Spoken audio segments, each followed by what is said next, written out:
never guess the places that I've been. You never guess the places that I've been.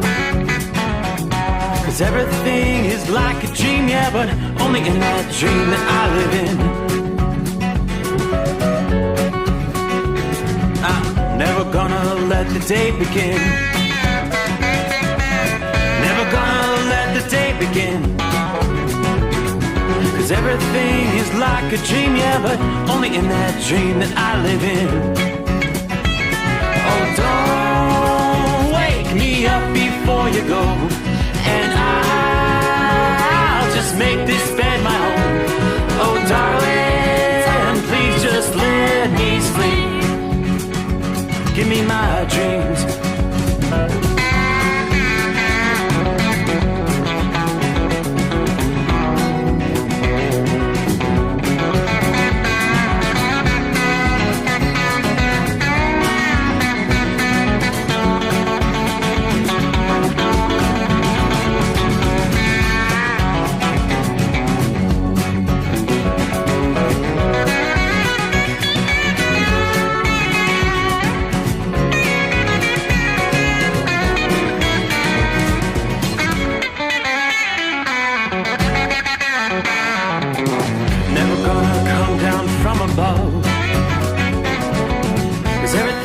Better from above. Nothing's ever as it seems, yeah, except in that world that I dream of. Never gonna lose the ones I love. Never gonna lose the ones I love. 'Cause everything is like a dream, yeah, but only in that world that I dream of.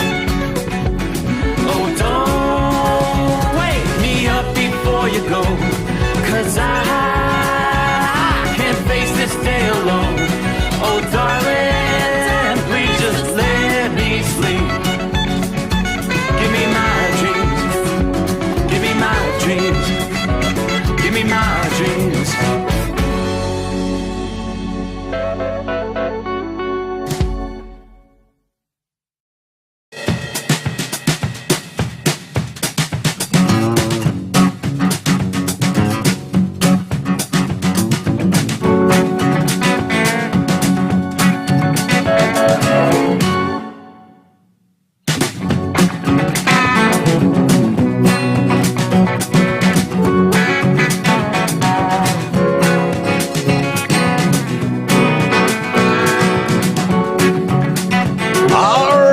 Without further ado, y'all set? Ready to roll? Roll into a Tuesday, right? We'll close out a Monday. Hope your week's off to a good start.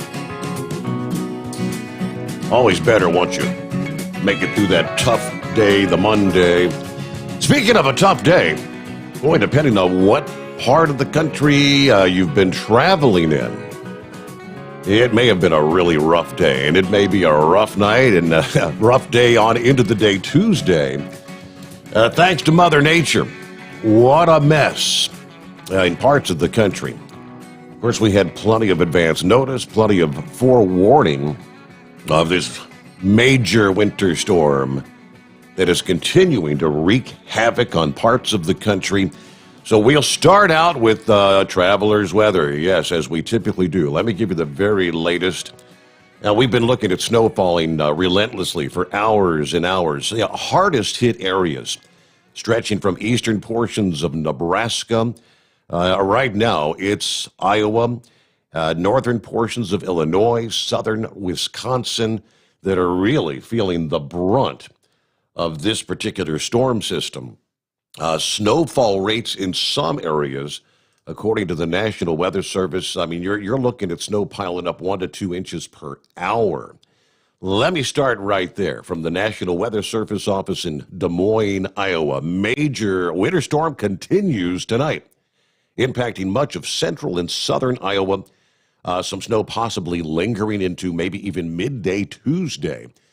Very heavy snowfall rates, 1 to 2 inches per hour at times, which is leading to heavy accumulations over a short period of time.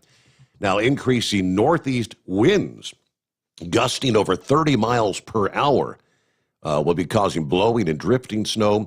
Yeah, there's still some uncertainty of snowfall amounts on the northern edge of this snow band, where much less snow totals are possible over a very short distance, as we were talking last evening, a very sharp cutoff line from where the snow falls versus just a bit further north. You're not getting much accumulation at all. When all is said and done, we could be talking a foot of snow with locally higher amounts possible, winds gusting to 35 miles per hour. This is for central portions of Iowa. Your winter storm warning will continue until the noon hour Central Time. So another 12 hours of this as far as the winter storm warning is concerned there in central Iowa. Plan, obviously, on snow-covered roads, low visibilities, especially overnight. Travel may be nearly impossible at times.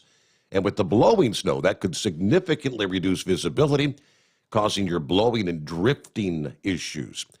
Near blizzard and whiteout conditions are going to be possible with travel not recommended in many locations. Now, and the National Weather Service says, quote, this may be a historic event with snow amounts of this magnitude only occurring every 15 or 20 years. For example, in Des Moines, there have only been 9 12-inch snowfall totals in a day since records dating back to 1884. So, yes, you're used to getting snowfall, but snows of this magnitude, not common in that part of the country. Next stop, let's jump over to the National Weather Service offices in the Omaha Valley there in Nebraska, where the winter storm warnings will continue till 9 a.m. Central Time for that part of the country. Whatever you've got on the ground now, you're probably going to be seeing about 1 to 3 inches additional. So gradually things should begin to improve in that part of the country. Last stop before we get to the broader picture from the Weather Service office in Quad Cities, impacting like Iowa, Illinois. Moderate to heavy snow expected, accumulations 4 to 8 inches. Isolated higher amounts are possible, mainly west of a line from Dubuque, Iowa to Belle Plaine, Iowa. Now portions of northeast Missouri, east central, northeast, and southeastern Iowa, north central and northwest, as well as west central portions of Illinois. Impacts travel will be very difficult. Winds gusting to 35 miles per hour, widespread blowing and drifting snow, reduced visibilities to less than a half mile at times. And brief whiteouts are possible out in some of those open rural areas. These hazardous conditions will continue to impact your Tuesday morning commute. Now, some additional details. The heaviest snow, which will be snowfall rates near an inch per hour, expected through the next hour or so, which would be the midnight hour in the central time zone. And south of I-80, those heavier snowfall rates will continue through about 3 a.m. To the north. Make sure you've got your winter survival kit, extra food, extra water, in the event you become stranded. I was watching some of the coverage via the Weather Channel this past morning, and early on, I mean, there were vehicles getting stuck, cars, trucks, you name it. At the onset of this storm, and I could only imagine maybe as we progress through the overnight hours, we can get some calls from some of our drivers that can give us some hands-on reports, live updates as far as what's going on out there in some of these areas that have been impacted already. Now, there's still a ways to go with this storm. When all is said and done, we're going to be talking about a 1,500-mile stretch of the central and eastern USA. Some are dealing with the buildup of ice accretions that could leave some in the dark. Some, where it stays just plain old snow, could be looking at 20-inch snowfall totals. The configuration of the storm is causing wintry precipitation to fall at much of the same time for portions of the central and northeastern states. So as a result, the nearly simultaneous storm for both regions has already created a travel nightmare, both on the roads and at the airports. Major delays, flight cancellations, travel conditions deteriorating from west to east along the I-70 and I-80 corridors. On into the day Tuesday. Travel later this morning in areas from New York City to Philadelphia may be delayed. The storm expected to bring all snow to some of our major cities: Omaha, Nebraska, Des Moines, Iowa, Chicago, Detroit, New York City, Hartford, Connecticut, Omaha, and Des Moines. Some of the heaviest snowfall from this storm, with, again, close to a foot of accumulation, several inches when all is said and done for Chicago. But even New York City may see enough snow to make roads slippery there. Following this storm, Chicago may be close to what would be your normal snowfall levels for the season to date. New York City, meanwhile, trending above average in the wake of this storm. Ice is another component of this system, with the freezing rain and sleet occurring, stretching to there's a swath from Kansas all the way up into New Jersey. Central Illinois, west central Ohio, a zone where you're getting anywhere from a tenth to a quarter of an inch of ice buildup on trees and power lines, sporadic power outages. However, in parts of the central Appalachians, that's going to include areas, say, from northeastern West Virginia, northwestern Virginia, western Maryland, and parts of south central Pennsylvania, even higher amounts from a quarter to a half inch of ice may accrue there. And that's where you're talking widespread trees down, branches, power outages along a large portion of the I-70 corridor. Rain will fall at the height of the storm in the central states, but there's still going to be episodes of snow and ice in portions of Kansas and northern Missouri. The rain and ice are forecast to end ultimately as a brief period of snow, as the cold air will put more resistance in the east. That's where you're going to see more of a prolonged icing event unfolding across parts of the Appalachian. I'd venture to say we're probably going to be talking, I'll have to flip the page over, see whether we actually have ice storm warnings in some areas. I know it's at least winter storm warnings. I'm flipping over to the page out of State College, Pennsylvania, where significant icing, additional ice accumulation of up to 1/4 of an inch. The highest amounts will be on the ridge tops. So your winter storm warning continues till the noon hour Eastern time there on Tuesday. Now, speaking of which, Pennsylvania is one of those states in recent years that have been putting all kinds of restrictions on travel anytime there's word of a winter storm. Well, this system is no exception to that rule. I'm looking here from our industry headline. This would be a good starting point because here just a few hours ago, 7 o'clock p.m. this past evening, Monday evening, PennDOT has placed Pennsylvania on what they call their Tier 1 restrictions on the following roadways.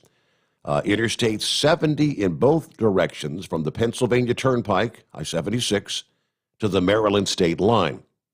The Pennsylvania Turnpike, I-76, between the New Stanton and Breezewood interchanges. The entire length of Interstate 83 in both directions, and the entire length of Interstate 99 in both directions.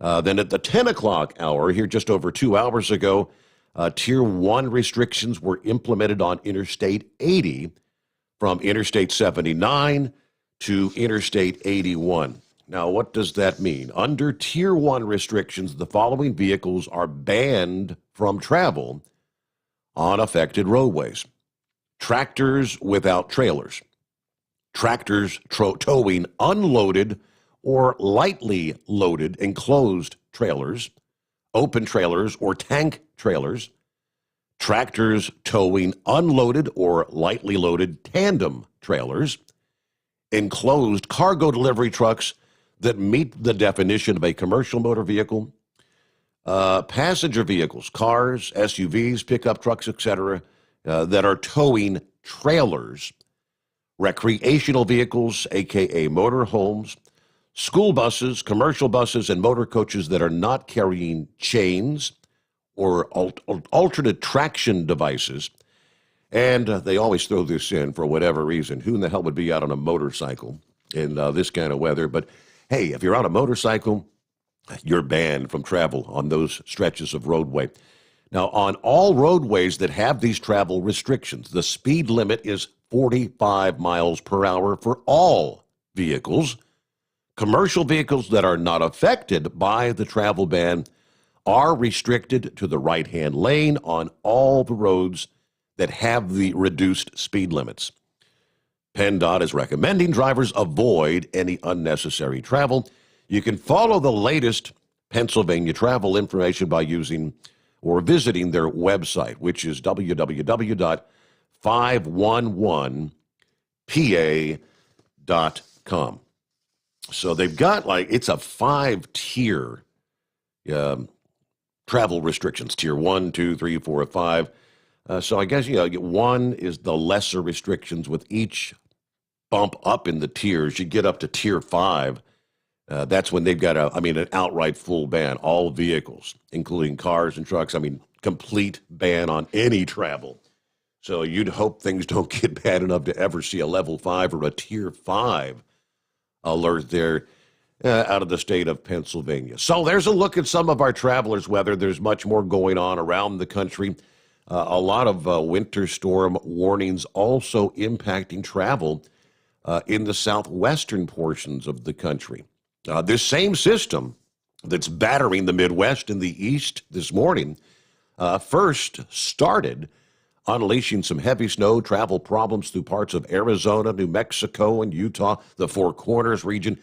That's going to be continuing through the day as well. We'll break down more elsewhere around the country. And then one last footnote, just to be up to speed, there is a severe weather side to this system, and that's impacting parts of the southeastern USA. As we've watched some of these lines of thunderstorms, we've seen severe thunderstorms, and there's actually, at this hour, still a tornado watch in place for portions of the southeast, central and east central Mississippi, right through almost the northern half of Alabama, on up into south central portions of Tennessee.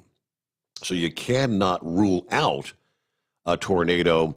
Now, these should be, unless they're updated or upgraded, they should be dying at about 2 hours, like 1 o'clock in the morning Central Time or 2 o'clock Eastern Time.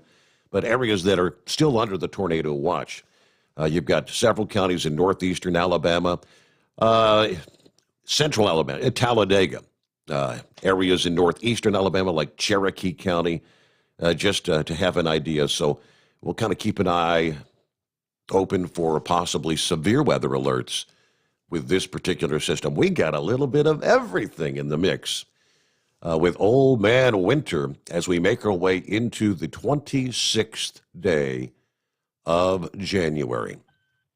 So we've been talking the last several nights. We're going to have a special guest right out of the box, and that is one Dave McManus with Stellar Electronic.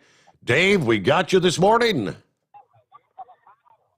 Good morning, Mr. Steve Sommers. How are you this morning? Well, I'm doing all right. I'm sitting comfortably in my Hotshot Secret Studios. I'm not out there dealing with this nasty mess being delivered to some of the drivers out there. Yes, I'm listening to the weather report first off, and I'm thinking to myself, boy, I'm glad I'm not in the truck counting that tonight. It's actually been very mild down here in southern Georgia. Well, not central Georgia. It's been in the 60s, nearly 70, with some few thunderstorms passing through. But it is just so nice. I feel sorry for those hands out west and in the central Midwest and plains that are trucking through the snow and ice. Yes. Y'all be careful tonight. Yep, no doubt about it. Now, you do that for a living, right? You sent me an email the other day that says you kind of wear two hats. Tell our listeners a little bit about yourself, who you are, and what you do. Okay, well, Well, first of all, a disclaimer: any views or opinions solely expressed by me, Dave McManus, may not necessarily be those of Stellar Electronic. Okay. So I just say that in case I slip up and say something I shouldn't say. Yes, I wear two hats. I've been a professional driver for just over 32 years. I used to do long-haul trucking over the road and switched over to regional. I got too sick of being away from home and away from my family and loved ones. I just was biting at the bit trying to find something local that I could do. And after many, many years, 4 years ago, I stumbled across a local gig that I could do that got me home every night and paid enough to where I could afford to do it. And I'm doing that now. I'm actually pulling an end dump around Metro Atlanta. And sometimes I run over to Montgomery, Alabama, and run back and forth, and that's kind of my gig. But I get home every day, and I'm happy. My wife's happy, and that's all that matters. That's what counts. Absolutely. So, what got you into the electronic biz? I'm just, if I had to wager a guess, I'd think. Truck drivers have been looking for quality headsets and whatnot to operate the hands-free devices, which are federally mandated. Tell us a bit about Stellar Electronic. Well, about just over a year and a half ago, I used to drive an old Peterbilt 379 with a cat engine in it, and the engine fan constantly ran. And so any hand out there that drives semi, when you start them up first thing, the engine fan kicks on while it's building up air pressure. Well, usually they kick off once the air pressure gets above 90 pounds. Well, my old Peterbilt didn't do that. It kept running constantly. And so I had gone through different headsets trying to find something that I could hear conversations, or if I was listening to podcasts, I could hear it over the noise, the engine fan, and I could not find nothing. I tried the Blue Parrots and the Rand McNally's and tried the Apple earphones you stick in your ears, the iPods, and nothing worked. And so I got to looking online, and to make a long story short, I ran across Stellar Electronic, and they had just come out with the headsets. They had introduced the prototypes and were just starting to introduce them to the marketplace. And I sent them an email and said, "Hey, I've seen your headsets, don't know nothing about them, never seen them here anywhere in the stores." And they said, "Because we're not out." And I said, "Hey, why don't you send me a set of them? Let me try them out. If I like them, I'll buy them." And I said, "I'd even be willing to help you push them." Well, lo and behold, they took that pitch, hook, line, and sinker. And here we are a year and a half later, and they've made me their front man for them. And it's been quite a journey. It's been a lot of ups and downs. It's been very exciting. I've learned a lot. And I'm still maintaining my job as a professional driver and doing this on the side. My wife and I she helps me out, and we really, really enjoy it. Stellar's a fantastic, phenomenal company. They actually were founded by three gentlemen who all of us have a long history, over a decade, in the trucking industry, either in logistics or in manufacturing. And so we've all have a long background in trucking. And we wanted to find something that was specifically designed for the truckers, because we noticed that in the industry, it lacked attention to detail with what drivers were needing in terms of the environments that they face, the harsh environments. So with the instance of my noise fan, here is a headset you could utilize even over harsh conditions like a noisy environment, and it just worked perfectly. So it's just been a perfect natural fit for me and for Stellar Electronic as well. Very good. Well, so I know that, can you explain, we're hearing about something called the Pluto, and then you've got a Duo. Break that down for me, if you don't mind. Sure. Well, what the Pluto is a mono headset. So when a fella goes into a truck stop and he is taking a gander at headsets, he's looking primarily at monos. Now, there is a couple competitors that have a Duo headset that you have a headset on both ears. So ours, we introduced the Duo, the Pluto Duo, which the Duo acts as a power bank stereo converter. So in other words, you can plug it in. So when you see the word Stellar Connect, that is our connection for the Duo side. And the noise armor that we advertise, that is our patented noise canceling 99% that we have on the dual microphone on the wand, the mouth wand. So what that equates to is when you're talking to someone, you have crystal clear clarity, and you're not going to pick up any of that background noise like an noisy engine fan that I was just alluding to. So when the power bank or the Duo is hooked up to the mono side of the Pluto, you have the Pluto Duo. When they're hooked together, the power bank acts as a charge on the go. So you can just flip a switch on your Duo side, and it's automatically going to charge the Pluto side. So you don't have to plug in a cord and take it off your head and leave it plugged in. You can just hit the button and charge it. Now, not saying that the Duo doesn't need charge, because it will after a period of time, but you're going to get from a standard 32 hours of talk time with just the Pluto, you're going to double to 60 hours, just over 60 hours of talk time, and over 9 hours of standby time. And these headsets, Steve, they are so comfortable. Most headsets you purchase in the stores, they either fit on the ear or in the ear. Ours fit over the ear, so they're very comfortable. They have interchangeable cushioning on the earmuffs, so you can change them. You can take them off and clean them, and they're ambidextrous, so you can switch it from one ear to the next. So if you want the one on the left side of your face, you can do that, or if you want to switch it around and have it on the right side, either or. So they're just very handy.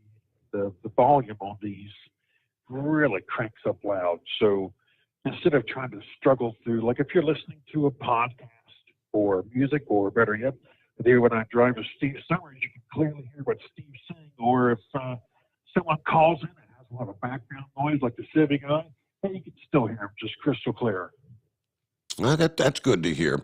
Now, I'm not certain, but I believe, is it not like mandated that when you're driving a vehicle or a big truck, obviously, you're not allowed to have both ears covered? Is that the premise behind what you call the mono headset? You cover one ear because you're required to be able to hear like sirens for an ambulance or a fire truck and things of that nature. Is that correct?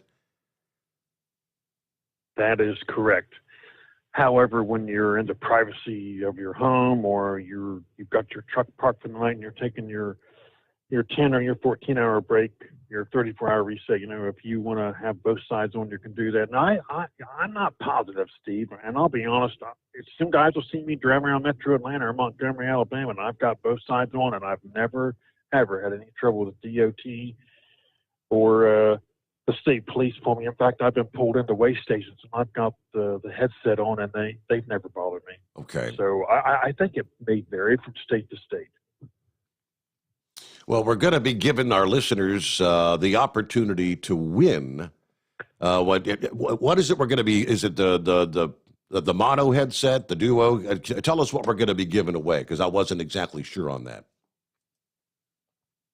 Steve, we want you to give away 5 of our Pluto Duo headsets, and we'd like for you to do one a week if you'd like. And as I've told you before privately, and I'll tell you on the air, you do it however you want. Have fun with it. I will say I do like Horsefetter's idea last night when he called in and was talking about the 1,000th subscriber to the YouTube channel. I thought that was a great idea. Right. Kyle can work his magic and make that happen. But I think that's a great idea.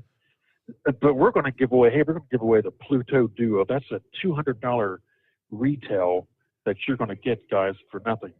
And right now, we've actually got a promo on the Pluto Duo, which normally, as I said, retails for $199.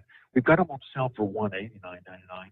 And I sent you an email for an additional $5 discount code that drivers can use. Now, these headsets are not in the retail stores. You won't find them in the truck stops. We have tried so hard to get them in truck stops. I've been in negotiations with all the major truck stop chains trying to get them in, and it's just been an uphill battle. And may I tell you, we had all the truck shows lined up last year.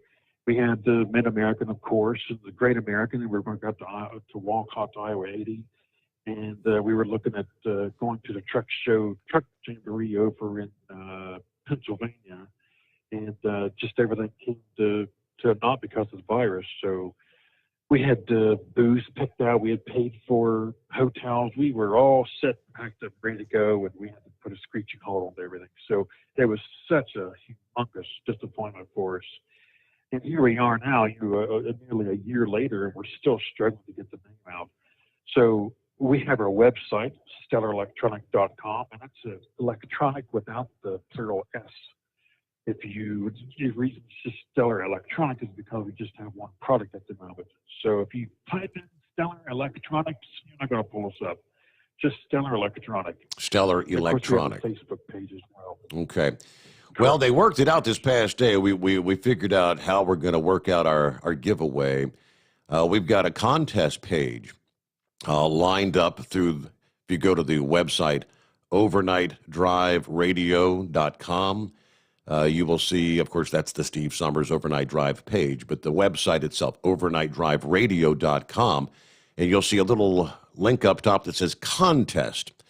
When you click on that, you get one entry, and then it will take you to, I think you have to put your email address in. I apologize. You put your email address in and click enter.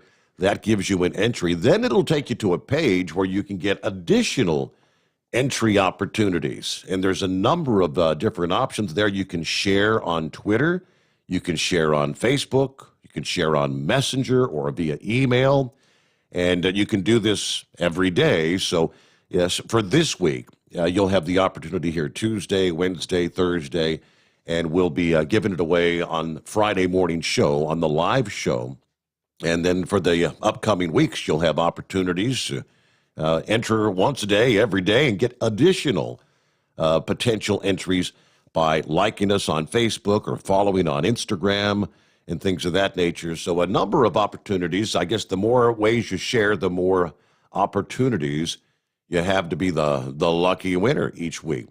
And I do know that they put together like what they're calling a runner-up prize from Hot Shot Secret. If you don't win the grand prize of the Stellar Electronic Duo, they put together a package. I can't remember the exact number. I think it's the Diesel Duo, like two 64-ounce bottles of Hot Shot Secret Diesel Extreme and two 64-ounce bottles of the Hot Shot Secret Stiction Eliminator. They call that the Diesel Duo, and that's an over $100 value as well.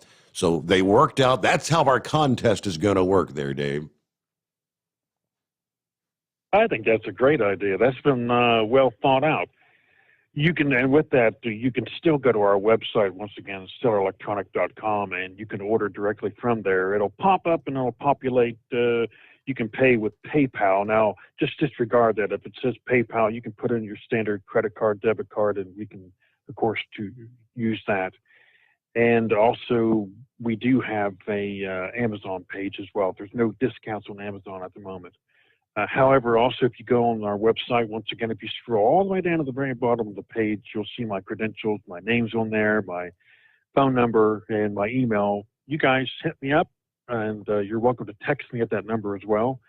Hit me up. I'll gladly send you a discount code. And if you have any questions, I would be more than happy to field your questions and your phone calls. And we need your help. We certainly would value you guys giving a plug for us on our Facebook page as well. And Stellar's Pluto Duo is a phenomenal headset. I'm telling you guys, you cannot find a better headset. I had a gentleman email me a couple of days ago and said, I use the other competitors, and he was saying it's going to be hard pressed to change that. Well, my friend, we've had quite a few drivers have said that exact same thing, and they've switched over, and there's no turning back. But Steve Sommers, thank you so much for giving us the opportunity to come on to your show and give a description of our product and how we do things. Absolutely. Well, it's my pleasure, and thank you for being one of the first to kind of jump in and say, I'd like to try out and see what kind of reach we can have, what kind of audience we can reach with the Steve Sommers overnight drive. Of course, you're well aware this is kind of our new platform, but with each passing day, we're kind of growing. Matter of fact, I got an email from Kyle here just a few minutes ago saying, congratulations, breaking news. We're actually now streaming live on the Steve Sommers Overnight Drive Facebook page. So that's something new that just got kicked off tonight. We've been filtering things through the Hotshot Secret Facebook or YouTube page. We still got to get to that 1,000 subscribers on the YouTube page to be able to stream live there. But we're growing and hoping to continue to grow. And with people like you, we might be able to do that. So if there's anything we can do for you, again, if they want to hit you up, you can send drivers a discount code as well just by sending you, like an email or something? Is that what your suggestion was? Yeah, you could even text me as well. The phone number. Some guys are not comfortable talking on the phone, so they're welcome to text me as well, and I'll text them a discount code. And of course, they can email me as well. On the Stellar webpage, my credentials, my email address is there. Okay. All right, and we'll get again for the next 5 weeks. We're going to be getting folks registered to win the grand prize each Friday morning live on the show, the Duo Bundle, as you call it. So, $200 value, not too shabby. And of course, when drivers try out the product, I'm thinking they'll probably be calling in to say, "How's this sound, Steve?" Well, I hope so, and I hope the ones that do call in don't fall asleep while they're waiting in line, right? Yeah. Like Eagle. He's got to be our favorite snoozer. And the funny thing is, I mean, the guy he might only hold 15 minutes, and you go, and he's snoring like a log. So it's not like he's been there for an hour or something most of the time, but. I hear him. And by the way, drivers, I listen in every single night. I do call in sometimes. I don't call in as Dave McManus. I call in as Fly Rod. So if you hear Fly Rod in the background, please don't associate that with Stellar temporarily while I'm on the phone, but that is me. That's pretty wild. So you were the one that called then, I think, I don't know if it was last Friday or whatever. I think you may have been the last caller, or during the last hour. You were the one that first brought it to my attention that there was discussion about Trump actually, starting the, what you call it, the Patriot Party or whatever. You mentioned that to me, and I thought it was so bizarre. The next morning, I saw on the news, I pulled up, and there's news about that. That's the name he was actually looking to possibly break away and start the Patriot Party.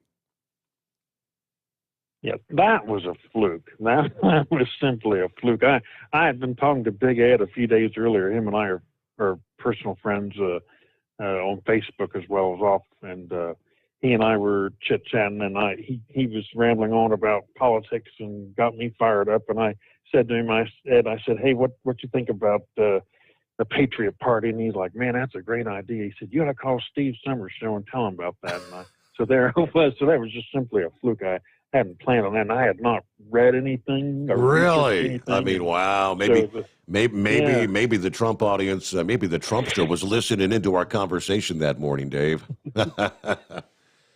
You never know.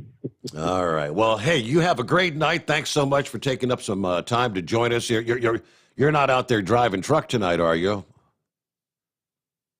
No, I'm fixing to hit the hay before I get up in a few hours and roll over to Montgomery in the morning. Ah, okay. Very good. Well, thank you much. We'll be chatting again, and we'll be letting you know who our first winner is coming up Friday. So looking forward to great things. Thank you so much. Again, it's Stellar, Stellar, Electronic. Just singular, not plural. StellarElectronic.com. And there's videos and whatnot there that you can learn all about the products and what you have to offer. Thank you so much, Dave McManus. Thank you, Steve. All right. So there you go. Underway on a Tuesday. Check that out via StellarElectronic.com. Nice looking stuff. All right, we'll get a quick time out here, and of course, we'll proceed on into a Tuesday. Lines are available. If you want to chime in this morning, it's 844-844-3388. It is the Steve Summers Overnight Drive live from the Hot Shot Secret Studios. The Overnight Drive with Steve Summers. Live from the Hot Shot Secret Studios. Call Steve now. 844-844-3388. That's 844-844-3388.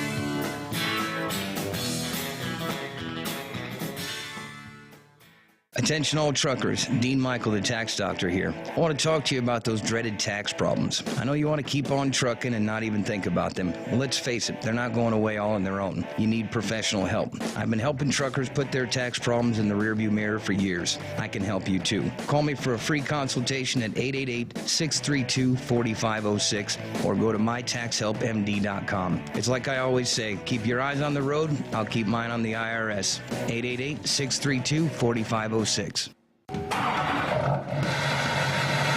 Pure Flow Air Dog, your leader in fuel air separation system technology. Our systems filter out water, particulates down to 2 micron, and remove all of the air out of your diesel fuel.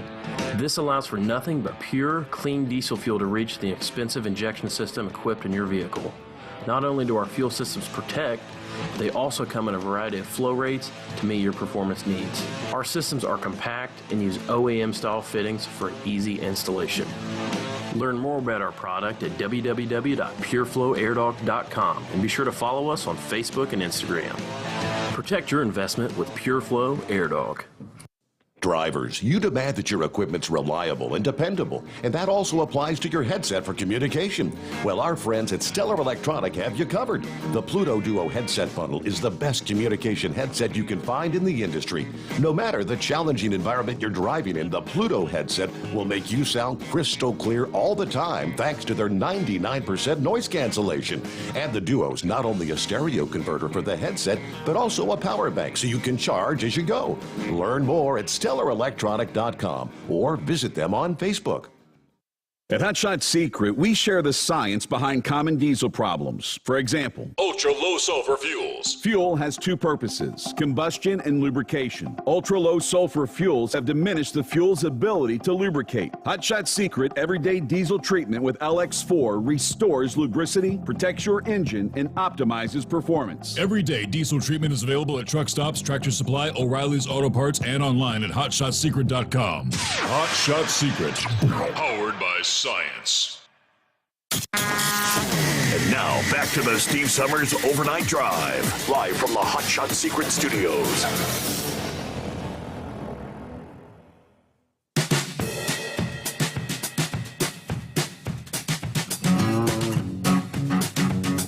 All right, that's where we are, live from the Hot Shot Secret Studio. And yeah, pretty cool. We're now streaming live on the Steve Summers Overnight Drive Facebook page. Working our way toward that 1,000 mark on the YouTube.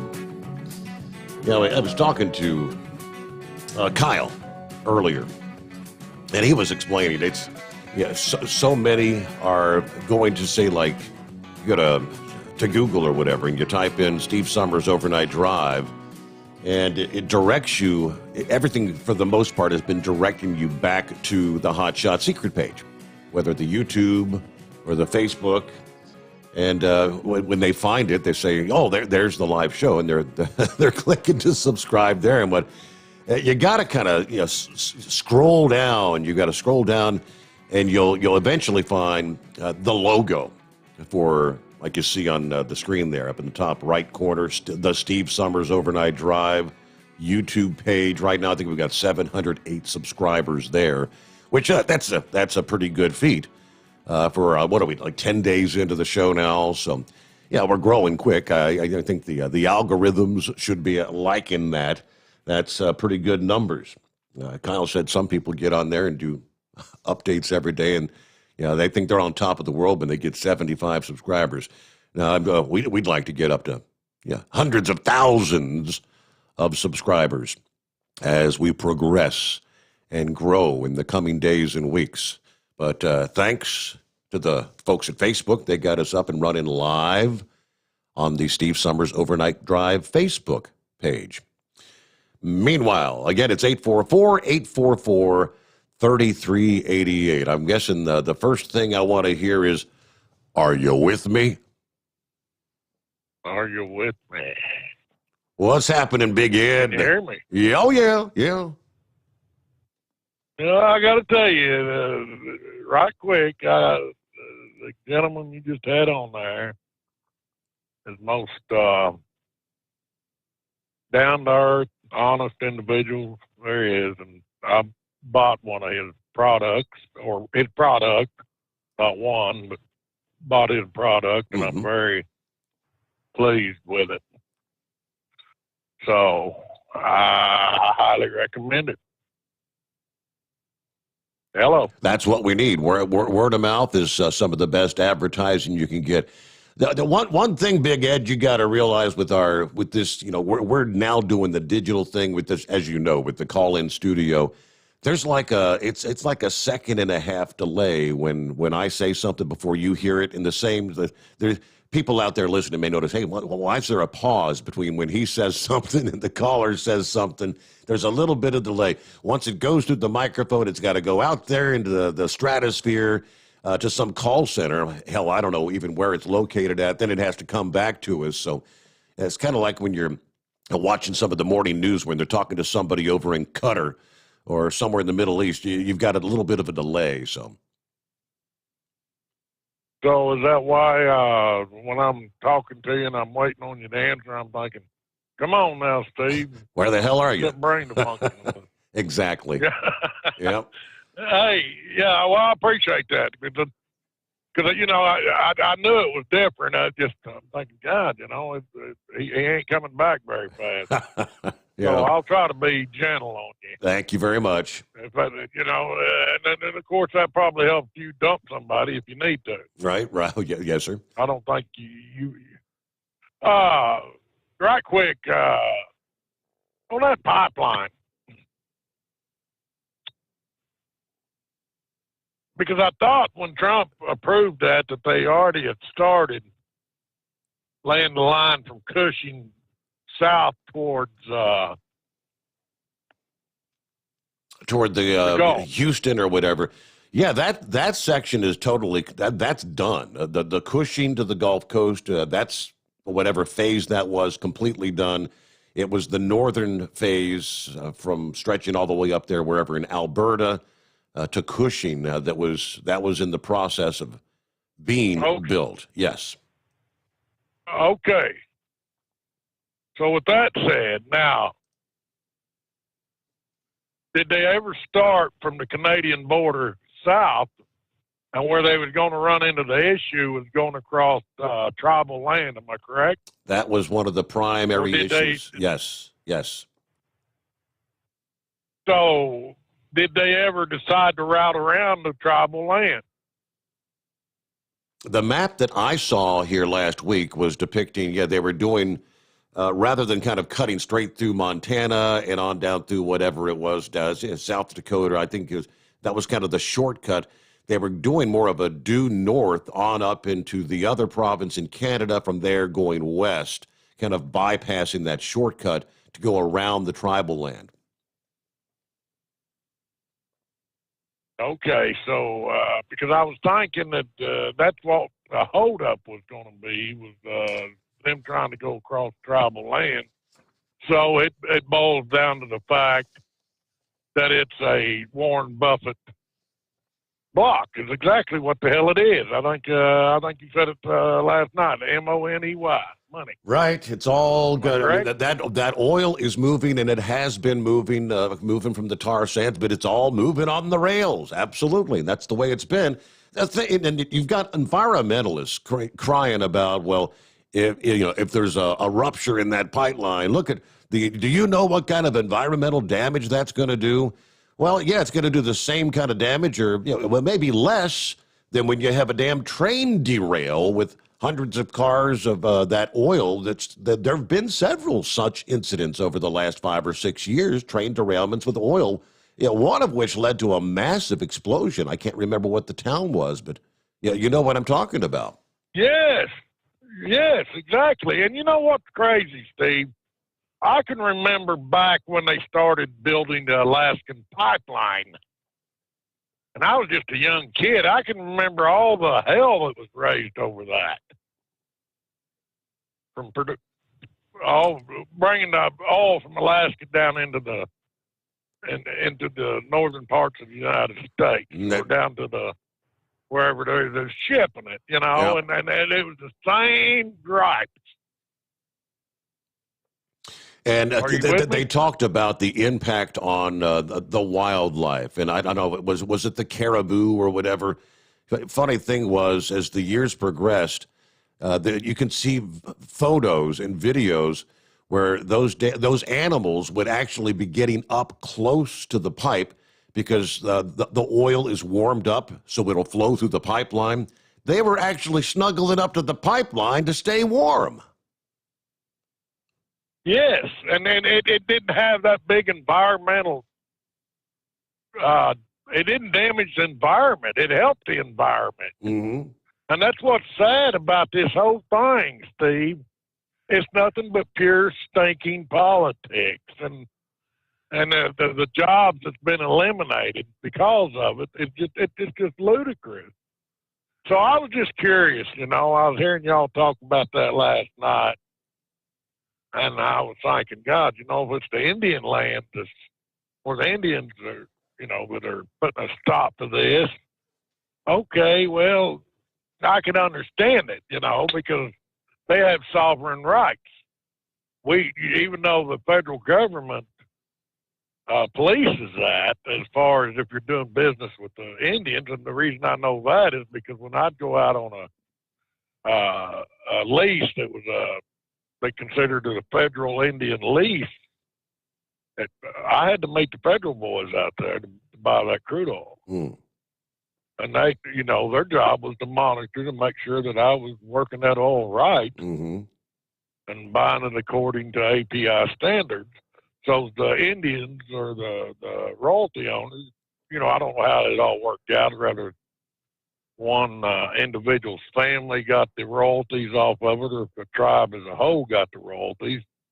But, you know, you had to do it to the T because there wasn't going to be no cheating going on. Right. So, well, even anyway, even with the bypass of trying to go around the tribal lands, because remember they had all those big groups gathered up there, the environmentalists blocking the workers and all that, and barricades and all that stuff. Even after they went to say, okay, we'll go around that, the environmentalists were suing here and suing there. So there were certain areas where they were building, and there were certain areas where there was a moratorium, a halt on construction while these lawsuits progressed. It's like, the environmental wackos had never stopped filing lawsuits. So I'm not exactly sure what pieces of the puzzle were actually put together, but, there's millions and millions of dollars that have already been spent. And what's going to happen? Is it just going to lay out there and go to waste now, or what? Well, yeah, bingo. But what really, what in my opinion is what's sad for the Indians. They let these environmentalists and they let other federal people convince them that pipeline was going to ruin their land, and they might leak and ruin their drinking water. Because a lot of these tribes have these casinos, and I don't think they're starving to death. Hell, if I'd have been the chief of one of them tribes, I said, yeah, bring that pipeline on across our land, and for ever so many barrels, you're going to give us so many dollars. Yep. That would have been my way of approaching it. But I got to tell you, too, Steve, right quick, I called into, I'm just coming, I went home and took a couple of days off, and I'm thinking, okay, I got a letter from a hospital saying your doctor that did your colonoscopy here about 4 years ago wants you to make an appointment because he says it's time for you to have another one. I'm thinking, well, damn, I thought they cut out all that stuff. So who knows? Maybe they're getting ready to start normal procedures again. Depends on where you're at. You know what I'm talking about. In our city, in Cincinnati, there was a period of time, especially early on, when they had halted all, what do they call it? Voluntary or not per se necessary procedures and whatnot. Elective procedure. Exactly. Yeah. So here they're back up and running. You know, young Steven had his deviated septum done here like 2 weeks ago, and What's a deviated septum? that's when you can't breathe out of like one side of your nose. It's kind of, I think it's a hereditary thing. I passed it on to him. You know. I thought you there's another word for deviated rectum. I don't know. Oh boy. Anyway, hey, but let me tell you that I want to give a plug for Hot Shot Secret. Yes. So I got this letter, and I'm thinking, you know that crap you have to drink where you got to sit on a pot for about 12 hours. I thought, boy, that's a good addiction eliminator. You know. So maybe they want to get in the medical business. Oh boy. Anyway, that's what I do. All right, Steve, that's all I got. I appreciate you. And, are you with me? Are you with me? All right, Big Ed, good to hear from you. Thanks for chiming in. Thanks for supporting the show, as always. Don't be a stranger. Before we even got on the topic of the pipeline, I had an email from our friends Dean and Kathy, which they say that the ramifications. Hey, Steve, Buckeye Boy here. Not going to be able to stay up for the show, but I'm going to be listening to the podcast later today. One of the things I haven't heard anyone really talk about, besides all the union jobs, truck drivers, and other support jobs that have been lost as a result of the puppet signing some papers, is what about all the hundreds of miles of pipe that President Trump said must be American-made? The American companies that have and were supposed to make the pipe and the fittings and the other equipment are also now out of a job. And their companies have lost millions of dollars. The companies who were to haul the product will lose that revenue, and the businesses who supported them, like the fuel stations, restaurants, clothing stores, will all lose that revenue in areas that can least afford it. This all because the puppet and his allies want to bend to the will of the left and increase the wealth of one of the Democrat Party's biggest donors, who just happens to own the railroad that now must haul the oil and charge 3 times as much.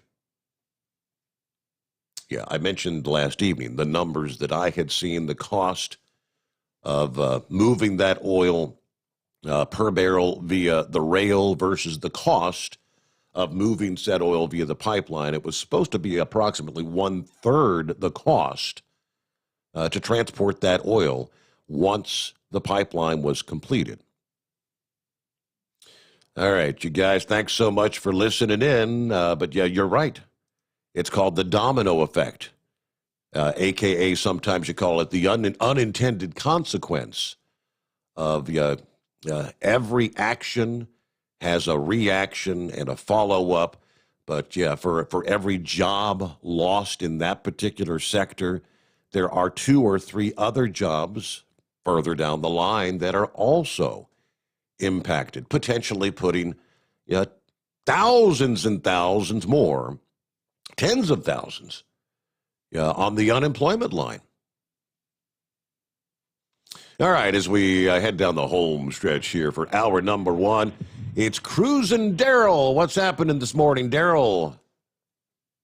Good morning, Steve. Morning. Say that explosion you were talking about, I believe that was up in Castleton, North Dakota, right out on the west side of Castleton, North Dakota, there where that train derailed. Okay.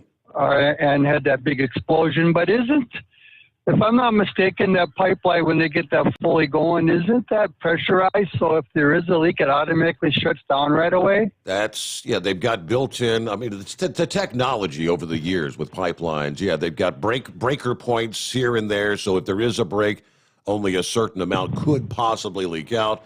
Yeah, and there's supposed to be sensors detecting if there's a drop in pressure, it automatically kicks in the shutoff valves. Yeah, I mean, this was supposed to be a very environmentally friendly pipeline. So with that being said, there's a whole lot more oil being spilled on a derailment than there is if a little pipe or if the pipeline cracks, right? I would presume, absolutely. So the environmentalists or whatever you want to call them, I don't know what they're probably getting paid to do that. But I had thought I had heard also that Biden, he had executive ordered one thing and he asked, what am I signing? He didn't even know what he was signing, I don't think. Wow. Isn't a lot of that? They're coming up with these executive orders and he's not even reading them. He's just signing them over. I've had several people say that, yeah, they could probably just lay anything down in front of them and say, yeah, it's purple and blue. Go ahead and sign it. You know, they said, okay. That's about it.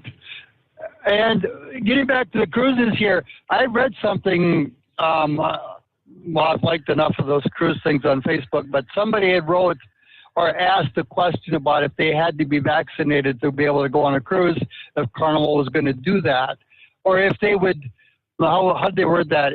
If they were going to start mandating vaccinations to be able to go on a cruise ship, would you go? And I would say 98% of them said no, and a lot of them said that if that's the case, they're going to cancel all their cruises. So I'm hoping that Carnival doesn't do that.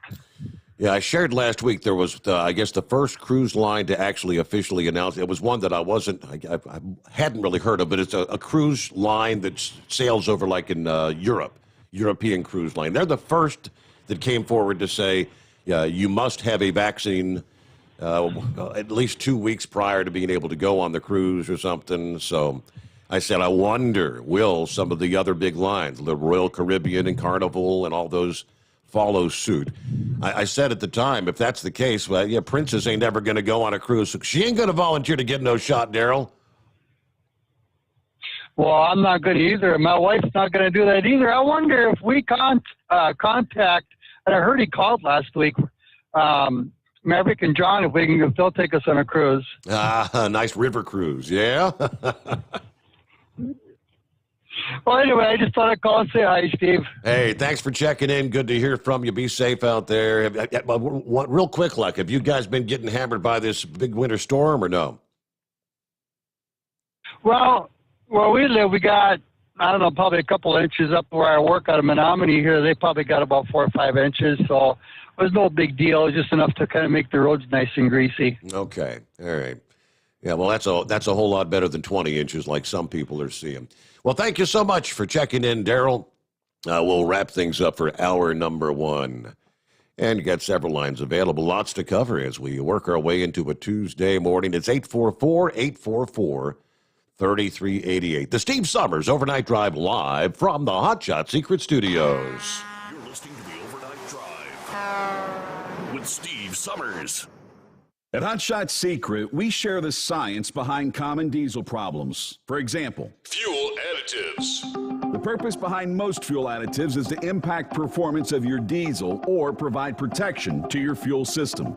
Hot Shot Secret Everyday Diesel Treatment provides both performance enhancement and protection with 6 key components. This fully formulated premium fuel treatment includes the performance-enhancing cetane boost, injector cleaner, and LX4 lubrication, as well as protection against water with a demulsifier and rust inhibitor, plus a stabilizer that minimizes fuel filter clogs.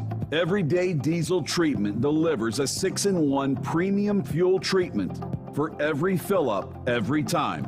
Everyday Diesel Treatment is available at truck stops, Tractor Supply, O'Reilly's Auto Parts, and online at HotShotSecret.com. Hot Shot Secret, powered by science.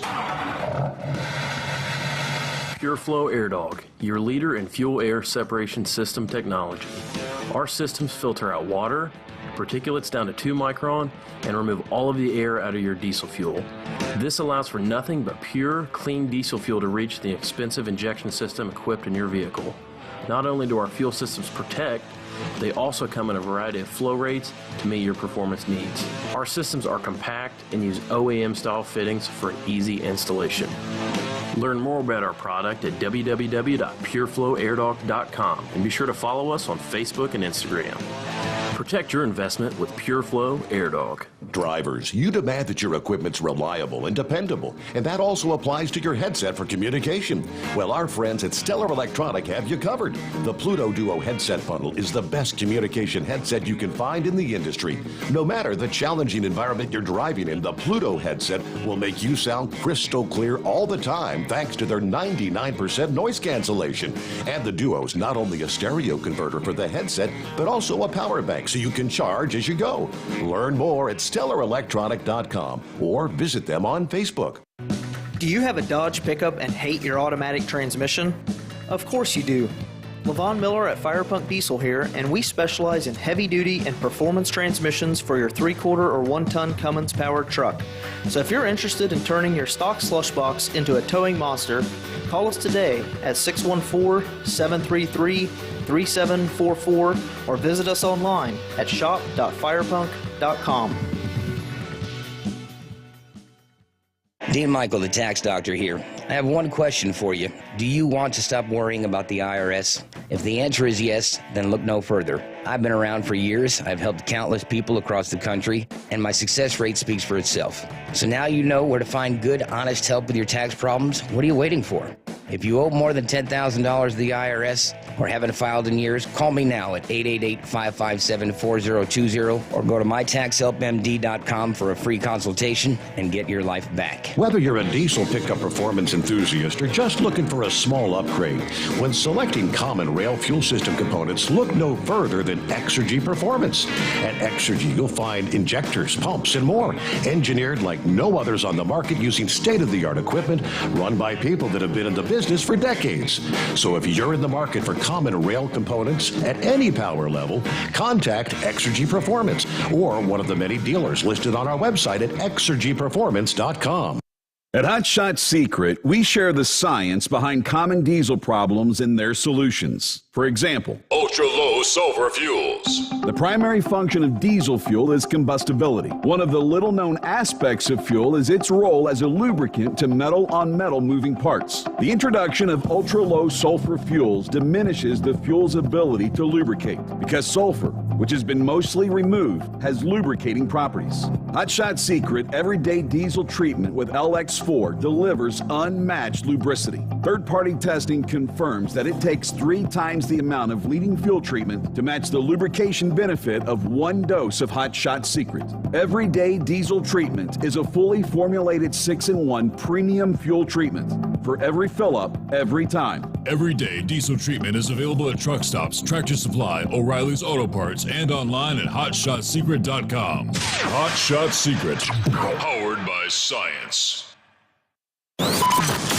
Live from the Hot Shot Secret Studios, the Steve Sommers Overnight Drive.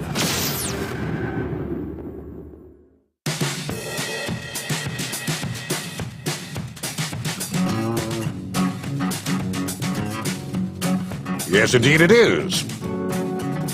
The Steve Sommers Overnight Drive as we roll on into a Tuesday here. Hope your week's off to a good start. We're to move ahead with travelers' weather elsewhere around the country. Mentioned the same storm system wreaking havoc on parts of the Midwest and the Northeast as we head into a new day. It was the higher elevations out west, the Southwest, as a matter of fact, that were first to feel the effects of the storm. This is the first in a series of potent storms that, according to forecasters, will continue to target portions of Arizona and other areas there in the Southwest right on through midweek. As of Monday morning, snow totals had already begun to climb across the state of Arizona. National Weather Service Flagstaff Office said, referring to the storm as dangerous, was already covered by a thick blanket of snow with plenty more to come. Higher elevations there across Arizona. You are no strangers to the snow this time of year. It's wintertime. Flagstaff itself averages about 80 inches of snow. That's a little over 6.5 feet each season. Now, since December 1st of last year, Flagstaff has picked up 23.3 inches. Between Saturday and Sunday, another 12.8 blanketed the city, making it the highest two-day snowfall so far this year. Residents from Conconino in Gila County woke up Sunday morning with anywhere from 6 to 12 inches of snow on the ground. The Flagstaff Pallium Airport picked up an impressive 8.4 inches of the snow. Snow quickly began to cause problems for those who needed to travel in the state, especially across the northern regions of Arizona. As snow, of course, continued to fall Sunday, the Arizona DOT repeatedly advised residents postpone travel if possible, or if travel was necessary, slow down, use extreme caution. It wasn't long before accidents, delays, and closures began to add up across the state.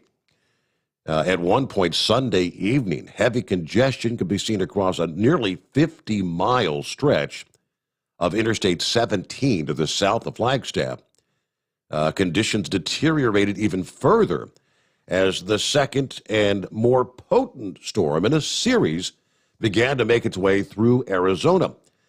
Forecasters say the worst of that storm will be ongoing across Arizona on through the overnight hours tonight. Heavy snowfall rates, gusty winds contributing to whiteout conditions. Travel may be next to impossible across the high country this morning. As of early Monday, State Route 89A, which connects Flagstaff with Sedonia, Arizona, was impassable, closed in both directions, according to the DOT there. Snowfall across the area on into the day today. Tuesday will continue to help pad the snowpack in that region. Forecasters say a general 6 to 12 inches will fall across much of the high country, while up to 48 inches can occur along the Mogollon Rim through the day today, the Mogollon Rim. 4 feet of snow, wow. Now, despite the travel hazards, bulking up the snowpack in the high country will be beneficial. It helps ease the drought conditions across the area when that snow ultimately melts. Most of the state of Arizona is still actually in the midst of extreme to exceptional drought, so this is really maybe a kind of a nuisance for travel, but it is a blessing in disguise further down the line. While portions of Arizona may be used to winter snow, it's a strange phenomenon in other parts of the Southwest, places like, say, Las Vegas.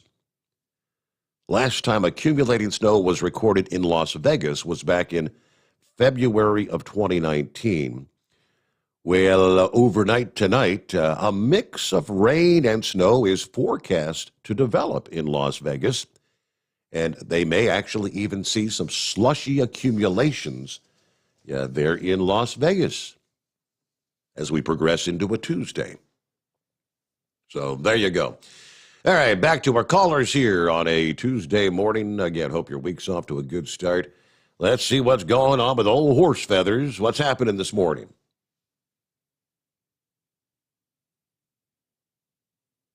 Well, maybe we lost horse feathers. Okay, let's move down and try the rubber duck. Hello, rubber duck. Good morning there, sir. Morning. Long time no talk.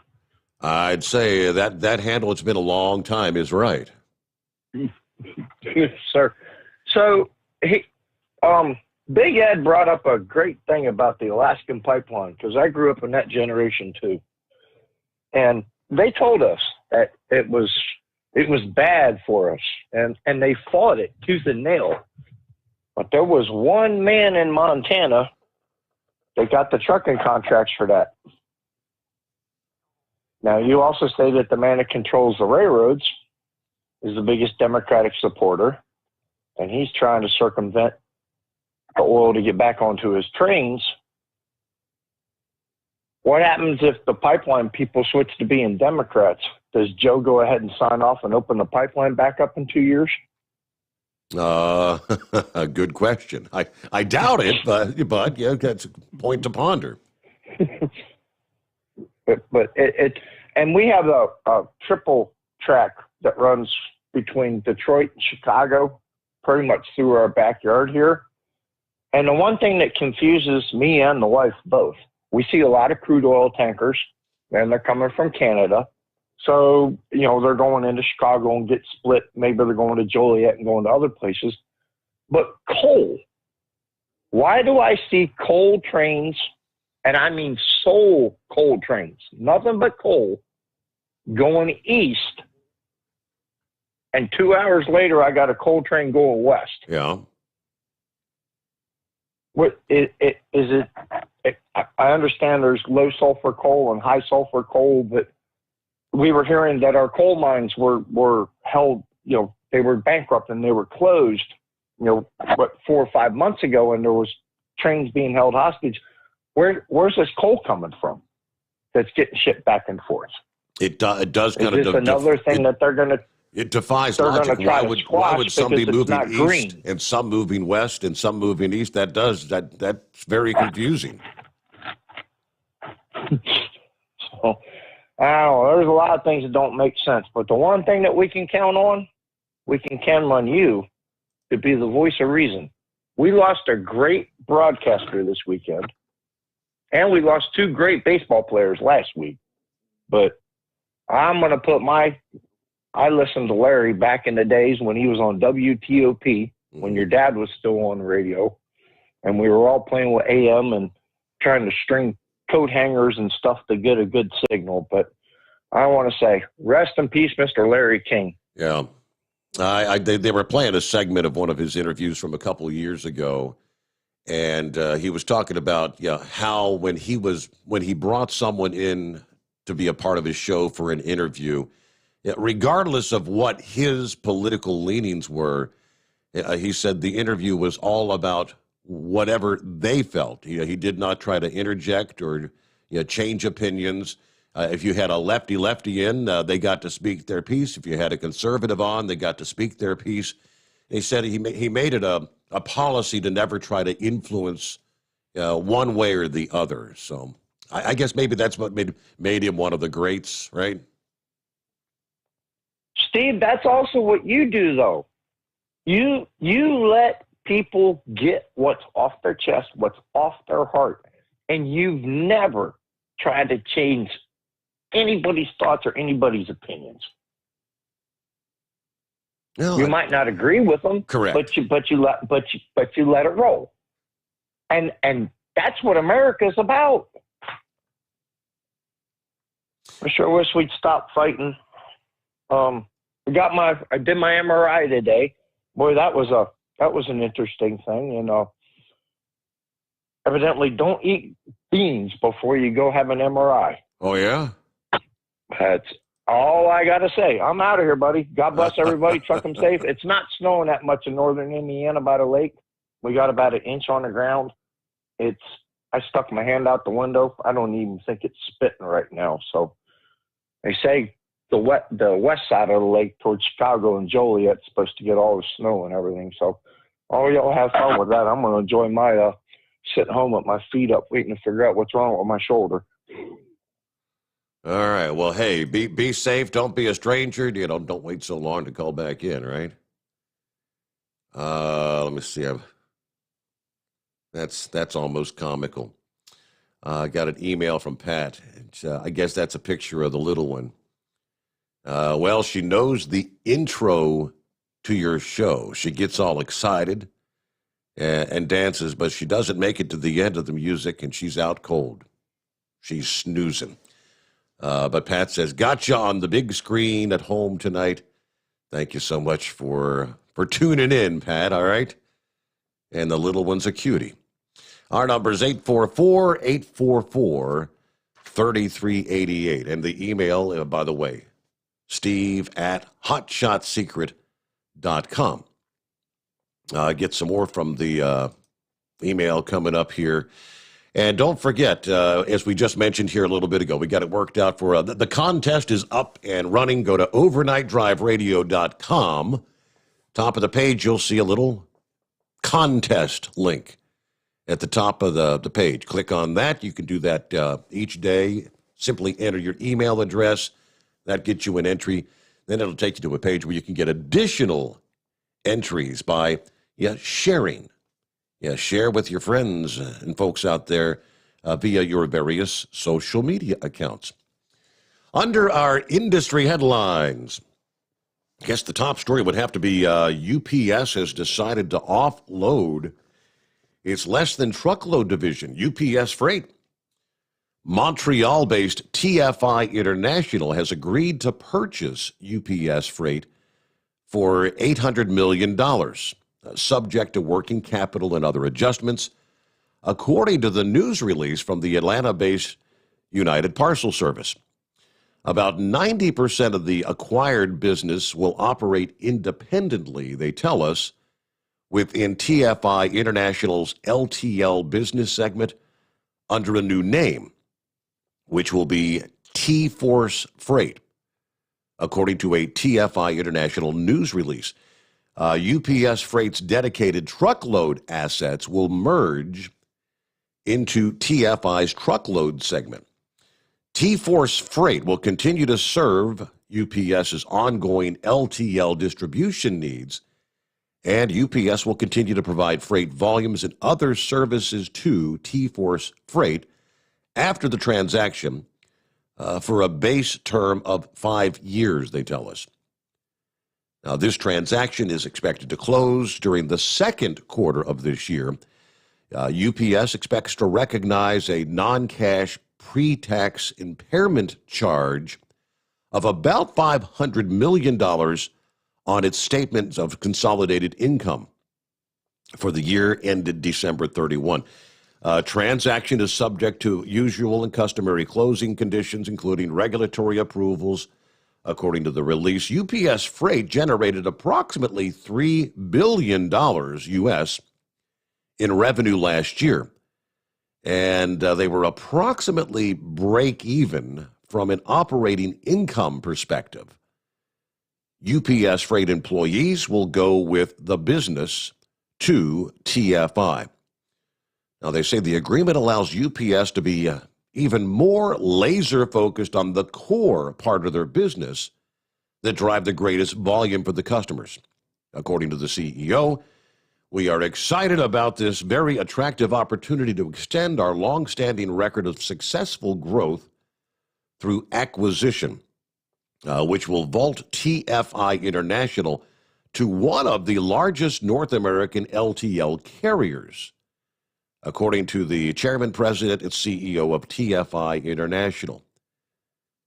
All right, the assets acquired include a network of 197 facilities, 147 of which are owned, and combined with TFI's Canadian LTL operations will create what we believe to be North America's single most comprehensive LTL network, especially as we continue our expansion into Mexico, leveraging our existing LTL brokerage operations taking place there. Of course, UPS Freight became part of UPS back in 2005 when UPS acquired Overnight Transportation. That's the one I was trying to think of the other night when we were talking about unions and whatnot, where Amazon is pretty much fighting tooth and nail when they're going to have one of their first facilities voting on whether to unionize here in a couple of weeks. That was the whole debate about Amazon was all supportive of mail-in ballots for the presidential election, but lo and behold, when it comes to their unionization vote, they said, well, we can't have a fair election if we're going to use mail-in ballots. The only way to have a secure, honest election is to have everyone come in and vote in person. Oh, the hypocrisy. All right, UPS founded 1907 in Seattle. As American Messenger Company, of course, became United Parcel Service in 1919. When they expanded to Oakland, California, became a public company in 1999.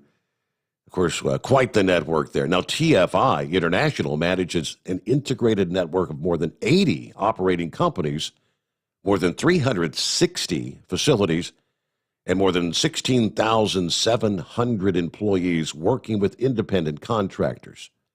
According to their website, they were founded 1957. All right, under the industry headlines, that's about 22 past the hour. It's 844-844-3388. Let's see who's next up here. Fishtail, is that who it is, or what's the handle? No, it's just Tim. Tim, okay. Yeah. I don't know why. I sent you a couple links over the weekend on the autonomous trucks. Yeah. They're coming this year. Warner has already started that. They bought Top Notch right into it. And who took control over e-logs? Warner. So is this going to be, I mean, I know there's pilot programs and whatnot around the country right now, but is this going to be more than a pilot program? This is going to be more than a pilot program. They're going to be driverless. Okay. There will be no driver in that truck. I'll have to go back and see if I can find the emails. What were they under the heading of? I'm not sure if I saw those or not. I sent it to you via Messenger. Oh, okay. I believe I sent one over by Hot Shot Secrets, and I think I sent one to you via Hot Shot Secrets, but it might be both of them underneath Hot Shot Secrets. But one is the automated trucks, and then one's the roll slow around DC concerning this. Okay.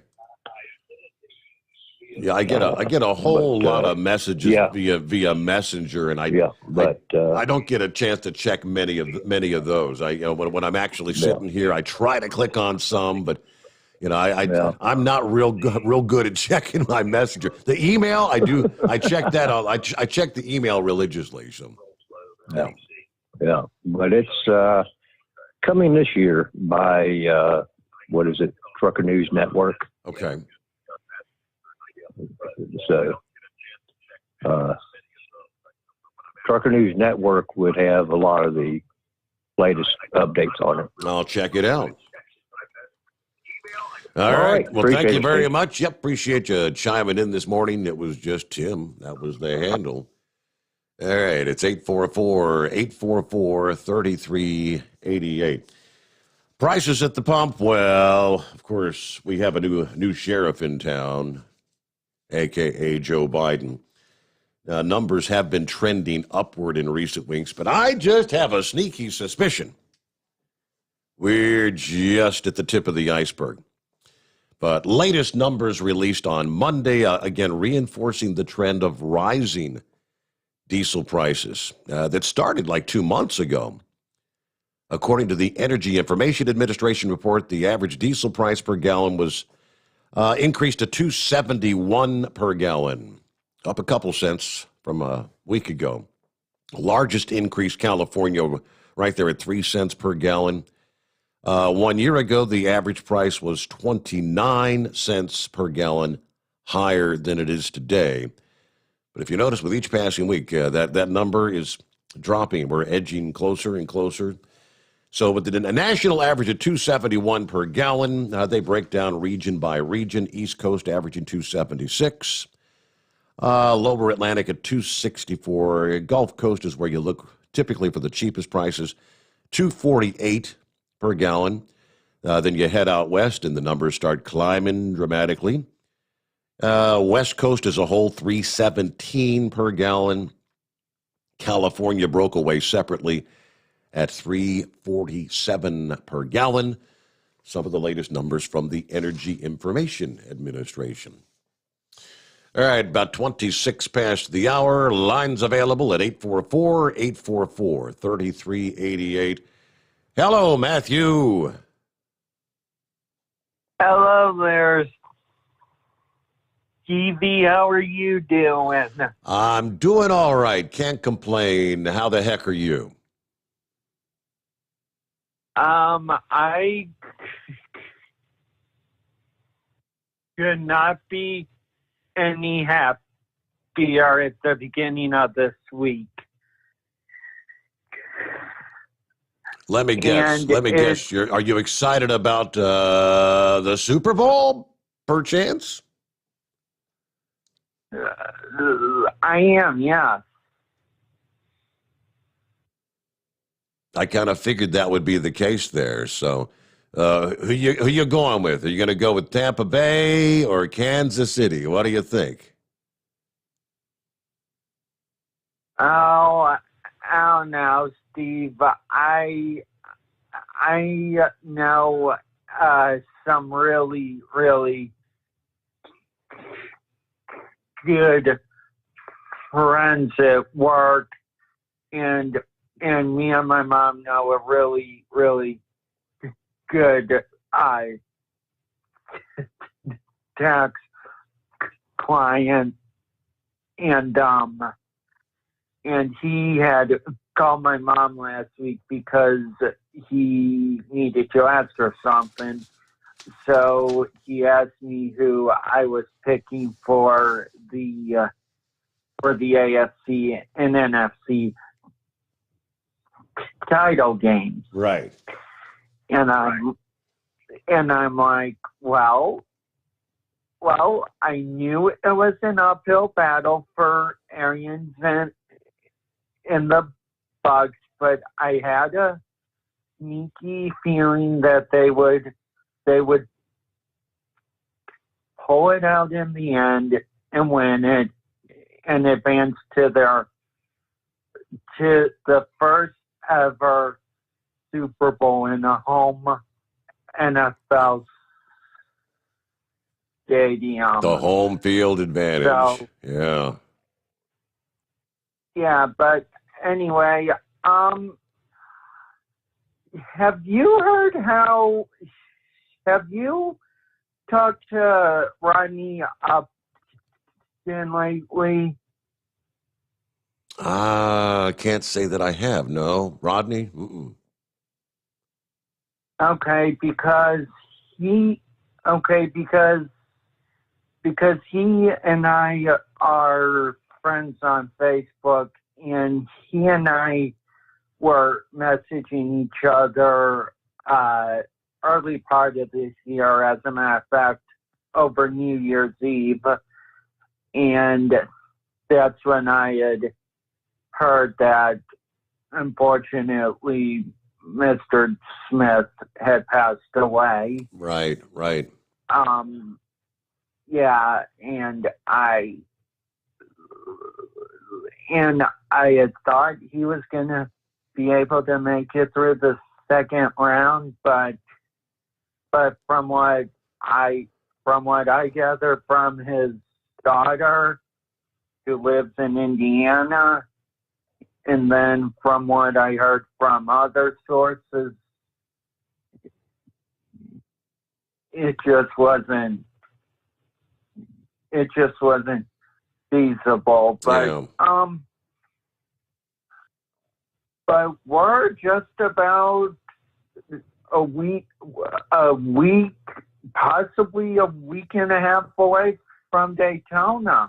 I know you're getting excited about that too. Don't forget you got the Rolex 24 coming up this weekend, something you can tune into. Give you a little. Oh yeah, we mentioned last evening. You also have the drag racing stuff getting underway down in Florida coming up this weekend. The U.S. Street Nationals. I'll give you more on that coming up here. But all right, well, Matthew, yeah, I'm sure he was pretty devastated. Someone mentioned Mr. Smith the other night, and I had a couple people email saying, who was that they were talking about? I called him Mr. Smith. Going back to, what was that, the Matrix movie? It was Dave Smith. And he was, for many years, a regular caller into the program. And he was actually with us on our last cruise. And shortly after that, diagnosed, I believe it was colon cancer. He had gone through one round of chemotherapy. And he's, now, like so many cancer cases, he started doing a little bit better and then took a turn. Next thing you know, he was starting a second round, but lost his battle with cancer. Dave Smith, a.k.a. Mr. Smith. Of course, he was one of the regulars at the truck show for years and years and years. So many of you out there probably knew Dave Smith. And he's another of our audience that will be missed. With that, we'll get a quick time out here. Lines available. Plenty of room for you here as we make our way into a Tuesday. I would like to get some updates. Give me some of those road conditions out there. I know it's really horrible in some places. Of course, if you're trying to drive through it, no, don't try to call me, but maybe if you've just called it a night and pulled over. I saw out of, from CDL Life this past morning, Nebraska was one of those first to be hard hit by this storm. And according to the truckers braving the storm, were warning other drivers Monday morning, wherever you are, stay put. As the warning had gone into effect for eastern portions of the state, and there were drivers stuck in the storm, urging fellow drivers to stay put. The warning went into effect this past afternoon, and warnings are expected to remain in place until 9 o'clock this morning, Tuesday, January the 26th. Some of the CDL Life app members that were out in the area took to the app, kind of warning about the dangerous conditions. One driver said, it's coming down good in Nebraska. Already over a foot of snow. Be safe out there. Another driver said, I can't see the road anymore. Get in where you can fit in. In other words, if you can find a parking spot, because most of the truck stops, rest areas, anywhere, were just packed to the brim. There was nowhere to go, nowhere to hide. But, yeah, CDL Life points out, good job, drivers. Share that information, help out. And maybe you can help out some of your fellow drivers right here this morning at 844-844-3388. The Steve Sommers Overnight Drive live from the Hot Shot Secret Studios. Live from the Hot Shot Secret Studios, the Steve Sommers Overnight Drive. Dean Michael, the tax doctor here. Are you tired of those tax problems following you around like a dark cloud, always in the back of your mind, losing sleep at night? Call me now and get your life back. 888-632-4506 or go to mytaxhelpmd.com. Pretending they're not there won't make them go away. The IRS isn't going to forget. They will levy your bank account and garnish your wages. Don't wait for that to happen. I'm not telling you these things to scare you. I'm telling you so you can benefit from my years of experience. Now is the time to act. 888-632-4506. For anything diesel, take it to Shy Diesel. They provide a wide variety of services and diagnostics to determine what the problem is with the latest technology. From simple oil changes and preventative maintenance to fuel system diagnostics and repairs, engine rebuilds and cylinder head repairs, and rebuilds with our in-house machine shop. They also have on-site DPF cleaning for exhaust issues and DOT inspections. If your diesel is asking for some attention, Shy Diesel has the specialist you need for anything diesel. Located in Terre Haute and Lafayette, Indiana, and Effingham, Illinois. Shy Diesel has you covered. Getting a good night's sleep while on that long haul can be quite the challenge. That's why Commercial Vehicle Group has partnered with Serta Mattress to bring you the Bostrom plus Serta mattress for the best night's sleep possible while you're on the road. The Bostrom plus Serta mattress, manufactured with Serta's patented cool gel memory foam, acts to dissipate body heat and eliminate pressure points, which reduces the tossing and turning that can be so disruptive to your sleep. The Bostrom Serta mattress comes in two thicknesses, 7 and 10 inches, offering support to drivers of all shapes and sizes. The mattress comes in the standard 80-inch length with 4 widths, 32, 36, 39, and 42 inches. For more information on the mattress or where to buy, call us at 800-459-7328. That's 800-459-7328. At Hot Shot Secret, we share the science behind common diesel problems. For example, Fuel additives. most fuel additives either impact performance or provide protection. Hot Shot Secret Everyday Diesel Treatment provides both performance enhancement and fuel system protection. Everyday Diesel Treatment delivers a 6-in-1 premium fuel treatment for every fill-up, every time. Everyday diesel treatment is available at truck stops, Tractor Supply, O'Reilly's Auto Parts, and online at hotshotsecret.com. Keep the bugs off your glass and the smokies off your ass. This is the Overnight Drive with Steve Sommers.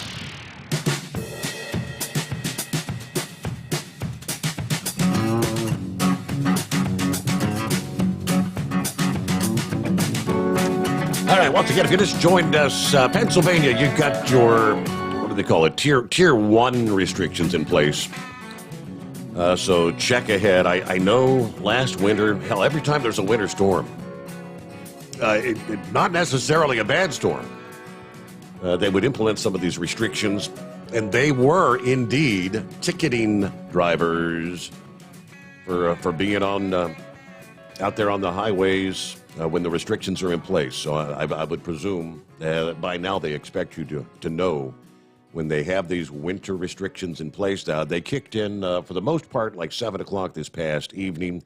I'm not going to go through all the restrictions again, the closures, but you can go to the 511 there in PA, or just do a quick search, restrictions, as the winter weather, icy conditions anticipated on the roadways there. They made the announcement this past afternoon that they would be implementing several vehicle restrictions that started about 7 o'clock this past evening. So that's in place. I got an email from Tater. So I guess in a roundabout way, I can put a face with the voice of the moose. He said, "Great show tonight, Steve. We're headed out into the mess. Got to be in Miles City, Montana at 3 o'clock on Thursday afternoon. But I found an old picture of me and the moose." Now, this picture was taken at our wedding in 2000. So that's 20 years ago, Tater. But he said, "I'm the one on the left. And by the way, I'm like 6'1". So, yeah, and Moose, yeah, the big moose, is the guy kind of towering over Tater. Anyway, wanted to let you know we'll be listening in. All right, Moose, I guess, yeah. You can pretty much tell it like it is, huh? Ain't nobody going to mess with the moose. Good golly. Who's next up here? Let's head down somewhere in the Sunshine State, and it's the world-famous Cool Breeze. Hey there. Hey, Mr. Sommers, how are we doing tonight? Hanging with them. What's going on? Oh, you know, they're predicting in mid-Florida here, they're predicting heavy fog tonight before the night's over. And then it'll burn off in the morning before too long. It's supposed to get down to almost zero visibility in some places. Wow. But, you know, how the weathermen are, sometimes they don't, you know, they're a little bit off, you know. You can't drive in it very long. I'll tell you what, I've driven in snowstorms, rain, and everything. I'd rather drive in almost anything than fog. Fog will just make you crazy. You can't see past the nose of the truck. Yep. You can't see where you're going. You're better off just stop, take a nap. Yep. Yes, sir. But it'll be heavy down here in Florida in the morning. We've had 2-3 nights of it here recently. But Dave Smith, huh? He's gone. Yes, sure enough. Yep. You remember him? I'm sorry to hear. Yeah. Oh, absolutely. Met him several times. We ran around together at the truck show. Yep. Several times. Yeah, man, definitely. He kind of had a personality a little bit like Brooklyn, I think. I mean, that's the way I describe him. He could come across a little. He could come across a little crass at times, you know. But you know, he was one of those that kind of hey, he said it. He said what he said, and he meant what he said, and he just tell it like it is. That was the kind of guy he was. Yep. That's it. That's how he was, and. Brooklyn, I mean, I crossed paths with Brooklyn a bunch of times over the years, and Brooklyn I think he was like a debating type of guy. He always wanted to debate you about something. Uh-huh. He'd get you to say something, And they say, "Oh, you're one of those bleeding heart liberals." I'm like, I don't know what the hell that is, but okay. Yep. You know, the irony, I saw Lobster posted this past morning. He posted several photographs of old Brooklyn. I think it was seven years ago yesterday was the day that Lobster got that call that he had passed away. Two of those pictures were actually Brooklyn when he was with us on one of our cruises a number of years ago. So, yeah, 7 years. I'll be damned. I knew he had been on a couple. Yeah. I believe. Yeah. Good old Brooklyn. Wow. We did a big truck show north of Atlanta, and he was there, and I helped out. He helped out. Everybody helped out. There was a bunch of big name people there. I think we had 300 trucks, something like that year. It was one of the convoys. Oh, yeah, world's largest truck convoy. Sure. Yep. And we had full cooperation of all the law enforcement around there, and we had a big ceremony. And the world's largest convoy, a lot of people don't know the history behind it, but the police, actually, we had a torch, and we had law enforcement people there, and they handed the torch over to us to take around on our little convoy around well, it was actually in Marietta. It was north of Atlanta. Okay. We had a big parking lot up there, a big water park, I believe it is. But they let us take over their whole parking lot for that whole weekend, and it was good times for everybody. Cool breeze bought the watermelons. I couldn't tell you. They did a reenactment of Smokey and the Bandit. They had the actual truck from the movie, and they come flying down the street, and here's this truck with about 5 cop cars around it with sirens and lights and everything going on, and they chased him right into the truck bot, and it was the actual trailer and truck from the movie, and then we had the movie right out there in the parking lot. Wow. Watched the movie right after that. Had a guy that looked like Burt Reynolds, had a Trans Am there with a T-top on it and everything. It was wild. And this guy looked enough like, I've met Burt Reynolds, and this guy looked enough like Burt Reynolds. He could have been Burt Reynolds. Wow. He just, it was quite a thing, quite the show. It was a big deal. Bands and, man, you name it. We had everything going on there that year. It was a big turnout. Made a lot of money. For the Special Olympics. Yep, in the heyday, anyway, I got to participate in a few of those convoys. I remember going a couple of years. I got to go down to the Louisville convoy there with Maverick and John. We did one up in Indiana somewhere. I remember that one. One year, yep. It was a big church parking lot, right? Yep, and I think we actually went down there. We broadcast live from down there at the church parking lot in Louisville with Maverick. Yep. I was on the road that night. And I listened to you that night. Yeah, I sure remember it. Maverick and John. You ever hear from Maverick? He called last week, if you could imagine that. He did. He checked in. He's pretty much retired now. I mean, he'd been semi-retired, but off and on he was still driving a bus on occasion. And he said since the whole COVID thing kicked in, he said at my young age of 77, I'm in a category where I don't think I need to be around that many people. So he hasn't been driving the bus, but he said he's doing all right, doing well. It was good. It was great to hear his voice. Good for him. I'm glad he checked in. Yeah, he's got a few more years on you and me then. Yeah, he kind of slipped up when he said that. He said, "Did I actually say that? 77? Okay, yeah, that's old Maverick. Yep. It's just a date on the calendar. You're as young as you feel. Yep. Yep. Well, it's been good checking in with you, Steve. Had a good show tonight. All right. Enjoy your fog. Just be glad you're not up here dealing with, actually, I'm not going to complain because we kind of got lucky here in my neck of the woods, Southwest Ohio, when this whole system started moving in. We got temperatures had been just below freezing. It was like 29, 30 in the early morning hours there Monday. But we warmed above the freezing mark right about the time the precip moved in. So it was coming down in the liquid form. It did start icing up a little bit on the trees and the power lines, but just a slight accumulation, and the temperatures had continued to warm. So we remain above the freezing mark and have. So just, we've seen light rain, not really concerned with any slick spots. You don't have to get too far to the north of us here, though, where you are under the winter weather advisories. It's north of Dayton, north of Columbus, but anywhere in that zone from Mansfield, Ohio, to Lima, Ohio, on over into Muncie and Marion, Indiana. From those areas on up to the north, they're all under the winter weather advisories with the freezing rain. So this is the real slippery stuff. Looks like that continues till like 6 o'clock in the morning, Eastern time this morning. Freezing rain continuing. Just expecting an additional accumulation, a light glaze. There's not a whole lot coming down, but it doesn't take any more than that light glaze to cause some real problems. Elsewhere on up into, where's this out? From the Weather Service office up in Cleveland, Ohio. So from, Bowling Green to Bellevue, northeastern Ohio. You've got wintry mix falling there.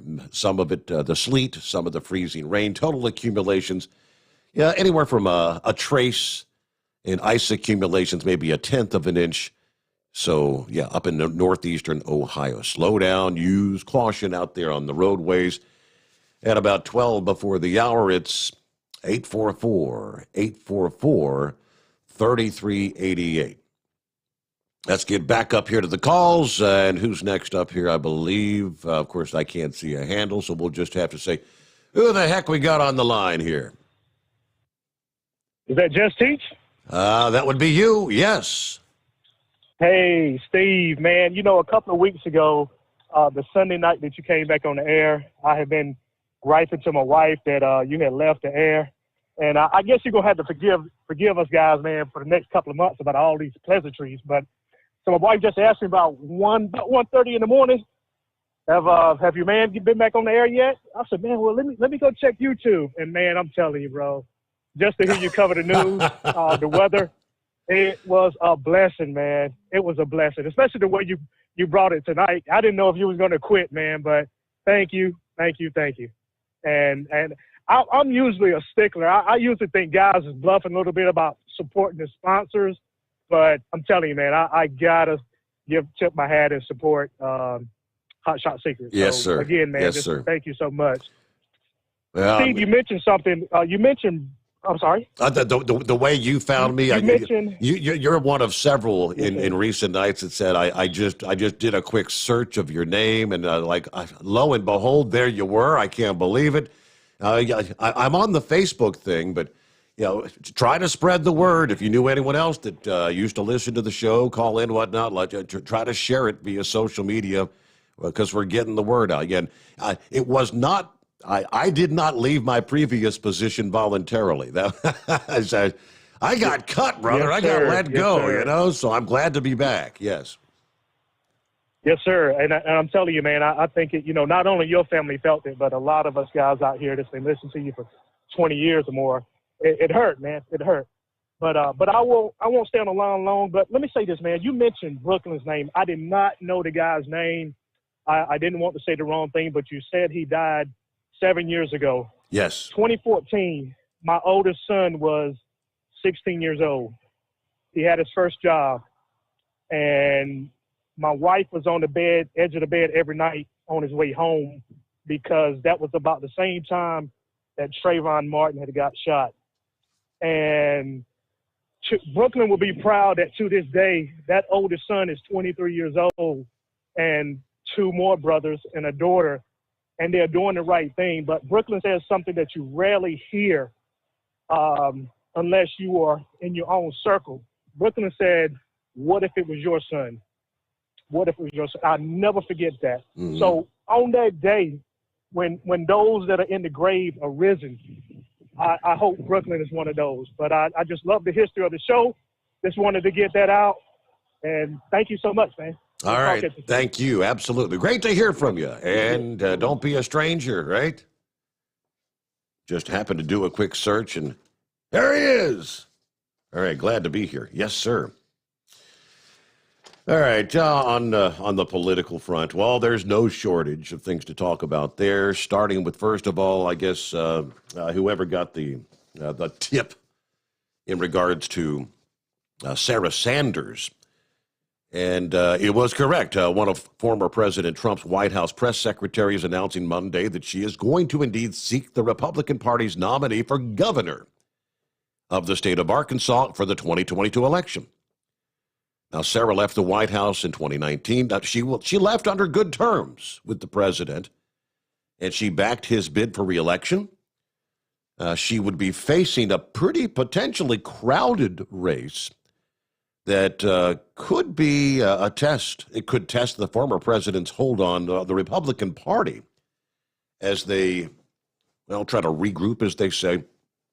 Video posted with a tweet announcing, "I'm in." Sarah vowed to uphold law and order, positioned herself as a bulwark against the radical left, socialism, and the cancel culture, which we're all becoming so familiar with. Arkansas's Lieutenant Governor Tim Griffin has said he will also seek the Republican nomination in that race, which could also include State Attorney General Leslie Rutledge and Arkansas Senate President Jim Hendren.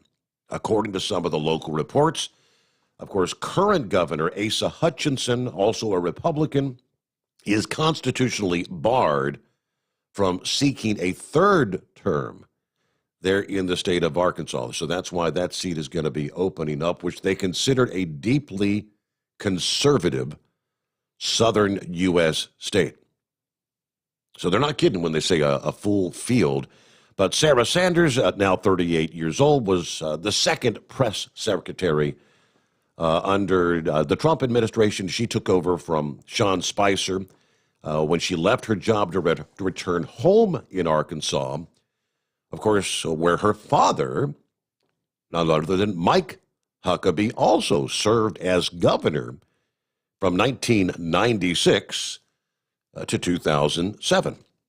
And Mike Huckabee, still one of those very present contributors to the likes of Fox News and whatnot, and, of course, has his own show via the internet. So, and then if we can, touching on the very latest, we were talking about the pipeline and these executive orders that have been signed just hours after being sworn in as the 46th president by Joe Biden. And negative consequences, the impact negatively, right out of the box on jobs and things like that nature in this country. Representative James Comer of Kentucky this past day said President Joe Biden's administration is displaying an America Last policy. I mean, in exact contrast to former President Donald Trump's America First agenda. Speaking to American Agenda Monday afternoon, Comer asked, who wouldn't actually be for Buy America? We all like the idea of Buy American, the policy that Trump put in place, that Biden has now already rescinded. The House Oversight Committee ranking member added, quote, unfortunately, the talking points that the Biden administration keeps spitting out there doesn't match his policy. He says everything Biden has done thus far in the first 3 days of his administration would lead one to believe that it's America Last policy. From canceling the Keystone Pipeline, which cost thousands and thousands of good-paying jobs, to rejoining the Paris Climate Accords, which adds more job-killing, burdensome regulations to the private sector, to doubling the minimum wage. Everything that he's done thus far has put American manufacturing at a disadvantage. I said, therefore, it makes it harder to buy American in terms of the executive orders that he's put in place so far. And yeah, realistically, again, that's pretty much just the tip of the iceberg Oh, so as we head toward top of the hour here, we'll squeeze another call in and then get back to your calls after a timeout. Plenty of room for you. Lines available at 844-844-3388. Would this be the stupid trucker? Hey, that'd be me. All right. What's happening this morning? Much out here playing stupid truck driver. Yeah. And just wanted to give you a quick road report. Roads are wet over Somerset all the way to Carlisle. They're dumping salt. Traffic's moving. I haven't seen a single cop have anybody pulled over. Roads are dry around Pittsburgh right now. So PA Turnpike's looking good. All right. So, yeah, with all the travel restrictions they've got in place and whatnot, but the roads are in good shape, at least at this point. Oh, absolutely. Okay. Yeah, for what, PA likes to exaggerate. Like I said, we figured that out last year. I mean, when the forecasters say there's a possibility of inclement weather, it seems like they jump right in there and put the travel restrictions in place. I know a half dozen times last year they didn't seem to be necessary, but so technically your speed limit's like 45 miles per hour right now. Is that necessary if the roads are just wet, or? No, it was flashing at 7:30 going east, 45. Coming back west tonight, not a single sign that said 45. It just says winter conditions, use caution. Okay, all right. So, yep, they're dumping salt. Roads are dry around Pittsburgh now. Out east are wet. They're dumping salt. Very good. Well, hey, I appreciate you checking in, stupid trucker. Be safe out there. Where's your destination, by the way? Yeah, back out here to Rubber City there. Call tonight. Okay. All right. Well, thanks for that. That'd be Akron, Ohio. There you go. Well, thanks for the update, the heads up. Be safe. And there's not a whole heck of a lot showing up on the radar there over in Pennsylvania. I mean, I just see, some light snow pretty much right there in central portions of the state. Get on down toward D.C. and central southern Maryland. It looks to be in the icy mix, freezing rain, sleet kind of scenario.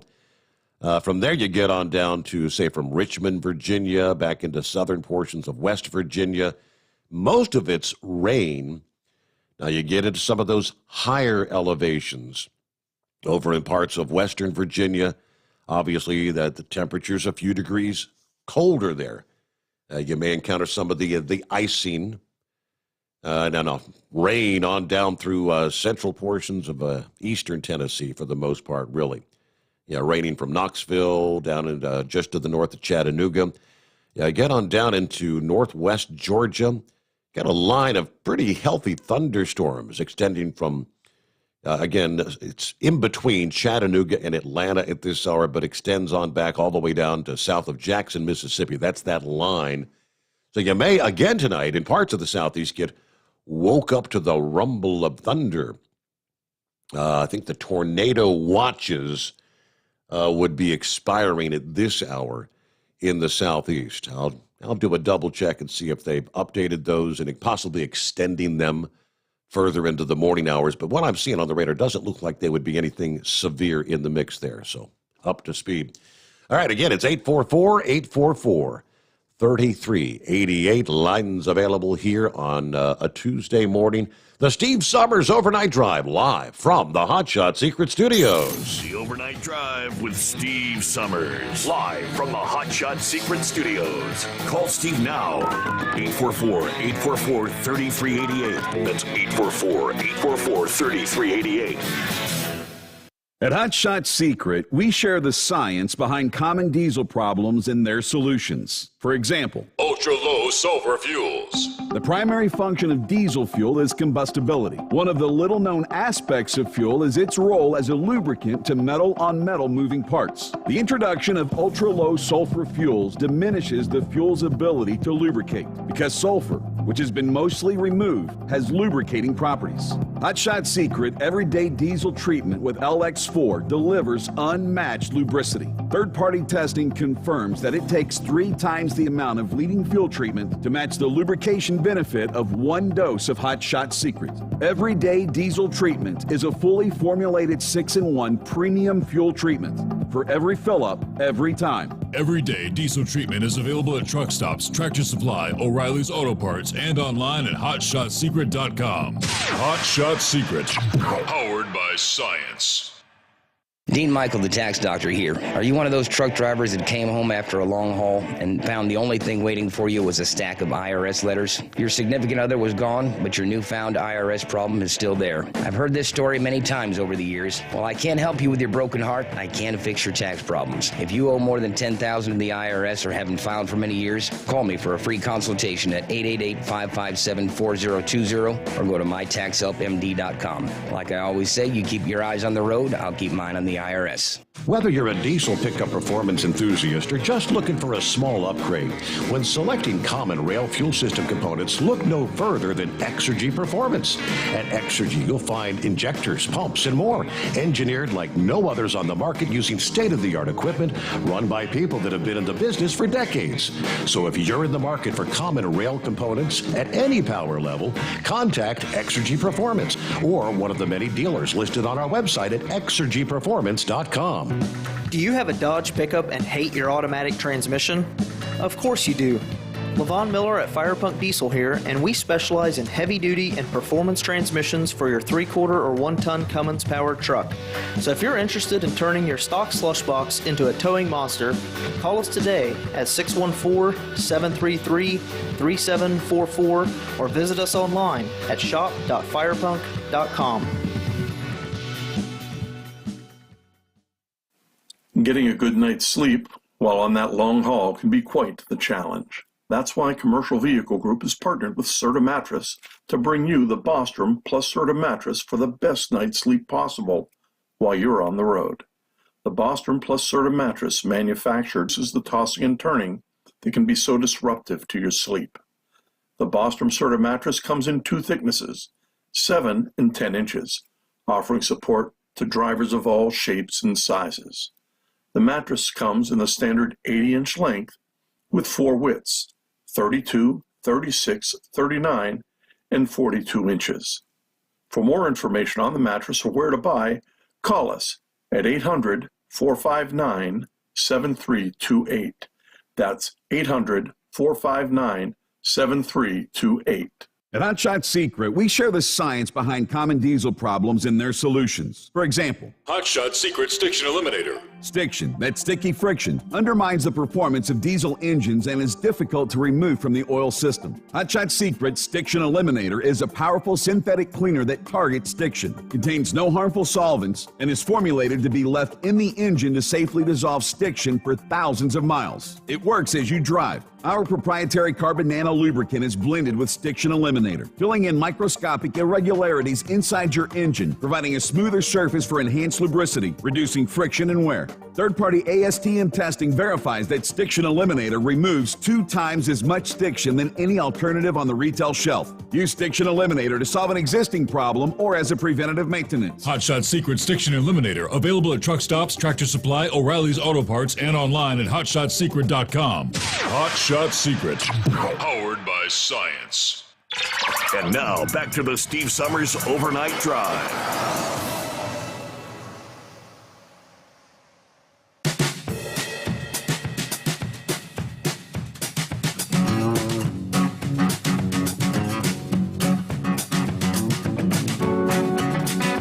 All right, back out of here. Sometimes they say time flies when you're having fun. Sometimes seems like it just crawls along. But we make our way into a Tuesday. And it's 844-844-3388. That's our toll-free number. And love to have you join us here. Well, it all starts today, the 2021 MPMC. It's called the Media Trade Conference. Today through Thursday. Now, normally this is held in California. This year's trade conference is being held virtually for the very first time, obviously thanks to the COVID pandemic. What is the MPNC? I'll be honest, I wasn't real familiar with it till Kyle was kind of explaining it to me. It's the media trade conference, kind of a unique event that brings together editors, reporters, and editorial teams from all over the world with the manufacturers of racing and performance parts and accessories, like Hot Shot Secret. Now, unlike your typical trade show, where the exhibitors are focused on meeting with buyers and resellers, the media trade conference is focused on media and results in manufacturers getting quality media coverage in trade and consumer outlets, print, online, video and television, radio and podcasts. Kyle Fisher is the director of branding and promotions for Hot Shot Secret. He's been kind of spearheading getting this particular operation underway over the last couple of months. And he's done a bang-up job getting us to where we are with some help from they've got the whole crew in Mount Gilead, from the marketing team to the designing team for logos and things. They've done so much to get this program up and running. I can't thank them enough. But Kyle's going to be pretty much stuck behind his own microphone for the next several days. He has over 40 interviews scheduled over the 3-day conference with numerous reporters from all over the racing industry. So expect to see a lot of content about the high-performance racing formulas developed by Hot Shot Secret. You'll be seeing this in dozens of media outlets over the coming season, and this will all stem from this 3-day media blitz hosted by MPMC, again, starting today. But man, he was saying with this whole virtual for the very first time, so I guess you'll be doing everything like via Zoom conference or Skype or whatever the case is going to be. They said that they'll line you up an interview, and you'll have like a 30-minute segment. And as soon as you're done with one, boom, the next guest is online. I remember over the years broadcasting live from Louisville, there at the Mid-America Truck Show, so many years.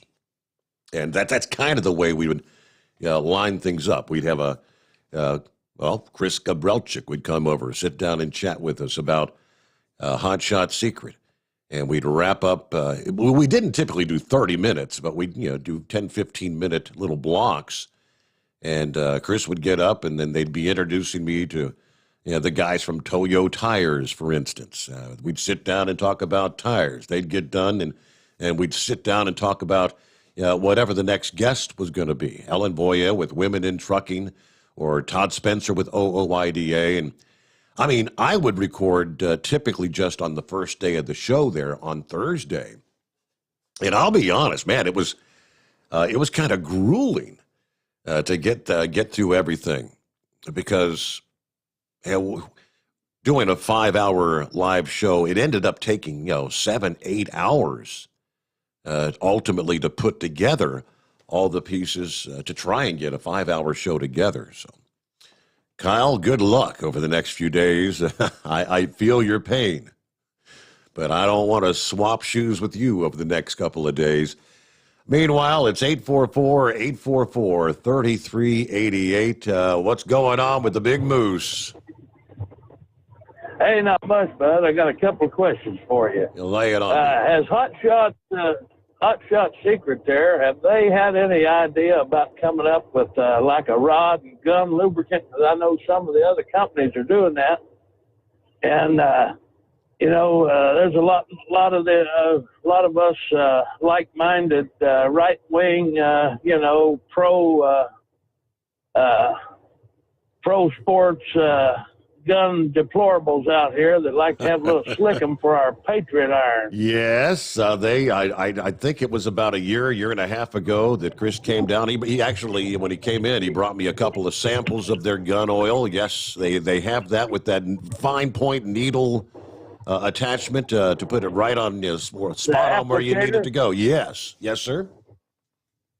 Well, I need to get me some of that. Is that on their website? I believe so. Yeah, I'm pretty sure it is.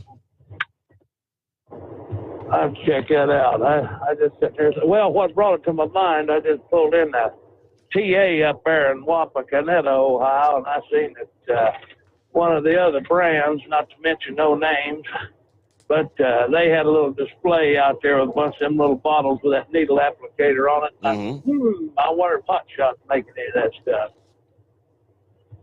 But yeah, that's good to know. I'll be putting an order on for that, and I know now I'll be sleeping better knowing that Bruce Jenner can join the military if he wants to. Did you see that? I heard that. Yes. Yep. Our Fuhrer done fixed that. So if you want to go have your winky whacked, you can just sign up for the Rangers while you at it. Oh boy, yeah, that's bad.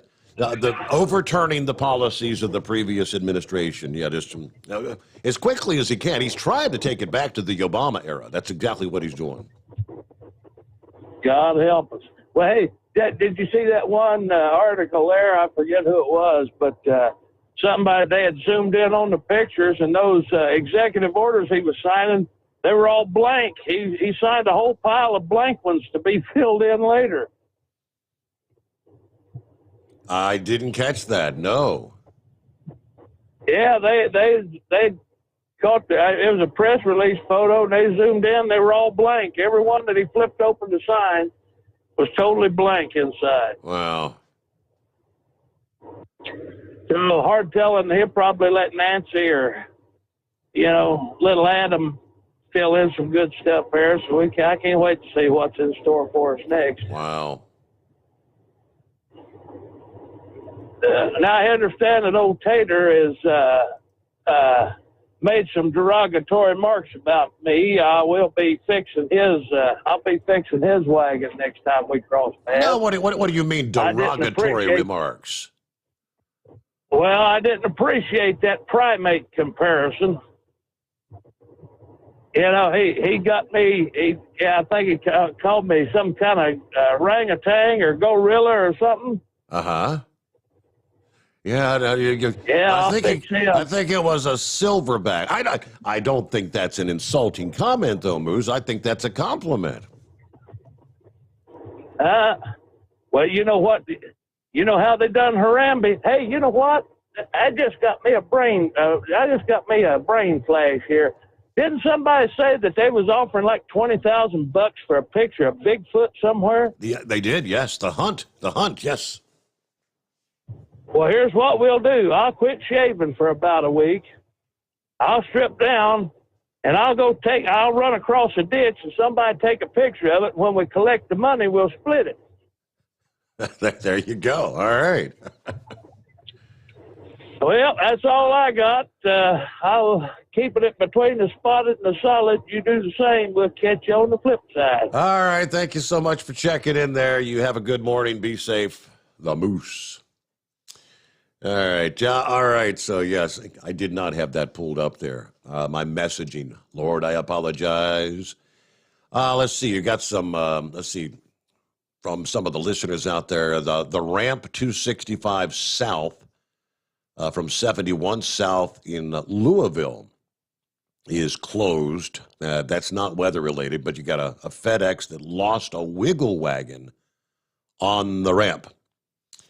And looks like 71 South past the 38 in Kentucky shut down with a truck fire. And I think that was the one he just posted here a little bit ago, the 71 South at 38. Okay. I think the wiggle wagon thing might have been an older message that I did not delete, so I'll do that now. Let's see. Good morning, Steve. I-10 from Deming, New Mexico, west to Arizona. It's a slow go. It's snowing, and there are numerous accidents on the westbound side. A message from Tank about 30 minutes ago. Thank you so much. Hey, Steve, love your show. Been listening since 2001 when you were doing weekends. I've never called in, but listened to your show during the day. Loved the program. I was pretty upset when it was canceled. Keep up the good work, and thank you to Hot Shot Secret for their support. About an hour ago, 65 north in Indiana shut down at the 238 mile marker. Now, that could be weather-related, so. And do we have, let's see here, one more maybe. Today, I think AM radio may become passé with the likes of satellite and phone apps. There's only so many clear channel stations, and, of course, too much for the AM circuitry. Yeah, the AM signal has, most definitely become much more cluttered over the years. No doubt about that. But, all right, thank you for the messages, which, again, if you want to send a message our way, you do that simply by dialing, or you can text a message to the 844-3388 number.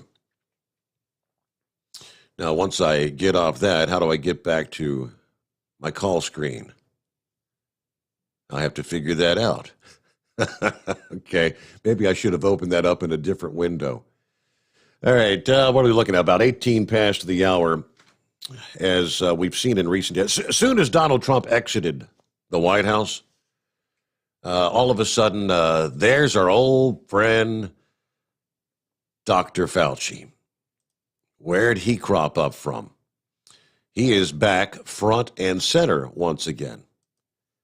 And he's being quite outspoken. What we've now come to learn is, how is this guy making literally more money than even the President of the United States earns as far as his salary is concerned?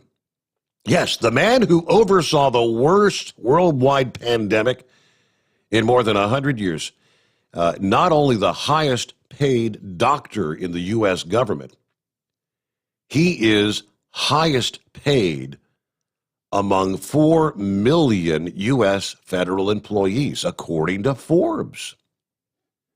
Dr. Anthony Fauci, who is now 80 years old, who, of course, disparaged President Trump in his first White House briefing under Joe Biden. He made a record high in the United States, $417,608 in 2019 as the nation's leading infectious disease expert, they tell us. Then a global coronavirus decimated the world under his watch as director of the National Institute for Health, the National Institute of Allergy and Infectious Diseases, and the current chief medical advisor to the president. As we know, more than 419,000 plus Americans have died in the past year under Fauci's watch. More than 2.1 million worldwide. Fauci's salary dwarfed even that of the $400,000 made by the president, according to Forbes. They're citing documents from the Freedom of Information Act that of those whose salaries are paid by my and your dollars, the taxpayers' dollars. Dr. Fauci stands to earn $2.5 million from 2019 through 2024 if he does not or has not already receive a raise and stays through the end of Biden's first term. Also, Fauci has raked in $3.6 million in the decade 2010 to 2019. He got a boost from $335,000 in 2014 during the Obama administration. Now, this whole premise of locking things down, the lockdown to slow the spread of COVID, that was the brainchild of Dr. Fauci. Former Vice President Mike Pence, at $235,100, was less well paid, despite the fact that he was the actual leader of the White House coronavirus task force that Fauci was a part of. Now, they point out some other notable salaries. Let's take a look here. Yeah, remember Dr. Scarf, as we called her? Deborah Birx, Dr. Scarf. She earned $305,972 in 2019. Nancy Pelosi earns $223,500. Supreme Court Chief Justice John Roberts, $270,000 and some change. Now, your typical House member or senator earns $174,000 per year versus a 4-star military general, which there's not a whole lot of those, earning $268,000. There are 2.1 million federal agency employees in the executive branch, 1.4 million military members, and we've got about 500,000 postal employees. But how about that? Dr. Fauci tops the list. Big payday. All right, we'll get back to your calls here just ahead at 844-844-3388. The Steve Sommers Overnight Drive, live from the Hot Shot Secret Studios. Live from the Hot Shot Secret Studios, the Steve Sommers Overnight Drive. Dean Michael, the tax doctor here. Are you tired of those tax problems following you around like a dark cloud, always in the back of your mind, losing sleep at night? Call me now and get your life back. 888-632-4506 or go to mytaxhelpmd.com. Pretending they're not there won't make them go away. The IRS isn't going to forget. They will levy your bank account and garnish your wages. Don't wait for that to happen. I'm not telling you these things to scare you. I'm telling you so you can benefit from my years of experience. Now is the time to act. 888-632-4506. For anything diesel, take it to Shy Diesel. They provide a wide variety of services and diagnostics to determine what the problem is with the latest technology. From simple oil changes and preventative maintenance to fuel system diagnostics and repairs, engine rebuilds and cylinder head repairs, and rebuilds with our in-house machine shop. They also have on-site DPF cleaning for exhaust issues and DOT inspections. If your diesel is asking for some attention, Shy Diesel has the specialist you need for anything diesel. Located in Terre Haute and Lafayette, Indiana, and Effingham, Illinois. Shy Diesel has you covered.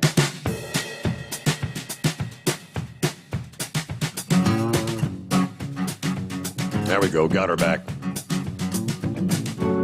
Now we'll get it figured out. It's 844-844-3388. The Steve Sommers Overnight Drive. Yeah, Matthew, pretty excited about the Super Bowl matchup. He's a big sports aficionado. Big time.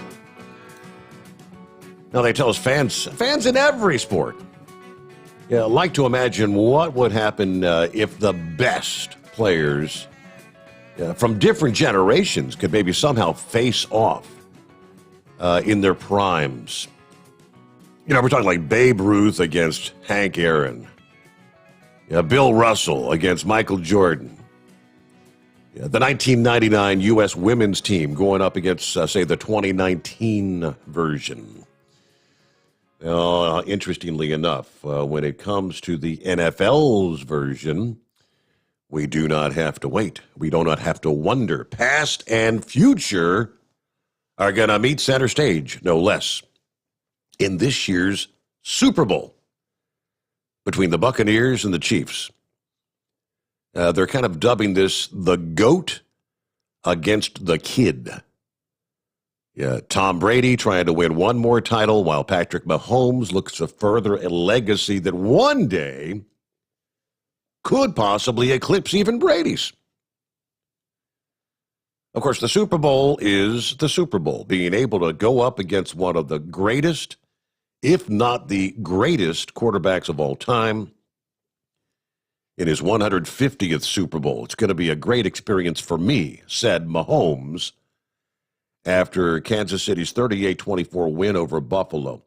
And that wasn't nearly as close as the score made it sound, but he said, quote, to have the chance to repeat and do it again against the best, it's something special, and I'm really excited for the opportunity.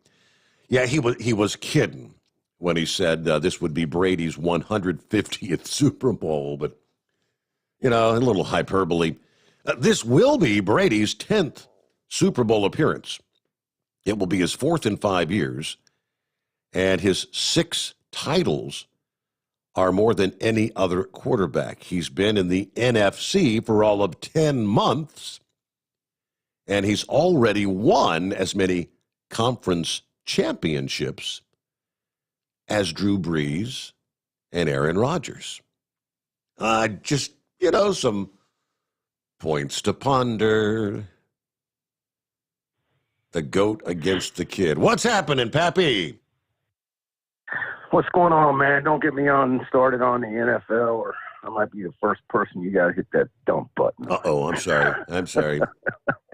No. Yeah, I know. I know. There's no love lost between the likes of law enforcement and what many refer to as the sellout of major league sports across the board. Yes. I have not watched a game, since that happened. That's straight up honest. Hey, if I could, I guess, give a quick shout out to one of my partners I work with, Corporal Bemmer. He's a canine officer. He lost his canine dog on Sunday. Really? Came down with some kind of fungus, and 2 days later passed away. Wow. So, that's a bummer. But hey, another analogy for Biden signing these executive orders. I think I brought up Hogan's Heroes. I think a better analogy would be MASH. Remember Colonel Blank? And Radar would just throw that stuff down on his desk and get him to sign whatever. He didn't know what he was signing. That's a better analogy, I think. But, hey, back to cancel culture. The My Pillow guy. Have you heard on what they are doing to Michael Lindell? You heard anything about that? Yes, I have. Yes, I've got a couple stories. I don't think I've touched on it yet, but I've got, being pulled out of major retailers. Yes.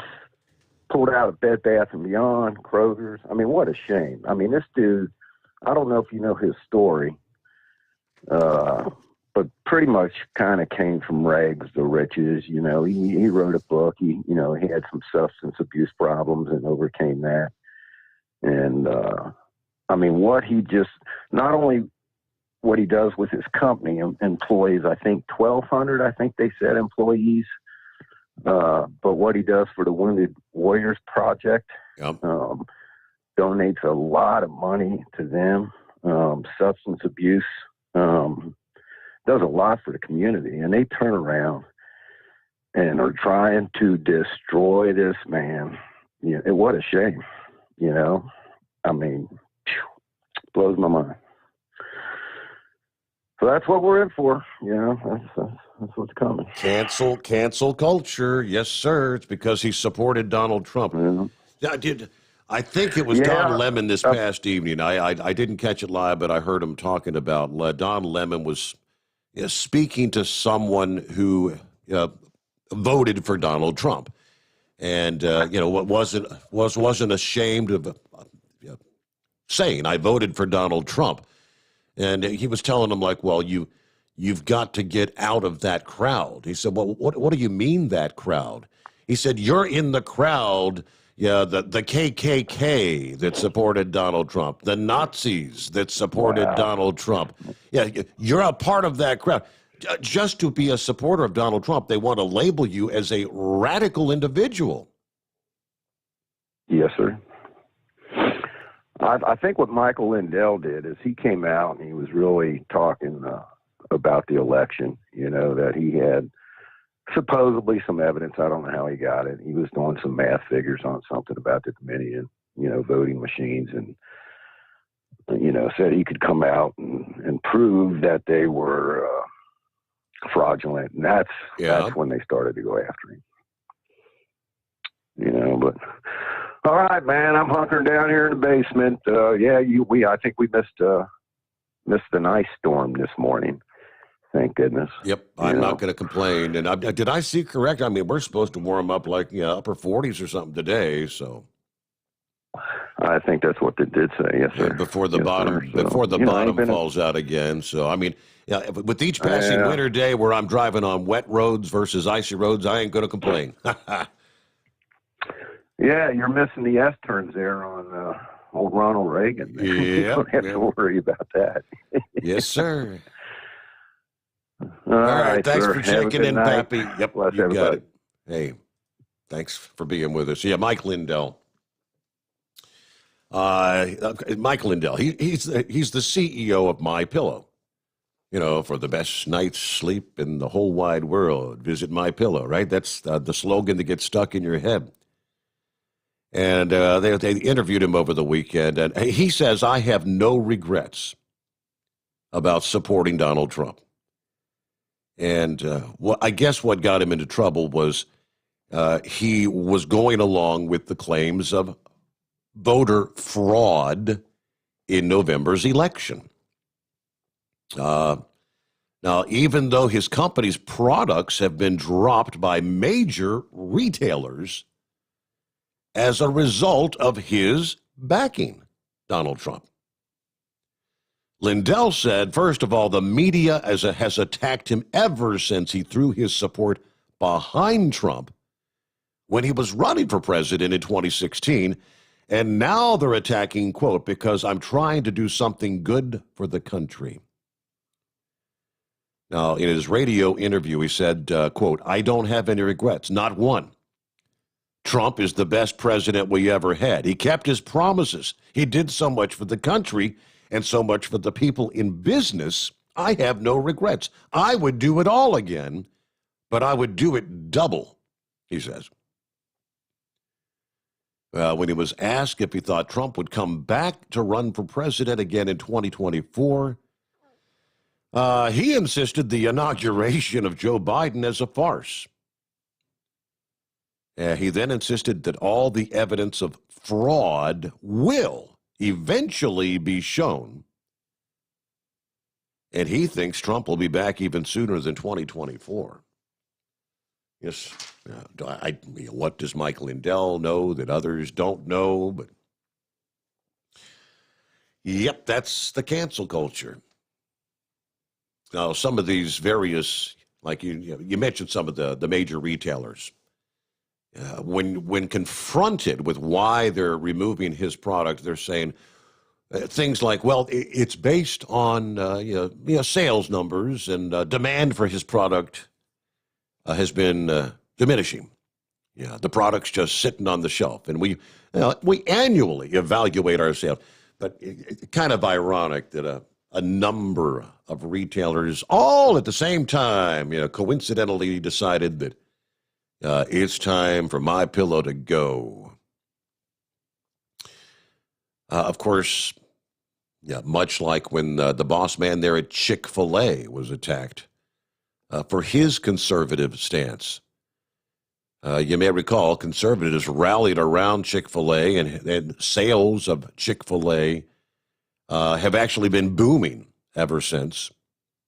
I know some people who have actually, in light of the attacks on Mike Lindell and My Pillow, have said, I just ordered me some more of My Pillows this past day because I support Mike Lindell and his not being afraid to stand by his convictions. Now, speaking of the cancel culture, all right, I don't normally order these things, but you get bombarded with these advertisements for food supplies and whatnot to have on standby in the event of an emergency. It's like emergency rations with like a shelf life of, say, 25 years. And I came across an offer this past day that I'm like, well, that's a buy one, get one. And I can't pass that deal up. So I ordered, and it's from a website known as 4 Patriots.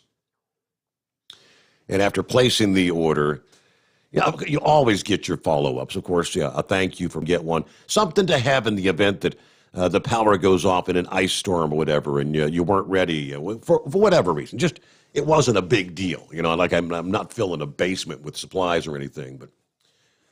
But the follow-up was, hey, Steve, it's Frank Bates from 4 Patriots. I'm reaching out to you for 2 reasons. First, to thank you for your order. As an American family-owned company, we truly appreciate your support. Secondly, you should be commended for taking steps to make sure you're protected in an emergency. We champion freedom and self-reliance, and that starts with our own families and extends to yours. So over the next few weeks, you'll get a handful of daily newsletters from me. We all have to work together when it comes to getting prepared. But our goal is to discuss interesting or high-impact events relevant to the American people, like those of us who value the importance of being prepared. So if you like them, great. If it's not for you, hey, no hard feelings. You can click the preferences link at the bottom, take a break. But my story, and this is why the only reason I'm sharing this is because I said, wow, as I read this morning, I said, that's quite fascinating. It sounds somewhat similar to what some guy named Steve Sommers recently went through. My story started a decade ago. I was a corporate guy making decent money. My lovely wife decided she wanted to be a stay-at-home mom, and because things were going okay, I said, of course, absolutely, honey, whatever makes you happy. Yeah, things got a little tight with me as the sole provider, but we were making it okay. Then the other shoe dropped. I got called into my boss's office on a random Thursday. Sitting across from him was our head of human resources, who was secretly called Hatchet Man. And for good reason. The next 15 minutes were a blur as they told me I was being terminated. Right now. No waiting, do not pass go, do not collect $200. Yeah, get your things, you're done. No real explanation except for, well, the economy's bad right now. I sat there in absolute shock. I didn't even get to clean out my desk. They said they'd send the rest of my stuff. Then Hatchet Man walked me to the door and took my security key. And that was it. Years on the job wasted away in 15 short minutes. I got to admit, it put me into a bit of a panic, and the conversation that followed with my wife was uncomfortable, to say the least. Lucky for me, she's one great gal and told me we'll get through this. But that's where I tell you, it was that very moment I made the decision to never let myself be so dependent on anyone for my own well-being. My eyes were wide open. We took a long, hard look at our finances. We knew we'd have to make some huge changes. We sold our house. We sold our things. We moved south where the cost of living was cheaper. We put down new roots, literally and figuratively. We planted a garden. My wife learned to sew and knit and even picked up some part-time work along the way. I threw myself into learning all I could about self-reliance. I started with solar energy and ultimately started this company, a.k.a. 4 Patriots, as he calls it. And that's what he's doing today. But I just, his story kind of reflected on, I could identify where you've spent so many years in a position and then just in a matter of moments, it's like the rug gets pulled out from under you for whatever reason. Is it cancel culture? Is it the economy's real bad? And we all survived, some better than others. The economic turmoil going back to 2008, 2009. The quote, economic crisis, and hell, I remember sitting down.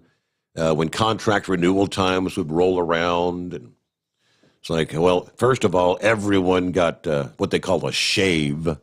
In other words, you took a pay cut. And then when contract time rolls around, it's like, well, we're not even offering a 3% cost of living increase. In one of those discussions, the quote was, I don't think that's going to happen until Obama's out of office. Those are the kind of things that be coming right out and telling you, hey, as long as Obama's in there, we ain't going to be, we're cutting. And so I digress. Let me get back to your calls here. It's 844-3388. The Steve Sommers Overnight Drive. Let's try again with Horse Feathers. Hello, Horse Feathers. Yeah, morning, Your Honor. Trying to get back to you here. I was kind of in between loading, and my boss caught me and everything else, so I kind of missed the first hour of the show, I guess. Okay, well, that's why you got it on the YouTube there, so... That's why you weren't there when I came to you on the phone.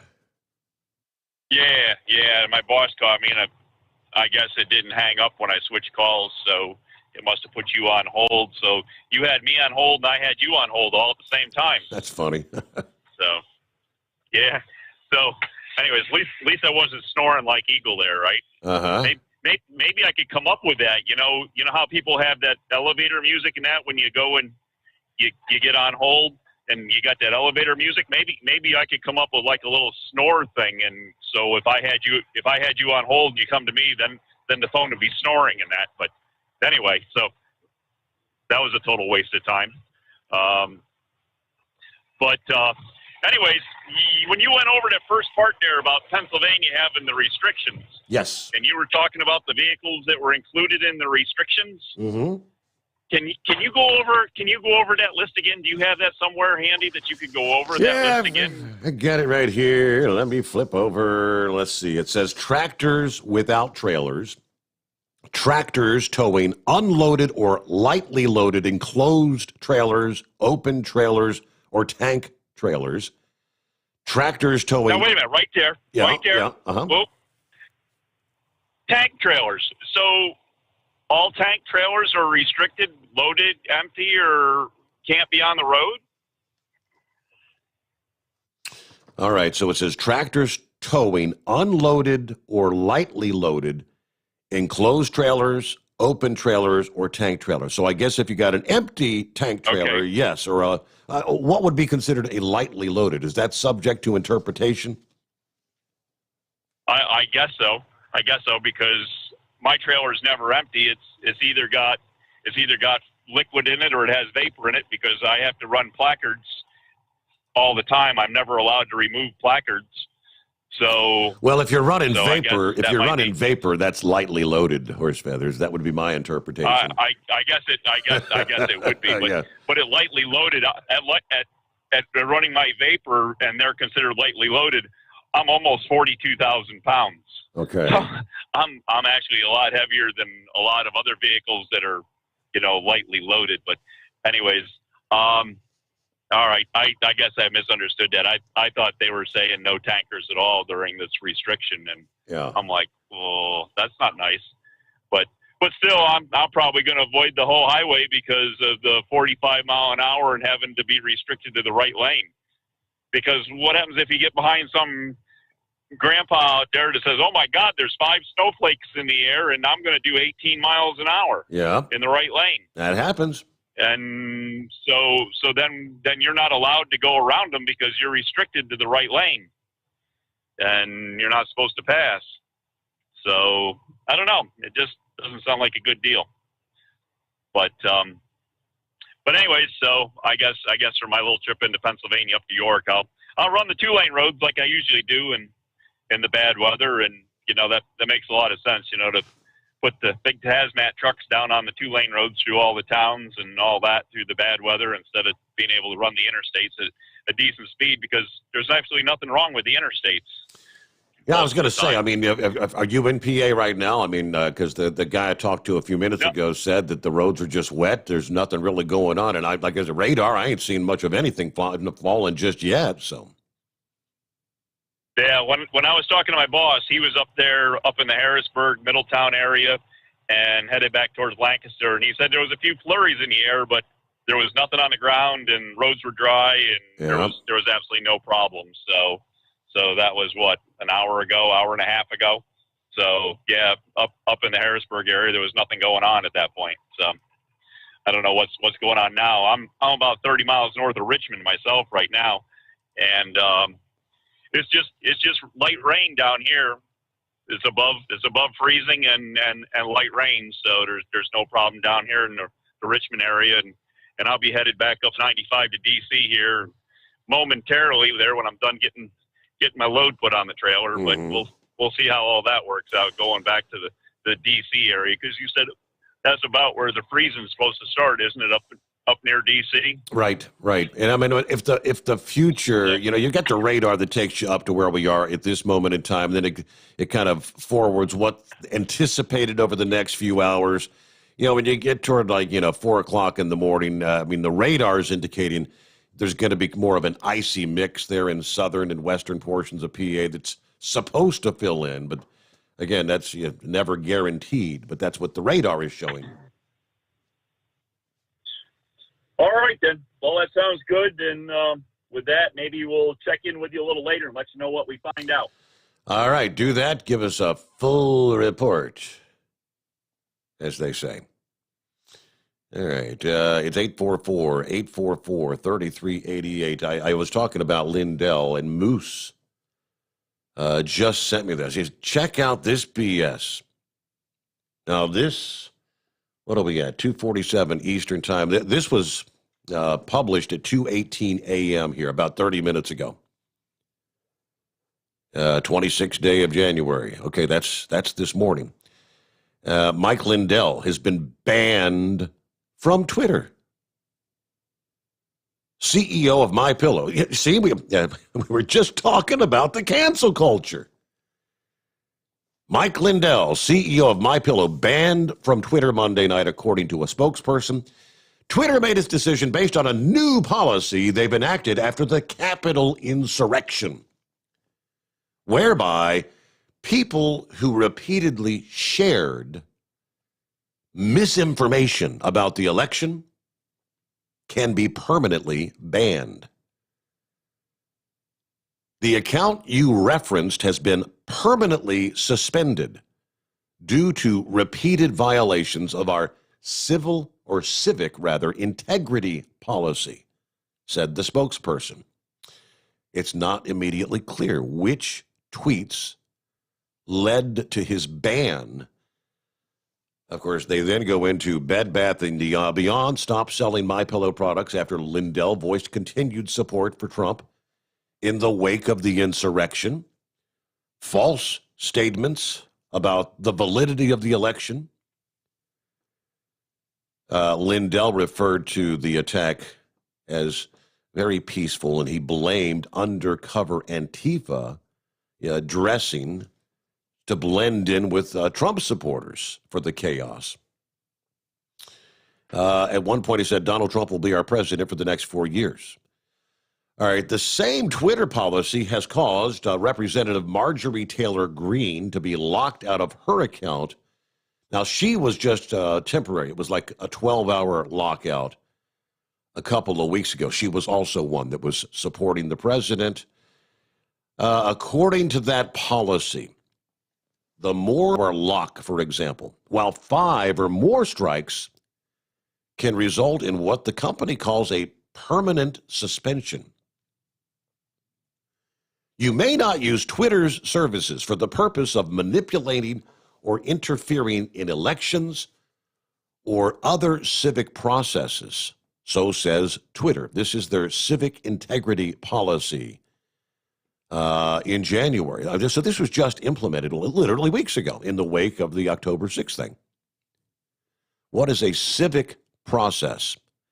Well, that includes political elections, census, major referenda, or ballot initiatives. As we well know, former President Trump, was banned earlier this month. After close review of recent tweets from @RealDonaldTrump, in the context around them, we have permanently suspended the account due to the risk of further incitement of violence, says Twitter. In the context of the horrific events this week, we made it clear additional violations of the Twitter rules would potentially result in this very course of action. All right, so that's Donald Trump. Now it's Mike Lindell. And where does it end? How far down the totem pole does it go? I don't think it's going to stop anytime soon. It's the cancel culture. Okay, thank you for letting me run the front door. Yes. I really appreciate it. Just a reminder to the Twitter heads out there, the people that are running that company, power shifts. It may be a couple years down the road, but memories stay, power shifts.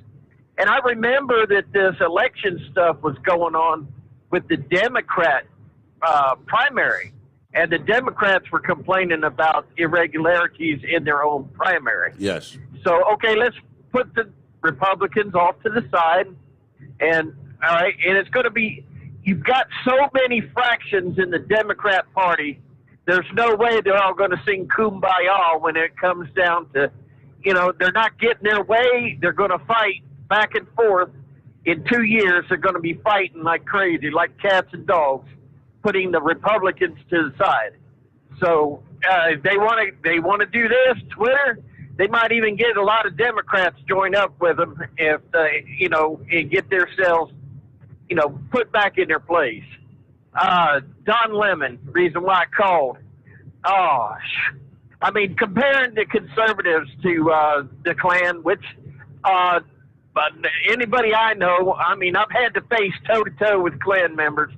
I guess because I wear bib overalls, I like my Western hats and Western boots.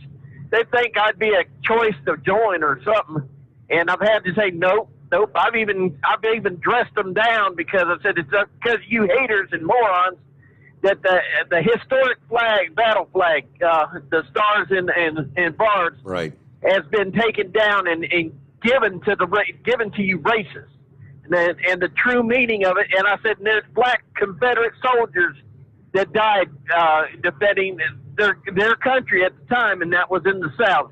Anybody don't believe me, look up the forgotten black Confederate soldiers. There's 3 videos. And video number 2, in 1929, somebody recorded Confederate soldiers. 3 of them were black soldiers. And yes, they were inscripted. They watching the general's horses, and they were taking care of the general. Got news for you. So were a lot of people I know from Vietnam. They were drug into that battle. They didn't go there by choice. But those soldiers look straight into the camera, and they're proud of their service. Okay, this thing with Don Lemon, tagging every conservative with this.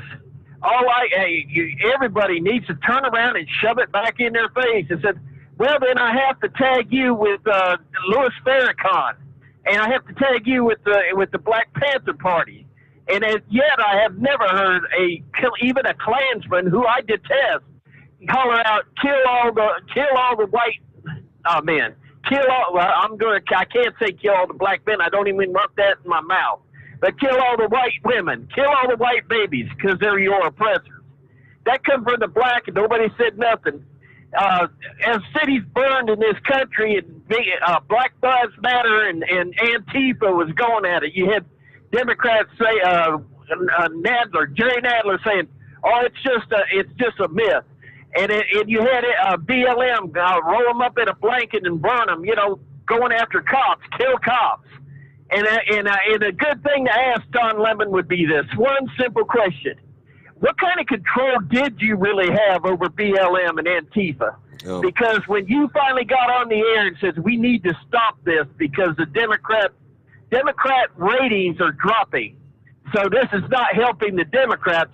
Not long after he said that, it started to slow down to a stop. So, Don Lemon, I got to ask you, buddy, did you have control over that situation or not? Well, if you remember, early on in those protests, not just Don Lemon, but many in the mainstream media were portraying the narrative as what's taking place with whether it's the looting, the burning, that there is a just reason that that these people are venting that anger, that it was a just cause, they tried to tell us. Well, we're just because we've got proof that we had a fraudulent election, and I don't accept you stealing some man's stuff out of his store and beating him to the ground just because you're upset over something, and that guy had nothing to do with it. And truth of the matter is that there was Antifa was in that. Any mega person that crossed that line, they crossed that line. They did nothing but kick Trump in the nuts. He worked for the American people. He did a good job for us. And anybody that if you were genuine, I believe Antifa and BLM were there. They've already arrested people that have ties. But if you were a mega and you got crossed over, got carried away with it, sorry, you just ruined 4 years of a man's good works. Yeah. I can't support you in any way. I think that's a valid possibility. Honestly, I think there were some. Well, maybe they were peaceful to begin with, but you get caught up in the heat of the moment. It's like any large gathering, whether it's after a big sporting event. Everybody's out having a good time together, but all it takes is one jackass to start something, and there's always others that are willing to follow the leader. I think there may have very well been some honest-to-goodness supporters of Donald Trump whom I would otherwise have never thought would ever participate in some of the events that unfolded there at the Capitol on October the 6th. I was about as flabbergasted as so many others, but again, the first thing that crossed my mind is I really wonder how many in that mix were actual plants or agitators who were hell-bent on making it look like the president's supporters were all a bunch of right-wing lunatics. They, for what it's worth, they did a fairly decent job of doing that day. But everyone that I spoke to, the true conservatives out there, all pretty much condemned that. You say that things went too far. That was yes. We say the same thing about protests. We said the same thing all summer long through 2020. Your right to peacefully gather, to march, a.k.a. protest. Nobody has a problem with that. Until you start busting out windows and lighting buildings on fire and physically assaulting those who maybe don't feel or sympathize or feel the same way you do. I condemn that on all fronts. No matter what the case might be, whatever your cause might be. All right, with that, we've reached the top of the hour. But all right, lines wide open here. Want to jump on board as we'll be crossing over the midnight hour on the West Coast as we make our way into a Tuesday. Our number is 844-844-3388. The Steve Sommers Overnight Drive live from the Hot Shot Secret Studios. You're listening to the Overnight Drive with Steve Sommers. At Hot Shot Secret, we share the science behind common diesel problems. For example, fuel additives. The purpose behind most fuel additives is to impact performance of your diesel or provide protection to your fuel system. Hot Shot Secret Everyday Diesel Treatment provides both performance enhancement and protection with 6 key components. This fully formulated premium fuel treatment includes the performance-enhancing cetane boost, injector cleaner, and LX4 lubrication, as well as protection against water with a demulsifier and rust inhibitor, plus a stabilizer that minimizes fuel filter clogs. Everyday Diesel Treatment delivers a 6-in-1 premium fuel treatment for every fill-up, every time. Everyday Diesel Treatment is available at truck stops, Tractor Supply, O'Reilly's Auto Parts, and online at HotShotSecret.com. Hot Shot Secret, powered by science. Pure Flow Air Dog, your leader in fuel air separation system technology. Our systems filter out water, particulates down to 2 micron, and remove all of the air out of your diesel fuel. This allows for nothing but pure, clean diesel fuel to reach the expensive injection system equipped in your vehicle. Not only do our fuel systems protect, they also come in a variety of flow rates to meet your performance needs. Our systems are compact and use OEM-style fittings for easy installation. Learn more about our product at www.pureflowairdog.com and be sure to follow us on Facebook and Instagram. Protect your investment with Pure Flow Air Dog. Drivers, you demand that your equipment's reliable and dependable, and that also applies to your headset for communication. Well, our friends at Stellar Electronic have you covered. The Pluto Duo headset bundle is the best communication headset you can find in the industry. No matter the challenging environment you're driving in, the Pluto headset will make you sound crystal clear all the time thanks to their 99% noise cancellation. And the Duo's not only a stereo converter for the headset, but also a power bank so you can charge as you go. Learn more at StellarElectronic.com or visit them on Facebook. Do you have a Dodge pickup and hate your automatic transmission? Of course you do.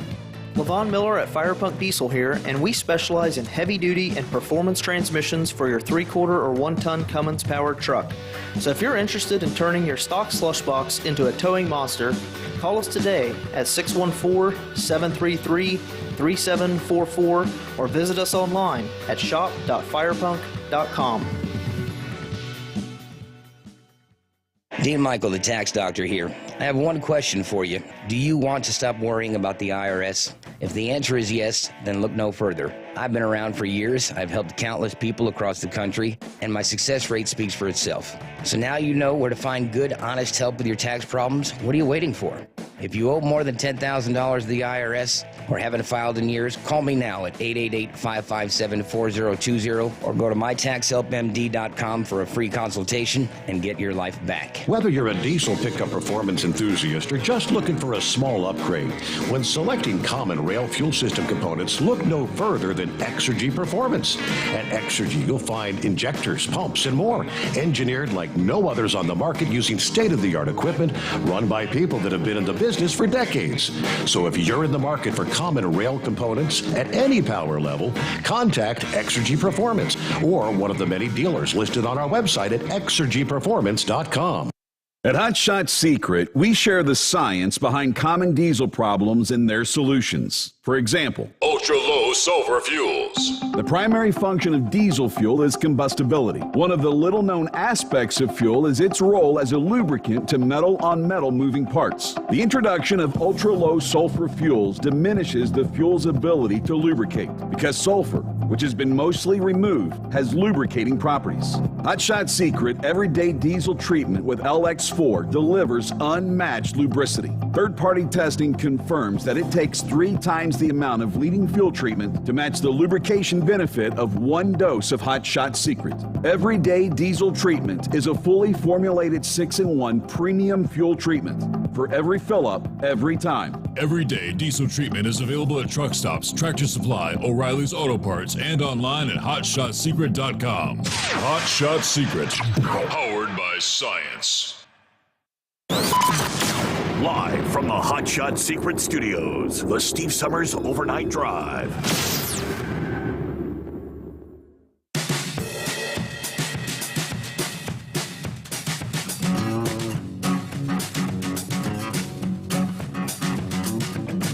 All right, let's jump back into it here. Another hour underway.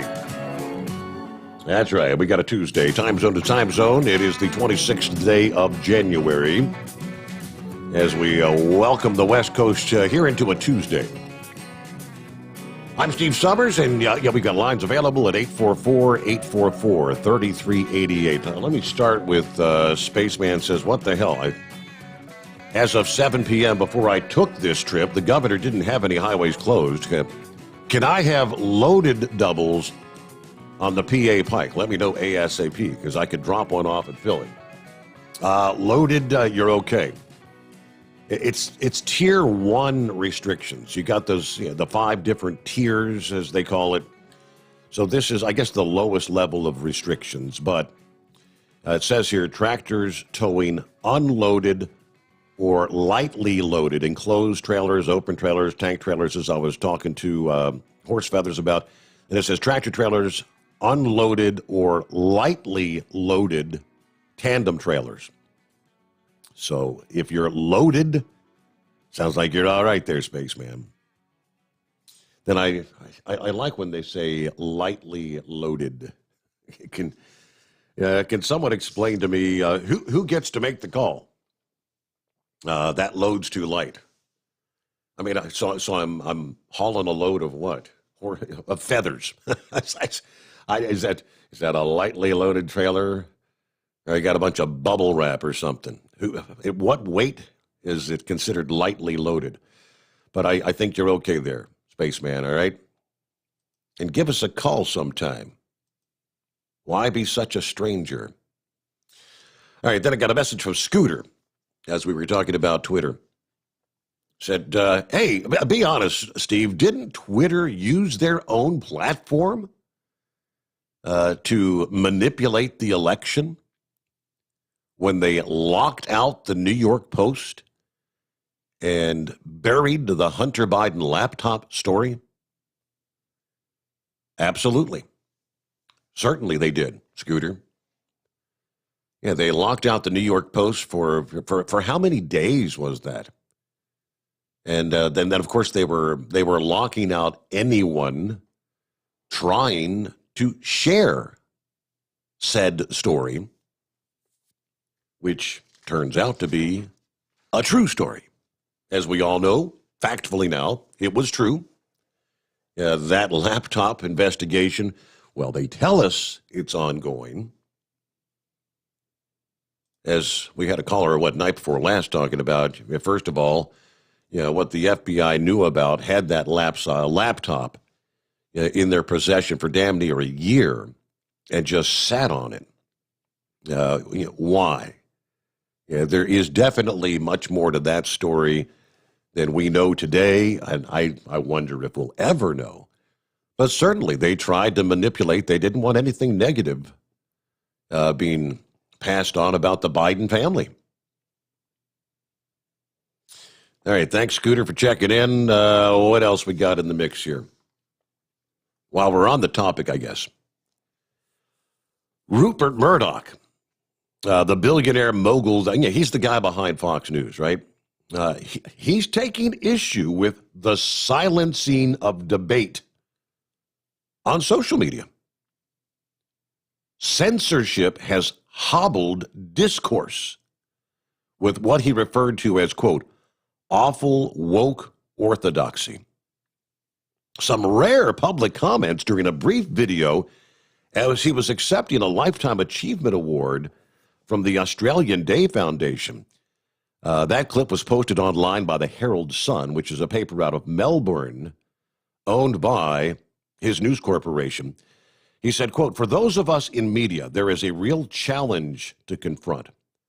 A wave of censorship that is seeking to silence conversation, to stifle debate, and ultimately stop individuals and societies from realizing their potential. Now, of course, then everything goes back to the Capitol on January 6th. And, of course, then banning media accounts, the purging of social media, then President Donald Trump, drawing complaints of censorship. What else would you call it? Twitter said Monday they would seek to police the service more vigilantly for misinformation, and they've actually now introduced a new feature called Birdwatch. I was reading a little bit about Birdwatch earlier. Right now, they're calling it a kind of a pilot program where there'll be a certain number of people participating in Birdwatch. But if you see something that's posted via social media, I specifically on Twitter, if you're a bird watcher, you'll be able to flag that and post countering information about whatever you believe is disinformation, misinformation. if I can pull up the rest, maybe we'll get back into that. But, Fox News and other conservative outlets are under fire for fueling uncertainty about the election, which they believe contributed to the storming of the Capitol. In his remarks from the award ceremony, Rupert Murdoch said, a rigidly enforced conformity aided and abetted by so-called social media is a straitjacket on sensibility. Yeah, I just actually kind of wonder how Rupert Murdoch's feeling about the changes that have taken place at his own media outlets, a.k.a. Fox News. The transformation that's been ongoing after handing over the reins to the boys and whatnot. But all right, shall we get back to your calls? It's 844-844-3388. And not sure who it is on the line. It says, peace. Who we got?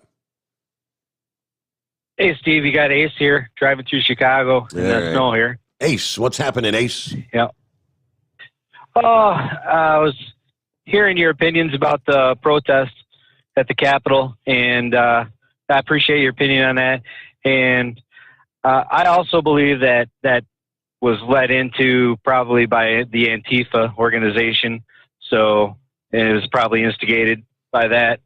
But it got me thinking about, to play devil's advocate, I was thinking about the Boston Tea Party.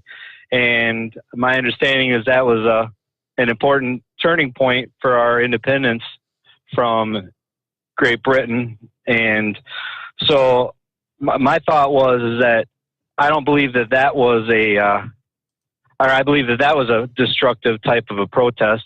And I was thinking that sometimes some things need to happen to get the right people to think about it. You know what I mean? Yeah, well, absolutely. Isn't that exactly what the media was pretty much going along with the riots all summer long, saying that we have to take a hard look at some of the injustices, and specifically, right. With law enforcement, that we have to have more training, and if there are issues, well, certainly, sometimes you gotta resort. But I mean, at what point do you draw the line in a protest versus an absolute, does burning down buildings or burning down police stations, is that warranted or justified? Absolutely not. Anytime somebody's getting hurt, that's a bad thing. Yeah. So we don't want that. Yeah. All right. Well, anything else, Ace, or is that pretty much cover it? No, that's it. Thanks, Steve. Appreciate it. All right. Thank you for chiming in. Have a great morning. That frees up a line. And, okay, so we're wide open here on a Tuesday morning at 844-844-3388. Now, sometimes, even a scenario like this where you'll take a story and is this trying to make a mountain out of a molehill? I kind of think it may be. Washington Post reported that it's been confirmed that Joe Biden's Oval Office makeover saw the removal of the flags that represent the 5 branches of the U.S. military.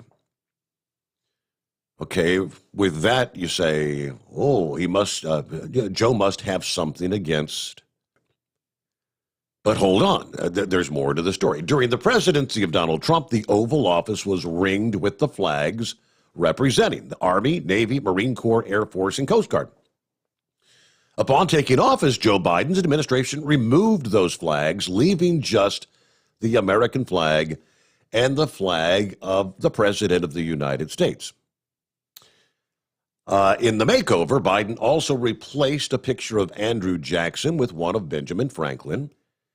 Added was a bust of Latino civil rights leader Cesar Chavez. Biden took 2 Clinton-era pieces back in the room, including the darker gold curtains and the blue Oval Office rug from the Monica Lewinsky days.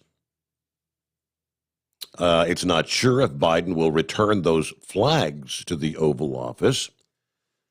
But here's where it kind of gets interesting. Donald Trump installed the flags after taking power in 2017.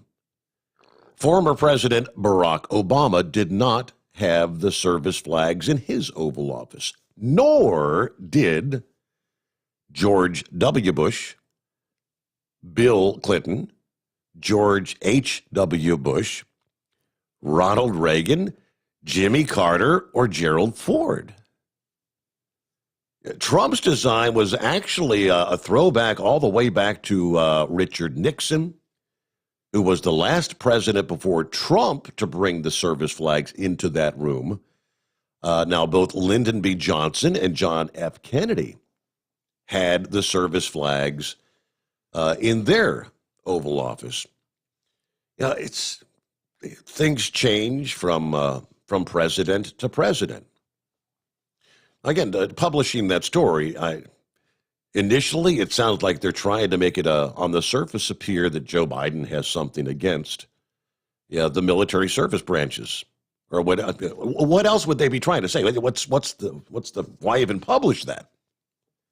And then you say, well, look at all these, half the last 10 presidents, more than half, did not have those flags in the Oval Office. Every president comes in, and that's what it's all about. One moves out, one moves in, you redesign, everything gets made over. Pictures change, statues, monuments, busts, you name it. It all changes from one presidency to the next.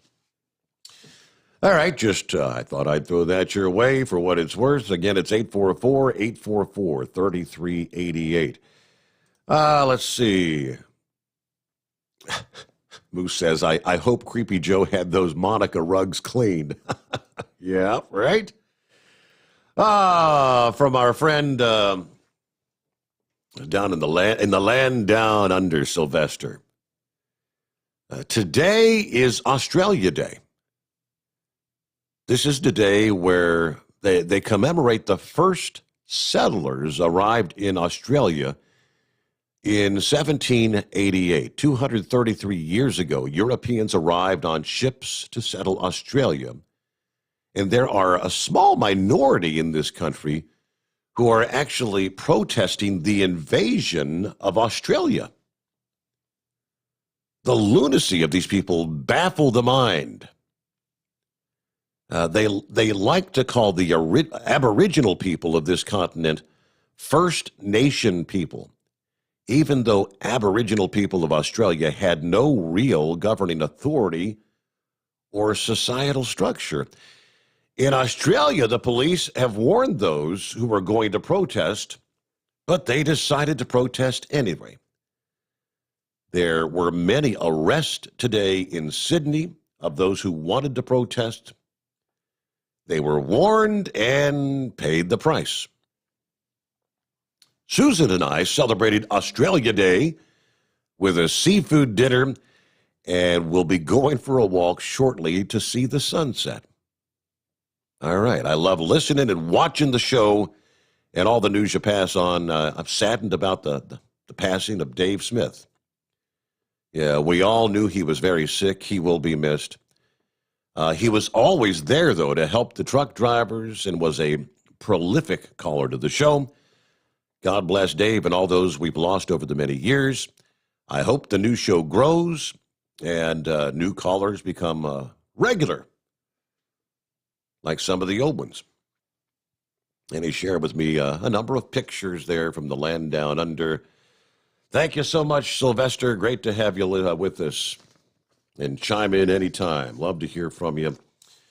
All right, under the industry headlines, as we move ahead next week, the House Transportation and Infrastructure Committee will have a hearing to discuss the transportation industry's next steps in dealing with the COVID pandemic. Let's see, what's it going to be called? Protecting Transportation Workers and Passengers from COVID. Gaps in Safety, Lessons Learned, and Next Steps. That's what the title of the hearing will be. It will be conducted virtually at 11 a.m. Eastern Time, Thursday, February the 4th. And OOIDA's Executive Vice President, Louis Pugh, is scheduled to be one of the witnesses for this hearing. It is an honor to represent the hardworking men and women who drive trucks every day to keep America rolling, he says. Truckers face countless obstacles, both during and pre-COVID. While the FMCSA and the Federal Highway Administration both stepped up to provide some relief, Congress was pushing more costly mandates, including that massive cost increase for insurance. You can't refer to truckers as heroes while you simultaneously try to put them out of business. Just doesn't work that way.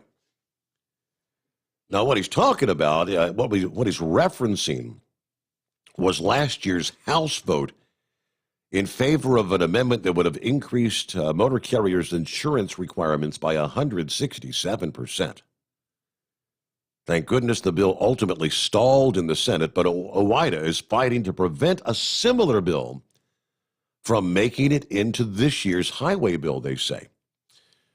Last month, Pugh wrote a letter to a member of Congress criticizing them for not doing more for small business truckers in the latest relief bill, rather pushing for legislation that may drive many small trucking companies out of business. Let that sink in a moment, he wrote. The House voted to dramatically increase the insurance cost of small business truckers during a historic economic crisis so their trial lawyer friends could bring home bigger payouts when suing blue-collar workers. Is this how out of touch you've become? As of yesterday, the Transportation and Infrastructure Committee hadn't released the full list of witnesses, but coincidentally, February 4th of 2020, 1 year ago, Pugh testified at the Senate Transportation and Safety Subcommittee hearing where they were talking about stakeholder perspectives on trucking in America. I remember that, covering that. Speaking on behalf of truck drivers, Pugh delivered a series of what he called truth bombs about the state of the trucking industry. He called the current state of the industry dysfunctional. He called out regulations that do not improve safety, enforcement motivated by profits, and drivers being forced to contend with long hours and notoriously low pay, as we all too well know. All right, so there you go. That'll be coming up here in a few days, February the 4th. And typically those virtual testimony things are all carried via simulcast or whatever. You can tune in via the internet, take a listen to what's going on, or watch the proceedings. We'll get to some of the other industry headlines coming up here. As, of course, as always, around the country, it's 844-3388. The Steve Sommers Overnight Drive, live from the Hot Shot Secret Studios. The Overnight Drive with Steve Sommers, live from the Hot Shot Secret Studios. Call Steve now, 844-844-3388. That's 844-844-3388. At Hot Shot Secret, we share the science behind common diesel problems and their solutions. For example, ultra-low sulfur fuels. The primary function of diesel fuel is combustibility. One of the little-known aspects of fuel is its role as a lubricant to metal-on-metal moving parts. The introduction of ultra-low sulfur fuels diminishes the fuel's ability to lubricate because sulfur, which has been mostly removed, has lubricating properties. Hot Shot Secret Everyday Diesel Treatment with LX4 delivers unmatched lubricity. Third-party testing confirms that it takes 3 times the amount of leading fuel treatment to match the lubrication benefit of 1 dose of Hot Shot Secret. Everyday Diesel Treatment is a fully formulated 6-in-1 premium fuel treatment for every fill-up, every time. Everyday Diesel Treatment is available at truck stops, Tractor Supply, O'Reilly's Auto Parts, and online at hotshotsecret.com. Hot Shot Secret, powered by science. Dean Michael, the tax doctor here. Are you one of those truck drivers that came home after a long haul and found the only thing waiting for you was a stack of IRS letters? Your significant other was gone, but your newfound IRS problem is still there. I've heard this story many times over the years. While I can't help you with your broken heart, I can fix your tax problems. If you owe more than $10,000 to the IRS or haven't filed for many years, call me for a free consultation at 888-557-4020 or go to mytaxhelpmd.com. Like I always say, you keep your eyes on the road, I'll keep mine on the IRS. Whether you're a diesel pickup performance enthusiast or just looking for a small upgrade, when selecting common rail fuel system components, look no further than Exergy Performance. At Exergy, you'll find injectors, pumps, and more, engineered like no others on the market using state-of-the-art equipment run by people that have been in the business for decades. So if you're in the market for common rail components at any power level, contact Exergy Performance or one of the many dealers listed on our website at exergyperformance.com. Do you have a Dodge pickup and hate your automatic transmission? Of course you do. Levon Miller at Firepunk Diesel here, and we specialize in heavy-duty and performance transmissions for your 3-quarter or 1-ton Cummins-powered truck. So if you're interested in turning your stock slush box into a towing monster, call us today at 614-733-3744 or visit us online at shop.firepunk.com. Getting a good night's sleep while on that long haul can be quite the challenge. That's why Commercial Vehicle Group has partnered with Serta Mattress to bring you the Bostrom plus Serta mattress for the best night's sleep possible while you're on the road. The Bostrom plus Serta mattress, manufactured with Serta's patented Cool Gel memory foam, acts to dissipate body heat and eliminate pressure points, which reduces the tossing and turning that can be so disruptive to your sleep. The Bostrom Serta mattress comes in 2 thicknesses, 7 and 10 inches, offering support to drivers of all shapes and sizes. The mattress comes in the standard 80-inch length with 4 widths, 32, 36, 39, and 42 inches. For more information on the mattress or where to buy, call us at 800-459-7328. That's 800-459-7328. At Hot Shot Secret, we share the science behind common diesel problems and their solutions. For example, Hot Shot Secret Stiction Eliminator. Stiction, that sticky friction, undermines the performance of diesel engines and is difficult to remove from the oil system. Hot Shot Secret Stiction Eliminator is a powerful synthetic cleaner that targets stiction, contains no harmful solvents, and is formulated to be left in the engine to safely dissolve stiction for thousands of miles. It works as you drive. Our proprietary carbon nano lubricant is blended with Stiction Eliminator, filling in microscopic irregularities inside your engine, providing a smoother surface for enhanced lubricity, reducing friction and wear. Third-party ASTM testing verifies that Stiction Eliminator removes 2 times as much stiction than any alternative on the retail shelf. Use Stiction Eliminator to solve an existing problem or as a preventative maintenance. Hot Shot Secret Stiction Eliminator, available at truck stops, Tractor Supply, O'Reilly's Auto Parts, and online at hotshotsecret.com. Hot Shot Secret, powered by science. And now, back to the Steve Sommers Overnight Drive.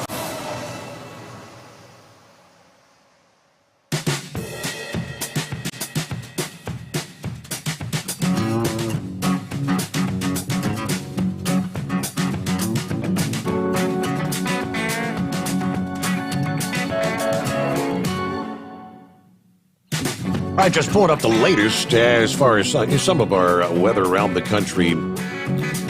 And indeed, we were talking about the potential for severe weather in the southeastern portions of the country.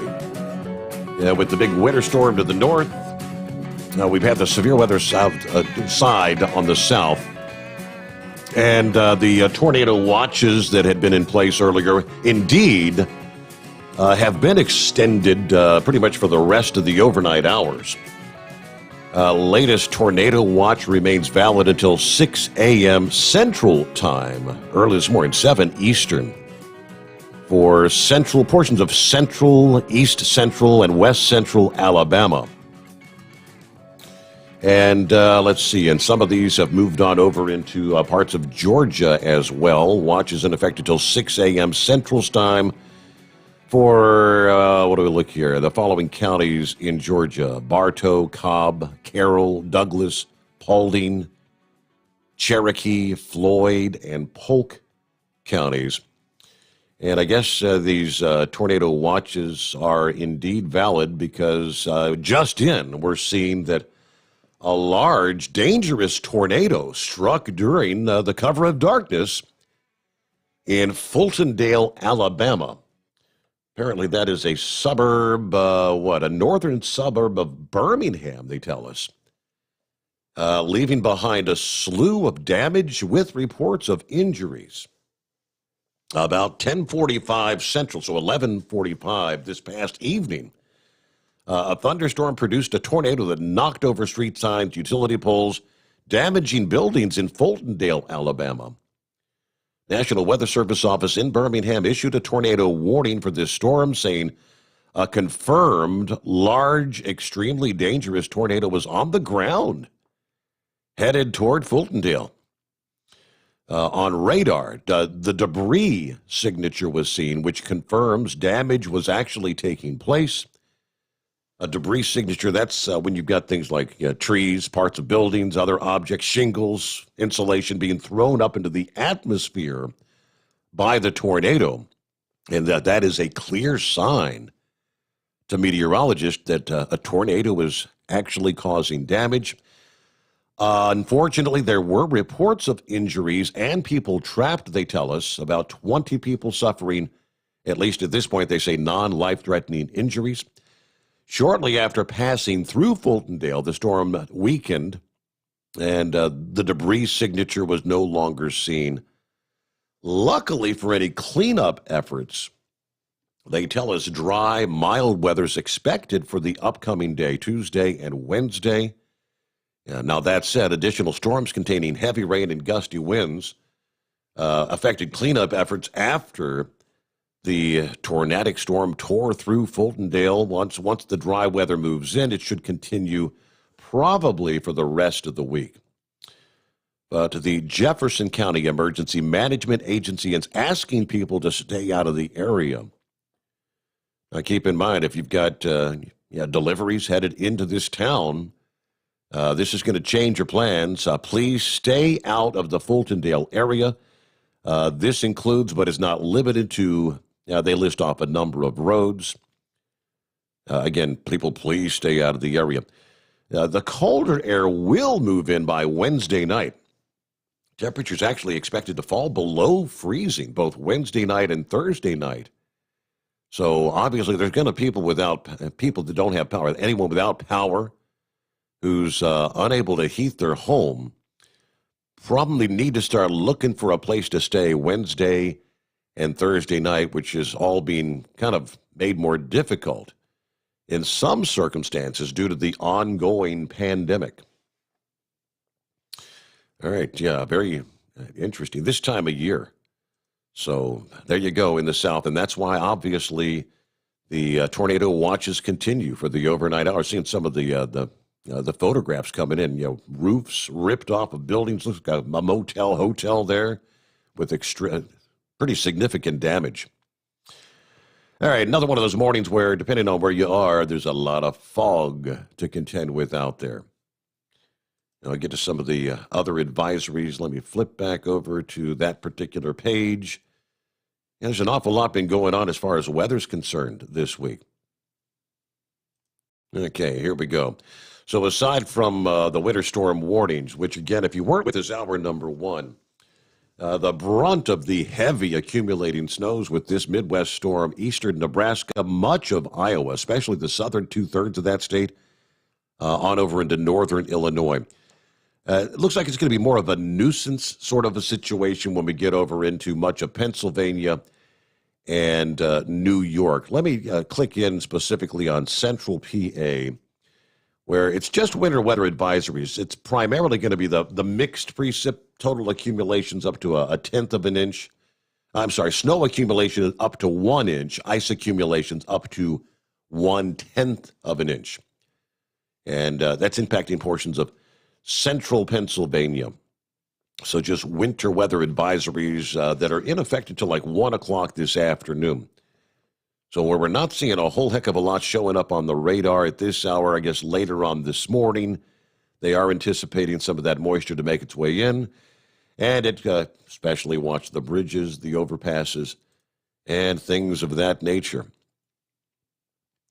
So you want to jump on board? We've got lines wide open here on a Tuesday morning. It's 844-844-3388. What else in the mix here? The Cactus League, they tell us, and some of the affiliated communities sent a letter to Major League Baseball asking for a delayed start to spring training as the coronavirus pandemic continues, causing big issues there in the state of Arizona. They released the letter this past day, signed by officials from 8 cities and the Salt River Pima Maricopa Indian community. In all, you've got 15 major league teams that hold spring training in Arizona. But the letter made it clear that the greater Phoenix area, where 10 teams play, isn't ready for baseball. Interesting. The league scheduled calls for games to begin on February 27th, with teams supposed to be reporting about 2 weeks earlier. This is almost like a deja vu. It's going back a year ago when all this started to unfold, and we saw the interruption, ended up with, what did we get, like half a baseball season out of Major League Baseball?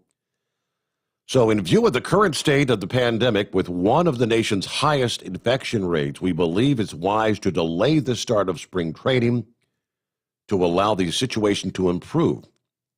Arizona reported 48,456 new cases over the past week, according to the CDC.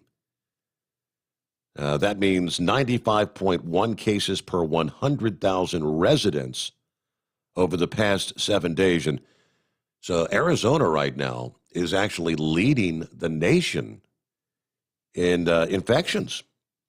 Any decision to delay spring training cannot be made unilaterally by Major League Baseball as leaders charged with protecting the public health and as committed longtime partners in the spring training industry want you to know we stand united on this. So, yes, signed off by a bunch of different people, but each of those areas has stadiums that host at least one major league team. The other 15 teams hold spring training, of course, in the Grapefruit League there in Florida, which had 52 cases per 100,000 residents in the past 7 days.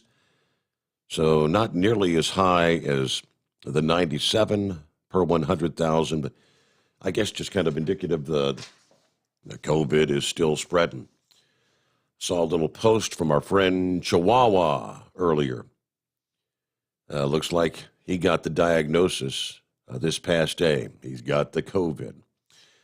Now, he said in his post, he was saying, I'm kind of confused. I've been diagnosed with COVID-19. I am to quarantine for 10 days. My mother and sister, I guess, that reside in the home with him, are being told to quarantine for 14 days. He was kind of saying, how does that work? Chihuahua, if I had to venture a guess, I'd say, seeing as I guess you were showing symptoms or whatever, is that why you got tested? Normally it takes a few days for those symptoms to present. Thus, you've already been infected for a few days. Now, for the 14 days for your mom and sister, obviously, if they start presenting any symptoms during that time, they'll have to get tested and whatnot. So, I guess the way it works, if you're in contact, they want them to probably go out and get tested ASAP. I'd reckon. But hope you get better soon, Chihuahua. He's dealt with his own share of health issues himself, let alone the COVID-19. All right, it's 844-844-3388, the Steve Sommers Overnight Drive. What's happening, Tim Jim? Hey, good morning, Steve. Hey, is that Chihuahua? Is that the same as the old Chihuahua? That's the guy. Yes, that's him. Okay. I wanted to make sure I was thinking of the same fellow. Hey, on that COVID note there, a local host brought up the stat somewhere this morning, or yesterday morning, I guess it was, on the flu cases. He read a report, I forget the name of the organization that did it, but it was for federal stats, that last year, from September till this time of the year, we had like 6,500 or 65,000 cases of flu. And this year, we've only had 1,000 cases in the same time frame. So which he posed the question, did we just lose that many cases of the flu, or have they all been called COVID? What do you think on that? I've mentioned several times in recent weeks, are you aware of anyone personally who's been diagnosed with the regular old flu? No, not at all. No. No, they're all calling COVID and running for testing and everything else and getting in the system. And in fact, we just had a discussion at the household today. They want you to sign up online for whenever the vaccine becomes available for your age group. And the wife said, well, you want me to sign you up for it? I said, no. She said, what do you mean no? I said, no, it's not at this time. So it sparked a little discussion anyhow. Let's just leave it at that. Has the COVID wiped out all the regular flu? I mean, maybe it killed the flu. Well, that's possible. I believe he said the study said that there's no more flu because everybody's been masking up and social distancing. To which he replied, if that was the case, why weren't we doing that for the last 50 years? Whenever exactly flu season came around. Yes, sir. Yes, sir. So on a different note, last week Robin called in was kind of down about the barbecues. Yes. Remember? Absolutely, yeah. Okay, so how about this scenario here? How about the first annual Steve Sommers Overnight Drive barbecue cook-off held at the broadcast bunker? The secret bunker. At the secret bunker, and then you can have round two held up at the corporate offices. Yeah. That was about a month or two later. Yeah. What do you think? Yeah, talking about some barbecue. I'm getting kind of hungry thinking about it. Well, so am I, but I just thought I'd throw it out there. And then if nothing else on the cook-off dates, you would eat very well, and the princess, and so would Chris and the crew whenever they had the cook-off up there. What do you think? There you go, right? A couple other things here. You're starting to advertise, I think, this Bostrom and Sealy on mattresses, which brings up the question, did Big Rig Mattresses and his home mattressing make it through the pandemic? I have not spoke to Brian Mathis. I know when it first started to unfold, I think they actually had to shut their stuff down for a period of time. So I hope he made it through. They're on our. Might be worth a call. Yeah. It might be worth a call to reach out to him to see, wouldn't it? They're on the list to get to contact. Yes, indeed, they are. Okay, yeah, good product, very good product. So it's should reach out to him. And last thing I got here, Friday, at the end of the show, a fellow called in about the CNG engines. Does that sound right? Natural gas, yes. Yep. Yeah, if you remember rightly, it's been about 6 years ago. I had the absolute misery of driving one of them pieces of crap for a year. The reason they're not holding up is because the CNG is a dry fuel, and the engine just can't take it. It makes it. If you get one to make 100,000 miles, you're lucky. Really? Most of them are coming apart at 50,000 miles or less. But they also didn't have any power. I mean, the one I drove was supposedly rated. It was a big block, 16-liter, rated at 475 horse. And my normal diesel was a 12-liter, rated at 375, and I usually ran about 79,000 to 82,000. At any given time, that little diesel would outpull that natural gas truck and run rings around it at any given time. That's so, interesting. Well, I mean, the only reason and if you've got the only reason they caught on is because there was a government subsidy with them. I mean, the government was giving you back almost all your fuel money and big tax incentives on both the state and federal levels on your permit.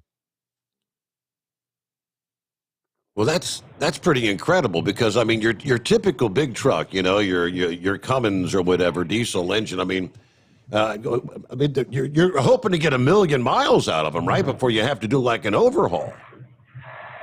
Right, exactly right. But that's what I said with the natural gas. It's just a dry fuel, and all this information came straight from Cummins. They knew there was a problem with that thing, but the government wanted to put it out there for the fuel or what's that? The fuel mandates. Yeah. Their mileage mandates and alternative fuels, and you know, in which we always had that discussion before. Anytime government gets involved, everything goes right down the toilet. Yeah, so, absolutely. So they put it out there, but they were having to, like I said, you were lucky to get 100,000 miles, which is 1 year's use out of them engines. That's horrible. And then with the fuel, too, I think horse feathers had covered that, the boiling point, and the fact that you got to heat that fuel up just to get it to burn, which there was a big fuel block. I guess it would kind of remind you of the early fuel injection back in the early 80s when they come out with throttle body injection across all the automotive world. Wow. But, yeah, it required a big heating unit to get the fuel heated up just so you could get it to vaporize and burn. That's why it's never really caught on, and it probably never will catch on. You know, it's just not viable for so much trying to run it. And then the fuel network's still not there. Even this far down the road, the fuel network's still not there for it. Wow. So, all right, very that's interesting. Pretty much all I got there. I just tried to catch up there and burn a few minutes for you. Thank you so much. I appreciate that. Yeah, one of those more. You could use a little help here. All right, it's 844-3388. It was Larry that called yesterday morning in our final hour talking about the natural gas, the CNG and the LNG engines, and he was talking. He didn't mention a company, but he said he was hearing that those engines weren't lasting nearly what the projected expected lifetime was going to be. He's kind of questioning, what's going on, and might the likes of Chris and Hot Shot Secret maybe be able to come up with some sort of a product that might be able to extend the life expectancy. Now, when he was saying that, I had no idea. He didn't mention how little life expectancy they were getting out of them. But, I mean, the idea of purchasing like an LNG truck or whatever is so you can save money, the affordable cost of natural gas, right? It's cheaper because it's in such an abundance. But if you're only going to get 100,000 miles out of it, that's horrible. All right, it's 844-844-3388, and it kind of caught me surprised, but it got a lot of people by surprise that my senator, Rob Portman, made an announcement this past day, a surprise, and he's not going to seek re-election in 2 years, or actually in 2022. The consensus of Portman's fellow Ohio Republicans was his seat will almost certainly remain in the hands of the Republican Party. But as we've seen over the past decade, here the state of Ohio has been pretty consistently becoming red, along with Donald Trump twice carrying the electoral votes easily. Statewide officials, Ohio statewide officials, are all Republicans, the sole exception being the state senior senator, Sherrod Brown. Now, one of the first names that came up with the announcement from Rob Portman was, this is one of the good guys. I really like Jim Jordan, best known for as past head of the Republican Freedom Caucus. He was a close ally of President Trump. Most observers believe Trump and his organization in Ohio would rally behind Jordan if he became a candidate. I think they would. Jordan would also likely have considerable national funding because of his years of appearances on the cable TV shows and talk radio. Another Republican widely discussed following the news was The Lieutenant Governor, John Husted, a former Speaker of the State House of Representatives, two-term Secretary of State, Husted originally planned to run for governor in 2018, but he ended up deferring to the then Attorney General and present Governor Mike DeWine, becoming his lieutenant governor for a running mate. The other statewide official mentioned for the open Senate seat in Ohio would be State Attorney General David Yost. He's the Delaware County prosecutor, kind of famed for joining with 8 other state attorneys general to launch the antitrust suit against Facebook and Google. Whether he wants to start a new career as a freshman senator at the age of 64, we're not real sure.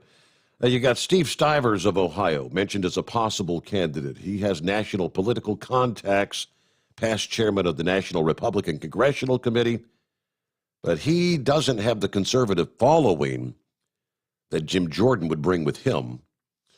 Historically, it's very difficult to go directly from U.S. representative to senator in Ohio.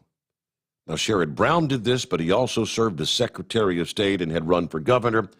Portman had also served previously in the House, but he had subsequent national exposure as George W.'s Director of the Office of Management and Budget.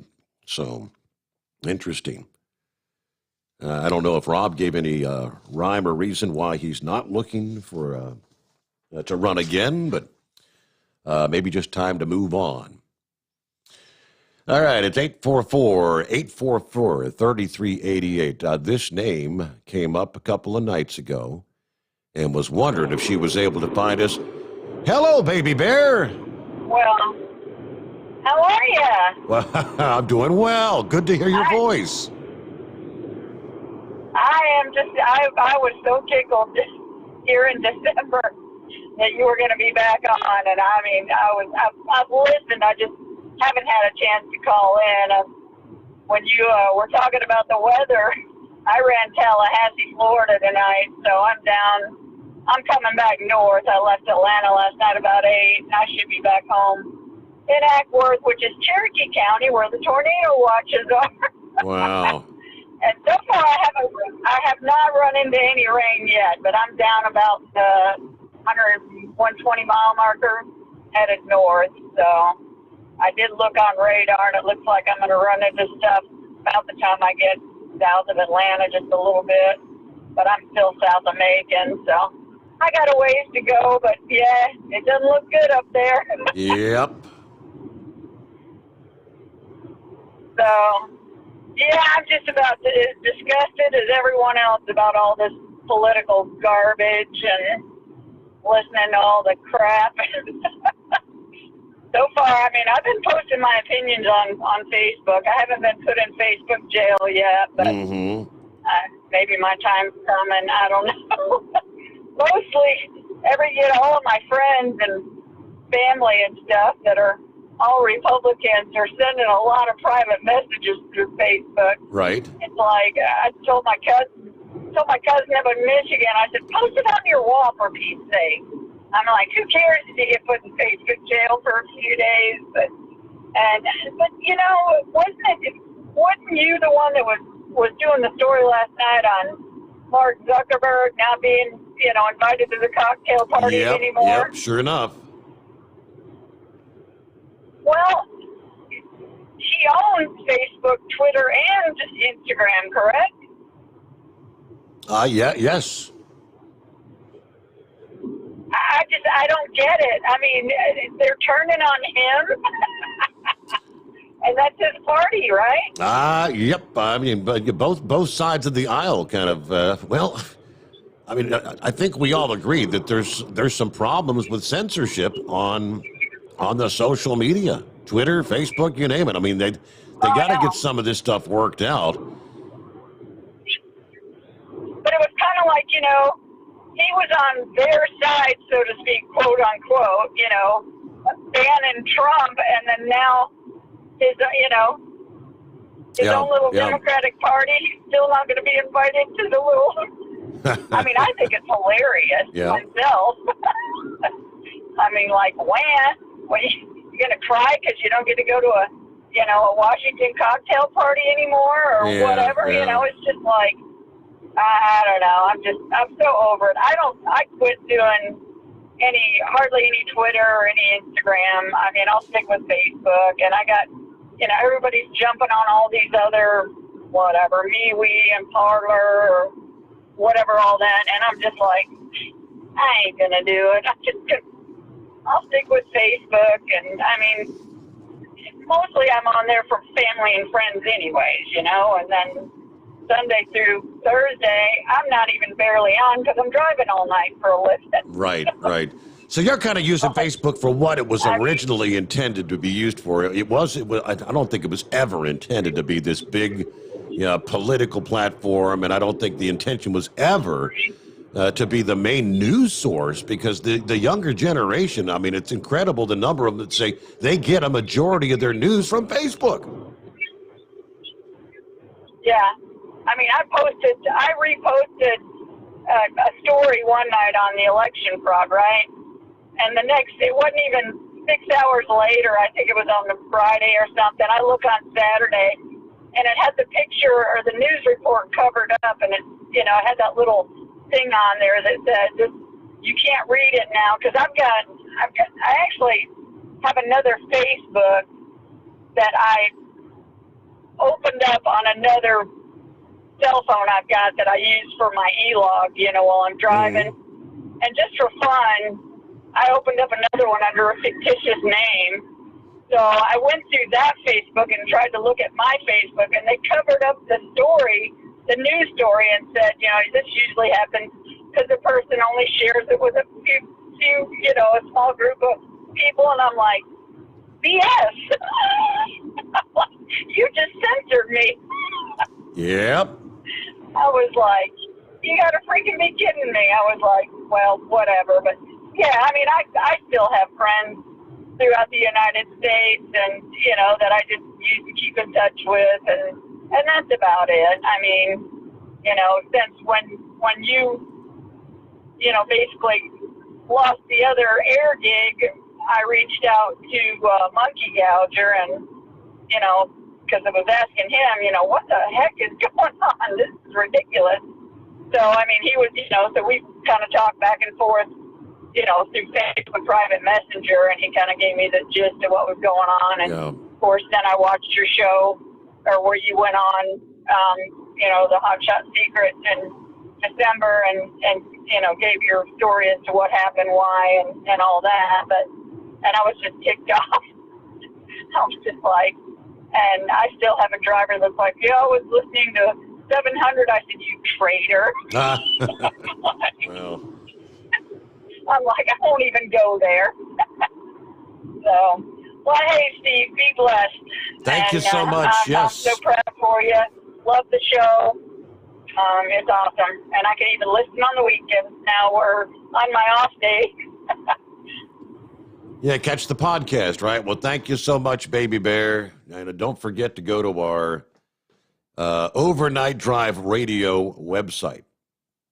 That's the actual address, Overnight Drive Radio. That'll bring up my page.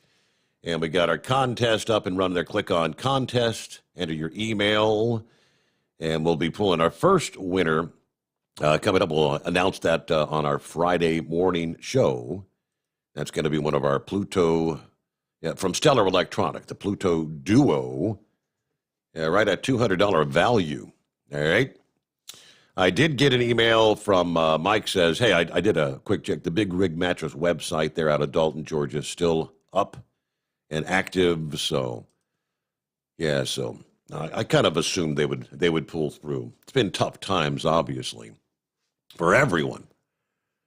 Then lastly, as we wrap things up for another hour here, morning, Steve Sommers. Finally got your email address from the Hot Shot Secret site. Great to hear you back. Real comforting out here in the elements. I'm departing Fort Wayne for the great Sterling Heights, Michigan. Roads around the Fort Wayne area, ice-covered, slick, freezing rain, right about 32 degrees. I guess headed to Sterling Heights. Maybe you can check how the weather is up that way. And, I've talked about the rough weather in Pennsylvania and the tornado that touched down in Alabama. I'll see what I can dig up for you in regards to Sterling Heights. I'd say the further north you get, the more likelihood you're going to see, those icy conditions, because everybody's pretty much in the same mix. You may get out of the ice and get into more of the plain old snow. Let me see here. Is Sterling Heights, I know Grand Rapids in the mix here, Holland, Hastings, Kalamazoo, Battle Creek. Yeah, they're saying snow 2 to 4 inches before it's all said and done. That's south central and southwestern Michigan. Winter weather advisory until 4 o'clock this afternoon. And we'll get back to your calls as we head into our final hour coming up here. You want to jump in? Love to have you join us. It's 844-844-3388. The Steve Sommers Overnight Drive live from the Hot Shot Secret Studios. The Overnight Drive with Steve Sommers. Live from the Hot Shot Secret Studios. Call Steve now. 844-844-3388. That's 844-844-3388.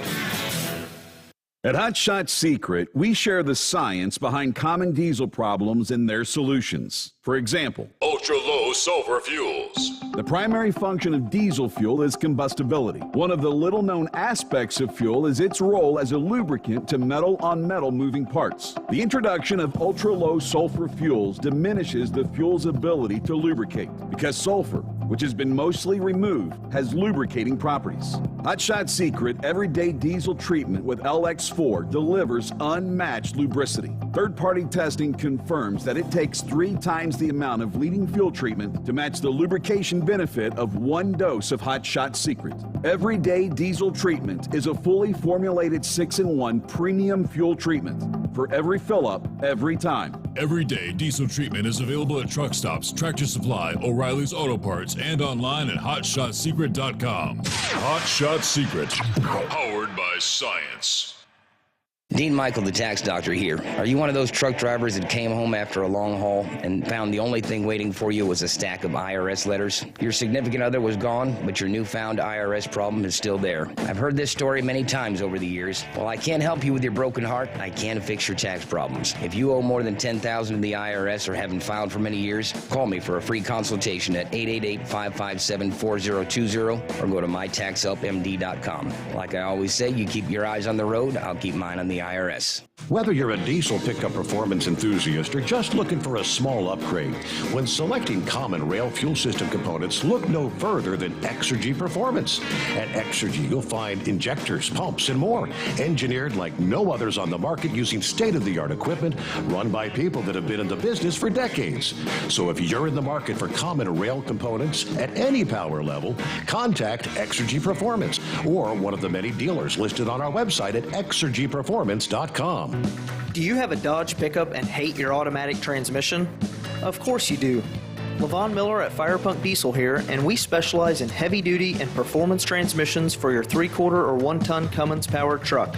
So if you're interested in turning your stock slush box into a towing monster, call us today at 614-733-3744 or visit us online at shop.firepunk.com.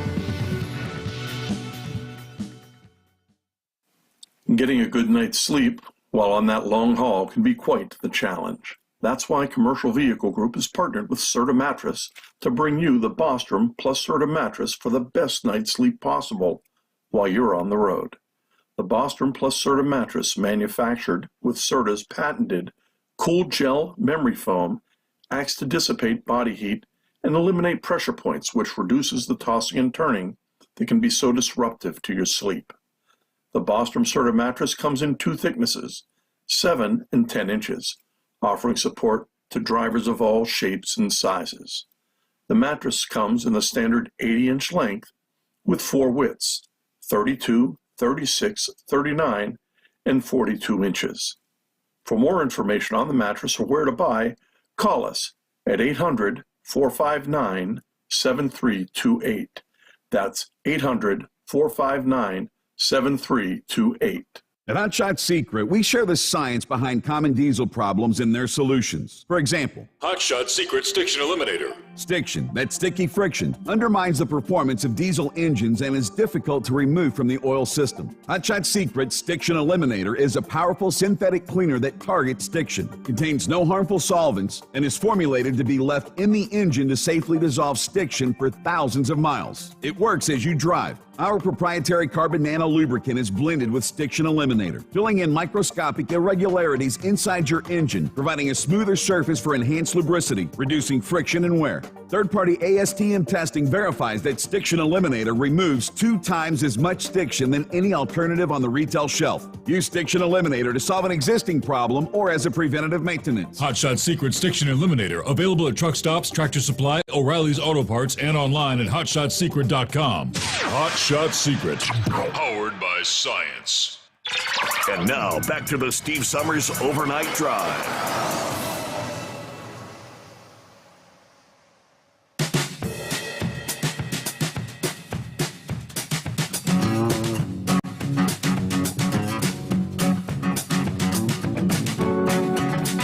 All right, Mission Command Man, I pulled up your Sterling Heights.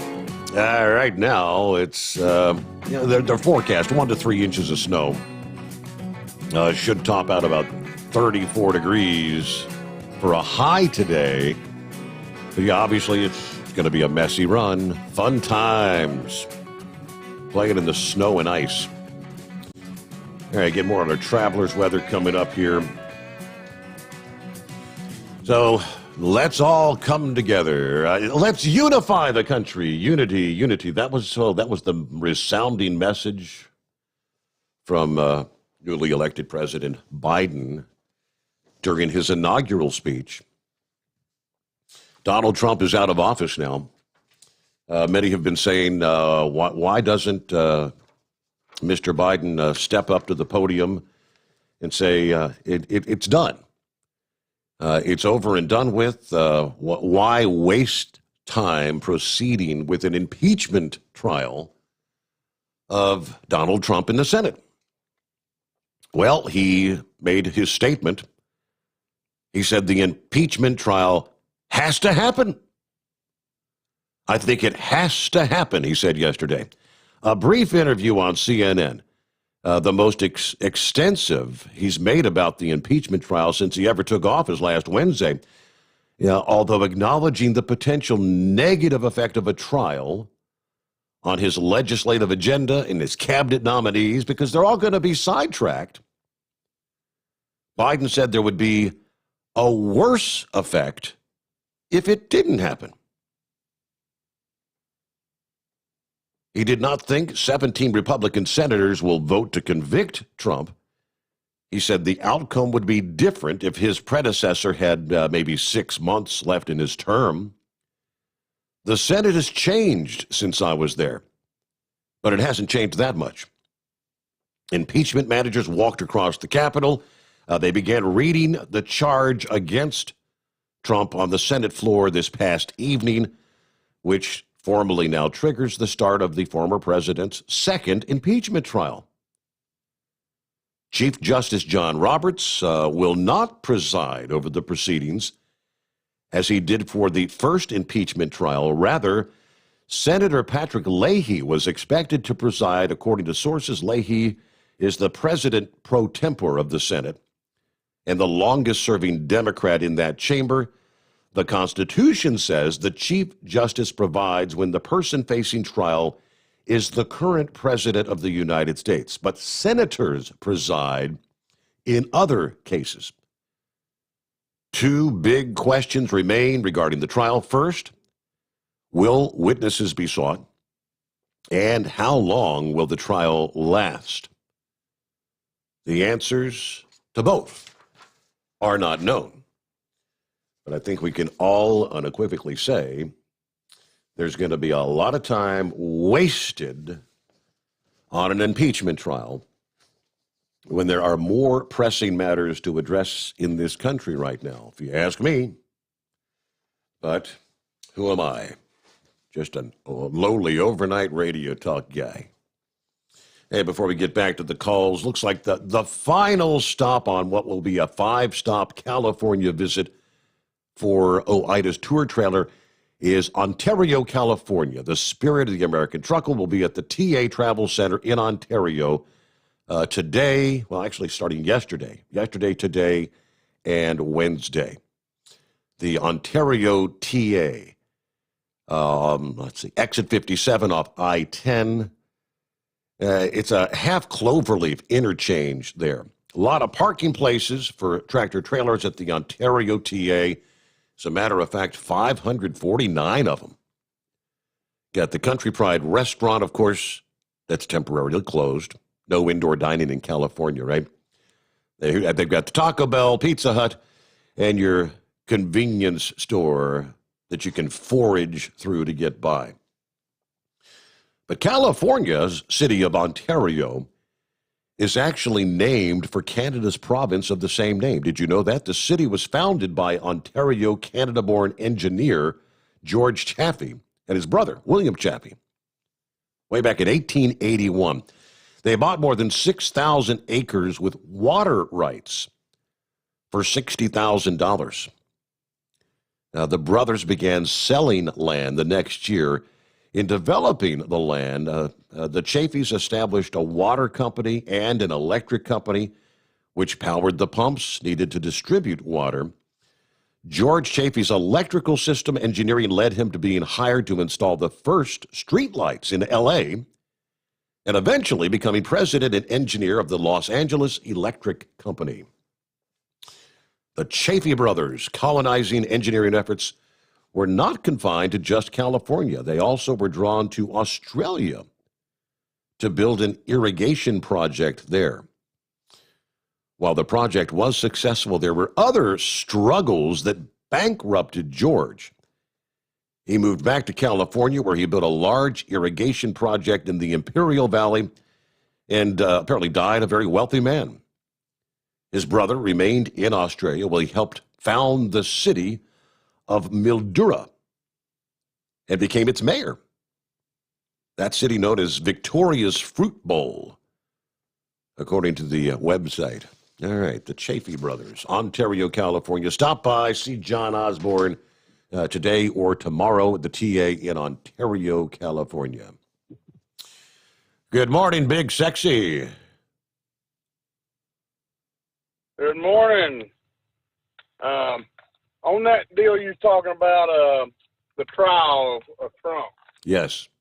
that may bring to the Supreme, it's going to end up going to the Supreme Court if they convict, they convict him and try to ban him. It's headed to the Supreme Court. That may bring out the deal about the voter fraud and all that. That may bring all that in front of the Supreme Court. How interesting would that be? Wouldn't that be something? Yeah. That was the whole claim of his deal, that the election was stolen from him.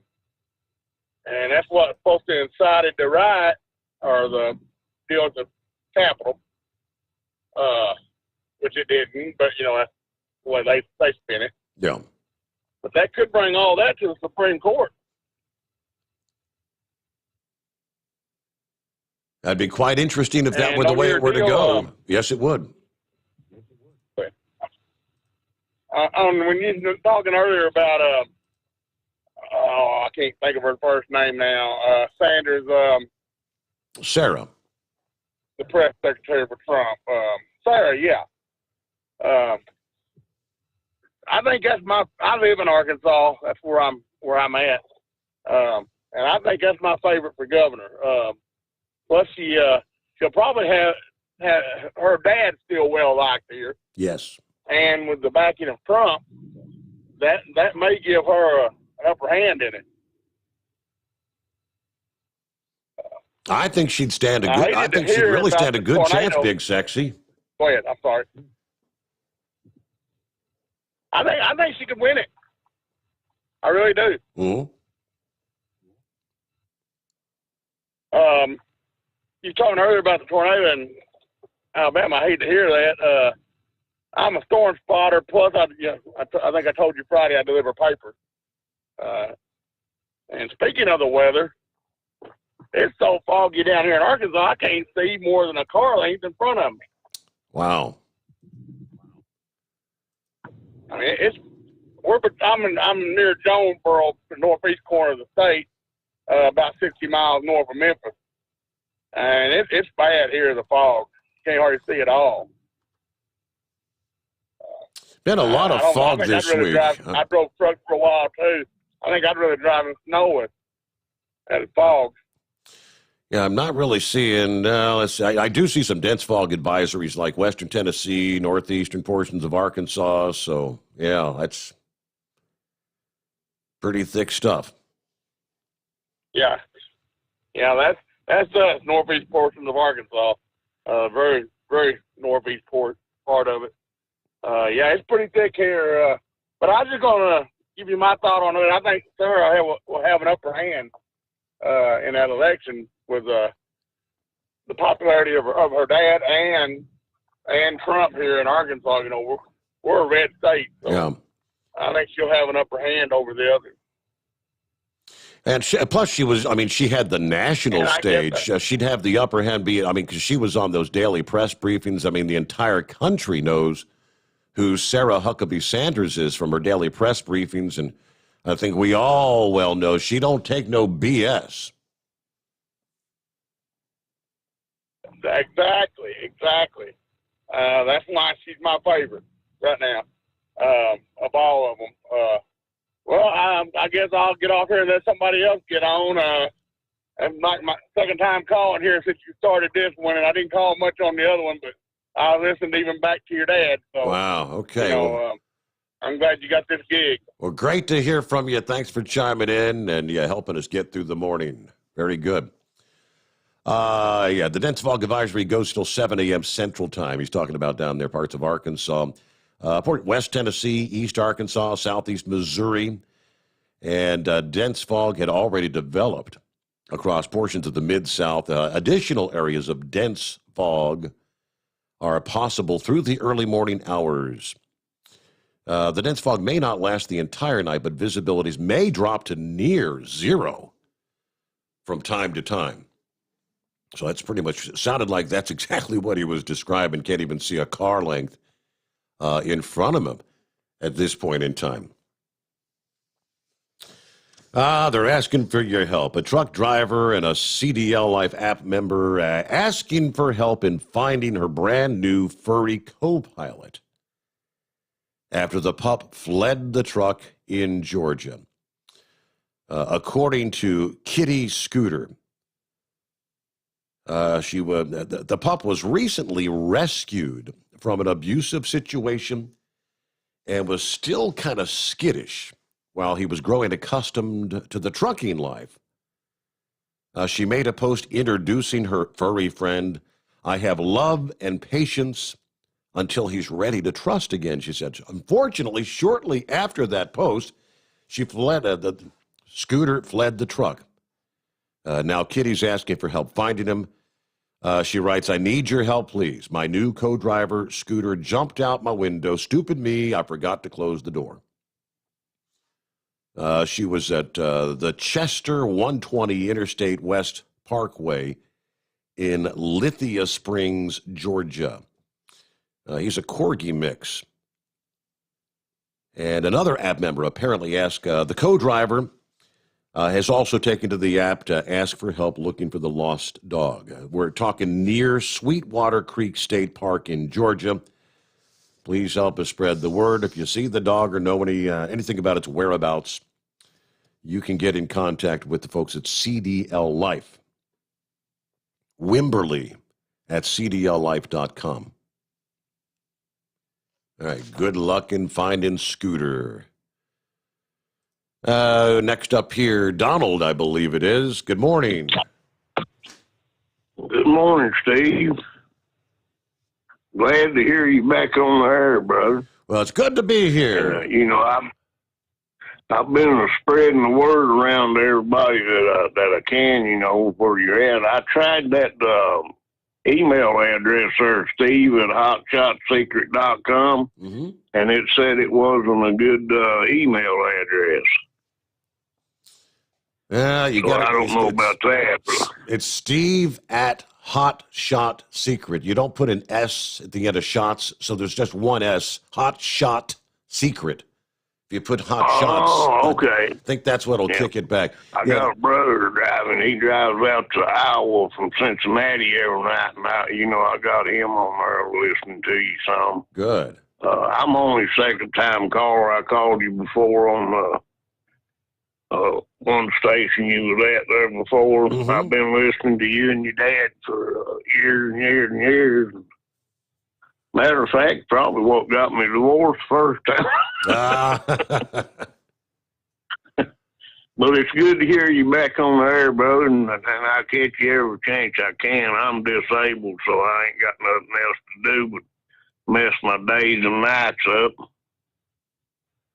But it's good to hear you back, brother. I thank you so much. Yeah, help spread the word and keep listening in. Got anything to share with us? Feel free to dial us up anytime. Thank you much, Donald. Have a good morning. There you go. Freeze up another line. It's 844-844-3388. Police are investigating a shooting between a truck driver and two people in a pickup. Also in the state of Georgia Monday morning. About 9:45. Just south of Martinez, Georgia. Officers say a semi-truck and a white pickup pulled over to the side of westbound I-20. Had an altercation. At some point during the argument, officers believe the truck driver shot the two people in the pickup. Now, the altercation somehow ended up on the eastbound side of the highway. The unnamed truck driver has since been arrested, and the two motorists were transported to a nearby hospital. It's still under investigation, but a white pickup surrounded by crime scene tape at the investigation could be seen with at least one bullet hole, according to the CBS update. Then I guess the update was the truck driver identified as 43-year-old Theandra Tremaine Ransom, being charged with 2 counts of aggravated assault, 1 count of possession of a firearm during the commission of a crime. The two motorists identified as 52-year-old Dean Brown Jr., the driver of the pickup, and 26-year-old Dean Brown III. One is in critical condition. The other has been stabilized. It's not clear which was in what condition, but yeah, road rage, road wage. It doesn't do you any good. And you're looking at possibly spending, how many years in prison? If the one that's in critical condition dies, you may spend the rest of your life in prison. All right, it's 844-844-3388 as we kind of break in with some of our industry headlines here and there. I think Gary's on the line next. Hello, Gary. Hey, Steve, how's it going? Doing well. It's been a long time, but just figured I'd call in and say glad to hear you're back on the air. I'm glad to be here. Thank you much. Now, this isn't our friend Gary from Lower Alabama, is it? No, the Gary from Ohio with the race cars and stuff. Oh, I remember you. Yep, that's right. Yeah, so how's things going in the racing world? Well, doing pretty good last year for what little bit we got to run. Went out 5 times and won 3, so it's on the right course anyway. I mean that sounds like a pretty damn good record if you ask me. Yeah, we start back in March. I've been doing most of my racing down Alabama, Tennessee, Kentucky, Georgia, a little bit in the Carolinas. They didn't race much up in Ohio, so I matter of fact, the car's in Alabama right now at the tuner's house. Now, Kyle left Pretty me much leave it down there. Kyle left me a note that the what do they call it? The U.S. Street Nationals fires up like this weekend or something. Is that something you would participate in, or is that not what you do? Yeah, we went to it a few times. Haven't had this new car down there. I went down last year testing, and then of course the pandemic hit. everything's sort of set till like late August before I even run the car again. But no, we got a new car now. Seems to be a pretty nice piece. It's got way more motor than I had before, so Yeah. it's my last hoorah, I guess I should say. Similar body style to the one that you set in down there at the truck show that year. So when you get all that horsepower, doesn't that tend to make you go sideways when you try to leave the start line? Put your eyeballs in the back of your head, if that's what you mean. It's okay. Yep. This one's far more. It's about 4,000 horsepower. So far, it's been fun to drive and fun to play with. But yeah. Like I said, we start again. Third week of March, we'll be in Atmore, Alabama, and then I think a week or two later, we're there around Chattanooga. I think the closest we get to you is London, Kentucky this year. We're up in London, Kentucky one time. Okay. Going to try and win a championship or two in a couple series that I'm going to run in. Another year or two, and I think I'm done. Yeah. Well, London, Kentucky. That's not too bad of a drive. I could maybe run down and say, hey. Yeah, I can get you in. Do you think we'll ever get to see you? Are we ever going to get together at a truck show again? Man, I don't know. I'm beginning to wonder. It's definitely a different scenario out here. That's for sure. Yeah. I just, I know we know Dallas is a no-go this year. We're kind of waiting to see whether Louisville's going to be September or whether they're not going to hold until 2022. It'd be hard to imagine going 2 years consecutive without a Mid-America truck show. Yeah, I personally, I don't think they'll have any of that stuff again this year. Same thing with the racing industry. They're already canceling races already this year. But it seems like the smaller venues can do it because they don't rely on that big crowd turnout to pay the bills. Yeah. It's weird, but what can you do? You just keep on going and doing what you like and what you can. And I run from Ohio to Florida twice a month. All I run now. I'm ready to retire, but as long as I play with the race car, I can't retire. So yeah, right. Another year, 2 years, then I'll slow way down. It's not any fun anymore like it used to be out here. Yeah, I hear Government's got their nose stuck up everything. Whatever kind of racing you get in, they call it a hobby, but it's always an expensive hobby. I mean, these guys, they say that like run the weekends on the dirt track. They say even if you actually win in a feature, normally you're covering the cost of a set of tires or something, right? Yeah, if I win the event, I basically got my expenses paid to go have fun. That's it? But if I don't win, I'm in the hole. Wow. I'm in the hole. But, it's I do it for the enjoyment, the fun. When it quits being fun, and then it's time to quit. Yeah. Well, if that's what you enjoy doing, I mean, there's not a whole lot of things people are willing to break even just to have fun. But, I said maybe gambling. I mean, if you're going to spend a week in Vegas and you were able to come back, had a good time and broke even, I guess that'd be okay. It's pretty much like anything. I mean, you go fishing. Do you really come out ahead by catching a couple fish to eat? Right. That's true. It's anything you do. I mean, the faster you go, the more it costs. It costs me about $250 every time I fire the car up. Wow. Per pass. But, you know, you can't take it with you, and if you leave it, people's going to argue over it. So I'm going to make sure I pretty well spend all mine. Have fun with it while you're here. Yeah, you only go around once, right? Yeah.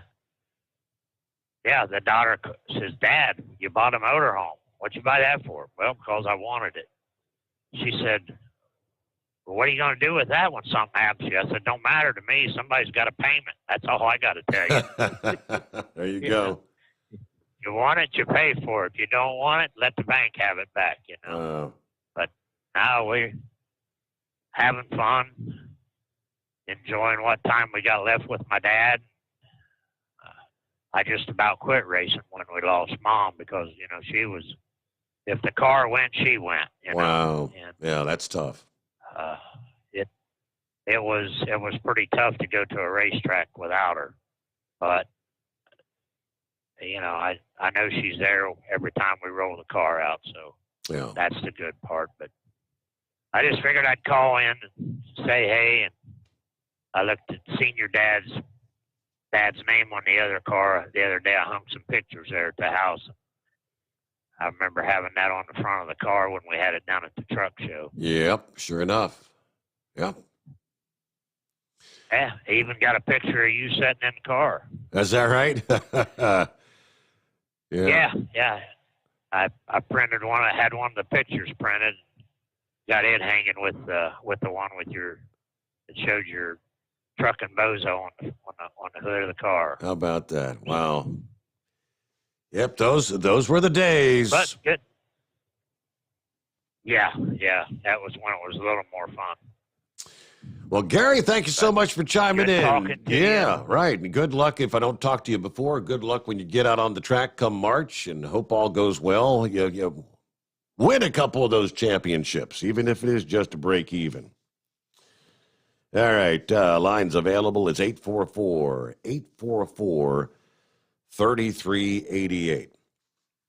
I got, Larry's probably, if he's out and about this morning, he might be tuned in at this point in time. I got your email, and I think in the text of that, he said something about, I've been working on this for 15 years or something. Whatever it was, I'd have to go back and find the actual email, but I printed up the copy of what he sent me.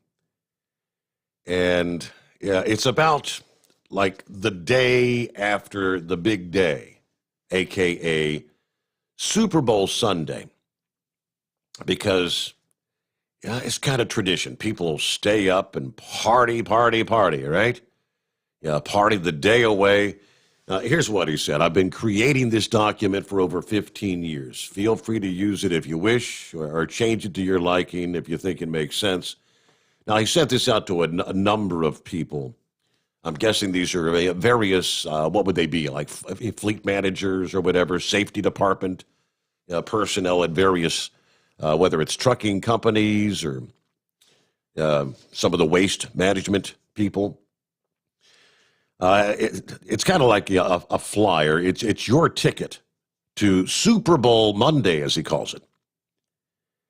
Hey, solid waste and transportation industry, we're inviting all managers, along with all supervisors and lead personnel, to join our team for this annual event.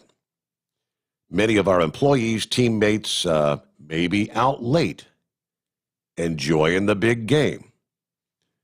Let's make sure everyone starts the day safely Monday morning after the big game, the Super Bowl. This is an opportunity for you to show support for what he calls our team. So it's your ticket to Super Bowl Monday, the morning after the big game, after the Chiefs and the Tampa Bay Buccaneers play the game, and everyone has stopped celebrating. You know, a lot of times that celebration goes up till very late, like the midnight hour or a little after. And we need to go to work safely the following morning. Every available member of your safety and human resources team, including office staff, operations, route managers, we need to be on site greeting you to help pre-trip your team, a.k.a. the drivers, as they pre-trip your equipment and plan for the day. Trying to remember back, who was our friend at Gateway Distribution? What the hell was his name? It seems like that was something that he participated in. Maybe he got this memo from Larry somewhere down the line. Now, this idea that on that morning after, he's out there greeting all the drivers and wanting to make sure that everyone's safe to hit the road. I know, because, well, 6 hours have passed. But, you know, if you drank 20 beers between 6 and midnight, you may not really be ready to hit the road yet. I think that's the idea. So trying to make sure your company stays safe, your drivers stay safe, and everybody out there on the road. And, yeah, Larry's all about safety. He's been doing that for 15 years. Hey, it's 844-844-3388. We return after this. The Steve Sommers Overnight Drive, live from the Hot Shot Secret Studios. You're listening to the Overnight Drive with Steve Sommers. At Hot Shot Secret, we share the science behind common diesel problems. For example, fuel additives. The purpose behind most fuel additives is to impact performance of your diesel or provide protection to your fuel system. Hot Shot Secret Everyday Diesel Treatment provides both performance enhancement and protection with 6 key components. This fully formulated premium fuel treatment includes the performance-enhancing cetane boost, injector cleaner, and LX4 lubrication, as well as protection against water with a demulsifier and rust inhibitor, plus a stabilizer that minimizes fuel filter clogs. Everyday Diesel Treatment delivers a 6-in-1 premium fuel treatment for every fill-up, every time. Everyday Diesel Treatment is available at truck stops, Tractor Supply, O'Reilly's Auto Parts, and online at HotShotSecret.com. Hot Shot Secret, powered by science. PureFlow Air Dog, your leader in fuel air separation system technology. Our systems filter out water, particulates down to 2 micron, and remove all of the air out of your diesel fuel. This allows for nothing but pure, clean diesel fuel to reach the expensive injection system equipped in your vehicle. Not only do our fuel systems protect, they also come in a variety of flow rates to meet your performance needs. Our systems are compact and use OEM-style fittings for easy installation. Learn more about our product at www.pureflowairdog.com and be sure to follow us on Facebook and Instagram. Protect your investment with PureFlow Air Dog. Drivers, you demand that your equipment's reliable and dependable, and that also applies to your headset for communication. Well, our friends at Stellar Electronic have you covered. The Pluto Duo headset bundle is the best communication headset you can find in the industry. No matter the challenging environment you're driving in, the Pluto headset will make you sound crystal clear all the time thanks to their 99% noise cancellation. And the Duo's not only a stereo converter for the headset, but also a power bank so you can charge as you go. Learn more at StellarElectronic.com or visit them on Facebook. Do you have a Dodge pickup and hate your automatic transmission? Of course you do. Levon Miller at Fire Punk Diesel here, and we specialize in heavy-duty and performance transmissions for your 3-quarter or 1-ton Cummins powered truck. So if you're interested in turning your stock slush box into a towing monster, call us today at 614-733-3744 or visit us online at shop.firepunk.com. Dean Michael, the tax doctor here. I have one question for you. Do you want to stop worrying about the IRS? If the answer is yes, then look no further. I've been around for years, I've helped countless people across the country, and my success rate speaks for itself. So now you know where to find good, honest help with your tax problems. What are you waiting for? If you owe more than $10,000 to the IRS or haven't filed in years, call me now at 888-557-4020 or go to mytaxhelpmd.com for a free consultation and get your life back. Whether you're a diesel pickup performance enthusiast or just looking for a small upgrade, when selecting common rail fuel system components, look no further than Exergy Performance. At Exergy, you'll find injectors, pumps, and more, engineered like no others on the market using state-of-the-art equipment run by people that have been in the business business for decades. So if you're in the market for common rail components at any power level, contact Exergy Performance or one of the many dealers listed on our website at exergyperformance.com. At Hot Shot Secret, we share the science behind common diesel problems and their solutions. For example, ultra-low sulfur fuels. The primary function of diesel fuel is combustibility. One of the little-known aspects of fuel is its role as a lubricant to metal-on-metal moving parts. The introduction of ultra-low sulfur fuels diminishes the fuel's ability to lubricate because sulfur, which has been mostly removed, has lubricating properties. Hot Shot Secret Everyday Diesel Treatment with LX4 delivers unmatched lubricity. Third-party testing confirms that it takes 3 times the amount of leading fuel treatment to match the lubrication benefit of 1 dose of Hot Shot Secret. Everyday Diesel Treatment is a fully formulated 6-in-1 premium fuel treatment for every fill-up, every time. Everyday Diesel Treatment is available at truck stops, Tractor Supply, O'Reilly's Auto Parts, and online at hotshotsecret.com. Hot Shot Secret, powered by science. Live from the Hot Shot Secret Studios, the Steve Summers Overnight Drive.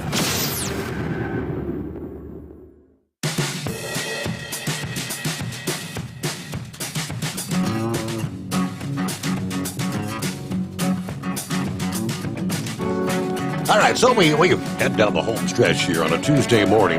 And lines are wide open. It's 844-844-3388. Wheelchair Dave was hanging on. I guess he had to roll, or maybe he lost his cell, whatever the case might be. He likes to talk about what's going on in the racing world as well. And we talked about it last evening. Somewhere in the mix, I had the whole scoop about the U.S. Street Nationals firing up. Coming up this weekend, and Kyle kind of explained it's the kickoff to a season. Yeah, good times. Something to get your mind off what's going on with COVID-19 and the pandemic that's dominated our news for over a year now in this country. I don't know about you, but hell, I was done with it 9 months ago, but on and on it goes. With that, let me jump forward to some of our other industry headlines. Well, speaking of COVID, there's one truck driver out there, Steve Fortin, and his family, who recently recovered from what he described as a hell of a battle with COVID. And he's wanting now to spread awareness about how serious this thing can be. Said he and his wife first noticed symptoms a couple of days before Christmas. Just 3 days after unknowingly being exposed to the virus. Sniffles, a slight cough, a dry, sore nose, he explained. He thought it was related to a sinus issue or maybe just your common cold. He said our family, the whole family, was being very careful about staying isolated in case they had contracted it, but we feel we made one serious mistake, and here is our mistake. We should have immediately been tested. Yeah, we're new to the area, so we didn't really go anywhere to spread it, but I did go to work, and I went to the store, but I wore a mask, and I used sanitizer regularly. But the symptoms then continued up till New Year's Eve, when he and his wife's symptoms got more serious. And the two of them became terribly ill, as he described it. So, I'm thinking back, remembering, since we covered this so extensively, remember very early on, they were talking, individuals coming down with the COVID, felt pretty bad, but then maybe started to feel a little bit better and just avoided going to the doctor. Then like in week number 2, or after 2 weeks, all of a sudden it hit like being hit by a semi-truck. We couldn't get off the couch. The pain was so bad, fevers, chills, almost unbearable, he said. My wife was vomiting. I was lucky enough not to vomit. Then we got the call. A friend of ours who works in the medical field tested positive for COVID. Immediately, we called the North Bay COVID Center for testing, and yes, as expected, it came back positive. Luckily, our children experienced no symptoms, but he and his wife continued feeling terribly ill. My wife, kids, myself, all had COVID-19. The kids didn't even know they had it. But my wife and I, terribly ill. He says he's thankful to his new community, pointed out that their kind help and generosity while he and his family isolated and recovered over the next 3 weeks. I became so ill I should have been hospitalized, he said. But I was afraid I may never see my kids again. I had every symptom possible, and by the second week, it started to affect my lungs, nose, bronchial tube.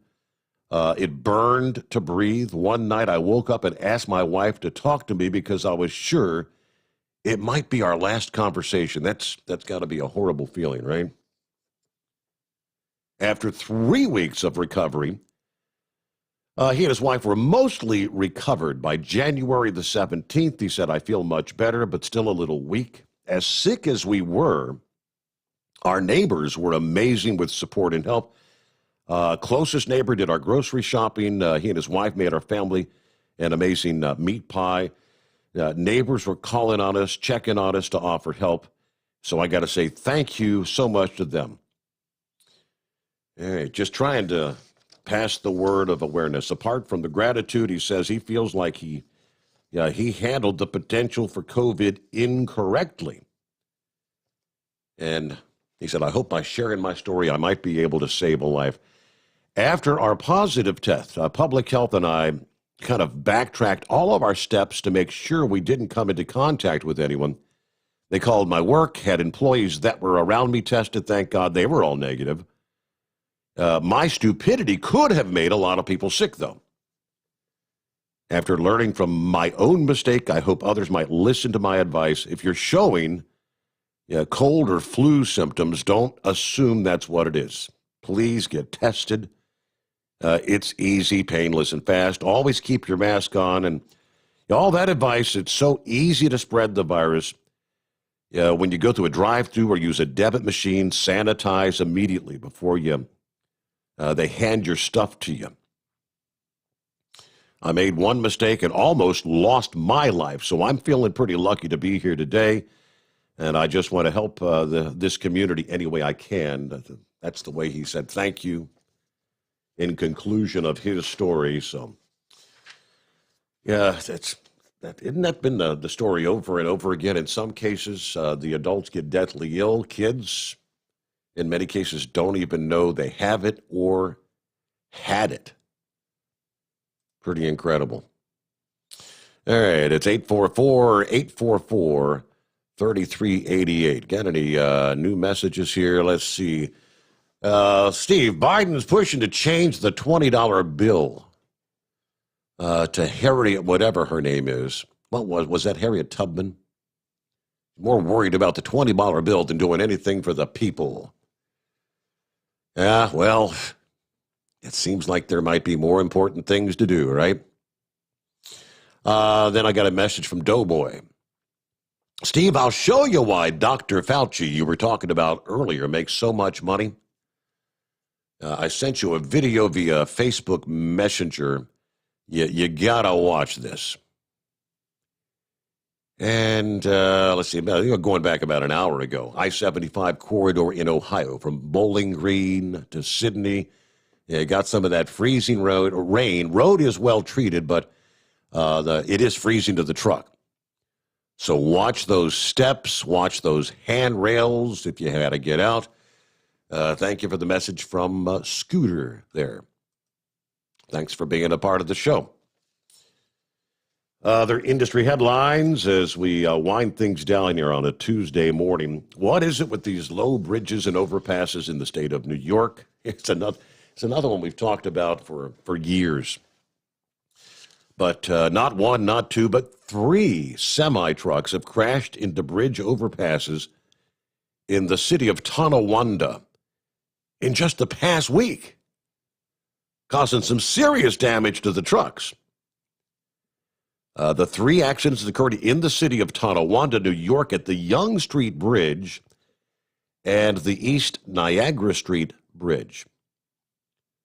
According to WGRZ, first incident was on Wednesday about 5:30 in the afternoon. A semi driven by 59-year-old Brian Toomer was hauling empty liquor bottles on its way to a distillery.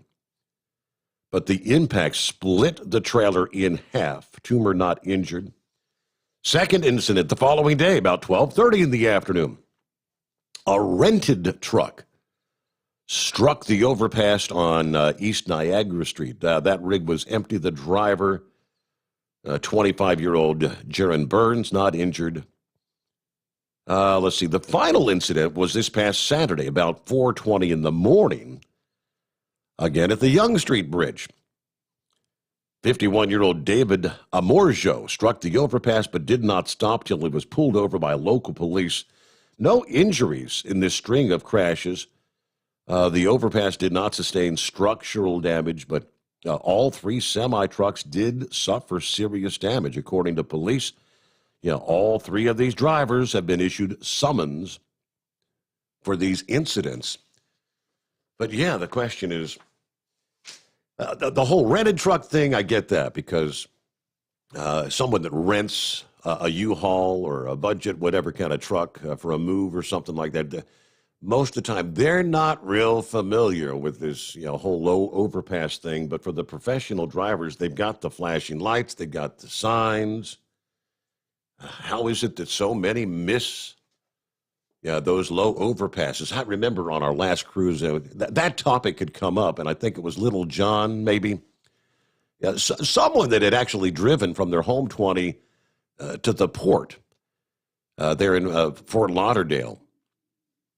And he was sharing how he's in his personal vehicle, but spending so much time behind the wheel of a big rig, he said it would be kind of gut-wrenching when he'd see those flashing lights and the signs about a low overpass or a low bridge, thinking he was in his big truck. He's like, oh, I forgot. I'm not in my big truck. I don't have to worry about that. He said, I'm thinking like I'm going to slam into the bridge. Hey, Wheelchair Dave, thanks for checking back in. What's happening this morning? Hey, if I lose you, we are having them storms here that Baby Bear was talking about. Okay. I heard that was great that she called in. Can you check that radar? Is it that stuff? It's like pretty heavy around me. All the lightning and everything going on here on Lake Lanier. You got that line of thunderstorms blasting your way. Let me refresh on the radar here, and I'll kind of zoom in here in a second. Plus, the local news was showing over there, Cartersville down to like Canton, down 75, some problems with some accidents and stuff like that. So just heads up for the truckers out that way. Okay. So refresh my memory. Where is Lake Lanier in relation to, say, like Roswell, Atlanta, Athens? Where are you at in that mix? Well, we're about an hour north, maybe 45 minutes north of Atlanta, directly north of Atlanta. Okay. Towards Gainesville, Georgia, that area. Baby Bear, she's running over there, Cherokee, which is about an hour, 45 minutes west of us. Okay, so based on what I'm seeing on the radar, the worst of it would be south of you, because the leading edge is where you'd see the strong winds right now are pushing right into that 285 loop in and around Atlanta, down up into Sandy Springs, and over further east toward Monroe and up toward Commerce, Georgia. I guess there are a few. It looks like there's another cell, not nearly as intense, but up there in North Georgia, east of Chatsworth, between Chatsworth and Blue Ridge, up there in that region. So, oh, your old stomping grounds. My old stomping grounds there, yes, sir, in Chatsworth. I remember when the one occasion where they sent me over to do a live broadcast. I had to cross the mountain there from Chatsworth over into Blue Ridge, and we used that old antenna setup thing, and we could not get a signal across that mountain back to the home station headquarters there, and I think I ended up having to do that entire live broadcast with a cell phone. Wow. Hey, speaking on the telephone, do you have the capability with this new setup you have to talk to two callers at one time? That we can do, yes, absolutely. Okay. I was just wondering about that. Yeah, so, I think I can punch in as many callers as we want at any given time. Going on here. I'm watching the lightning's so bad that it's lighting up my solar lights that normally die at nighttime. Yeah. That are out here on the path. And when it lightnings, it kind of lights them up for a little while. Wow. How about that? Well, Chase Elliott, he wasn't in the car. Two other drivers that did the Roar before this past weekend actually qualified the car. It has that number 31 Wheaton DPI Cadillac on the pole for the 24-hour of Daytona. But Chase is one of the drivers, so he does get awarded that, so to speak. But I'm sure he'll do fine when he gets in the car. There's four drivers in that car for that 24-hour race, so he has to put his boots on and actually drive. He can't just be awarded something for not doing nothing. How do they run that, Dave? Do they run like one driver does 2 hours or 3 hours? How long do they run before they switch out, kind of thing? Well, it depends. They normally don't let a driver do more than 2 stints, which a stint's like 2 hours. Okay. They'll normally pull it after 2 stints and let another driver in.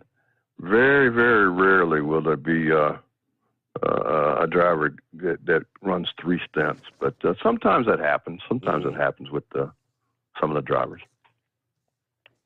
All I know is speaking of which, makes for a long day and night. There's a team.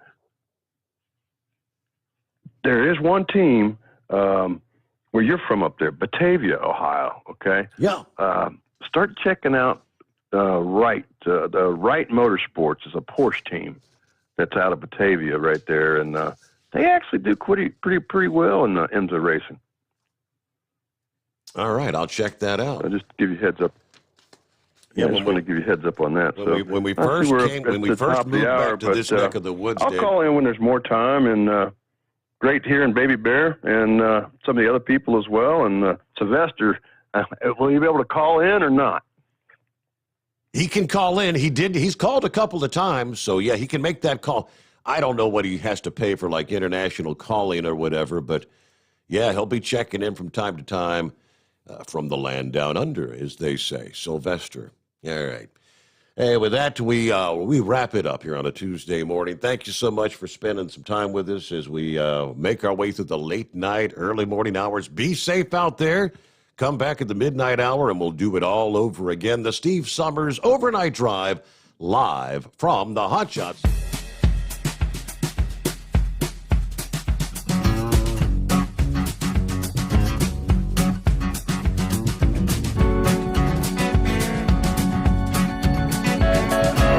You'll never guess the places that I've been. You never guess the places that I've been. 'Cause everything is like a dream, yeah, but only in that dream that I live in. I'm never gonna let the day begin. Never gonna let the day begin. 'Cause everything is like a dream, yeah, but only in that dream that I live in. Oh, don't wake me up before you go, and I'll just make this bed my home.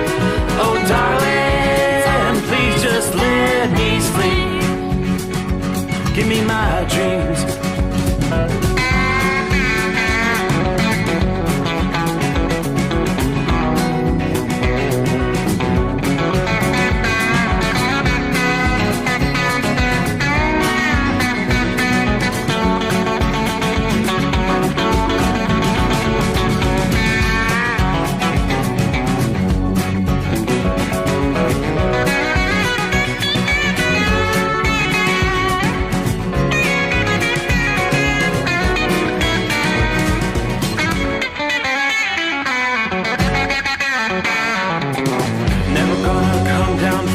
love.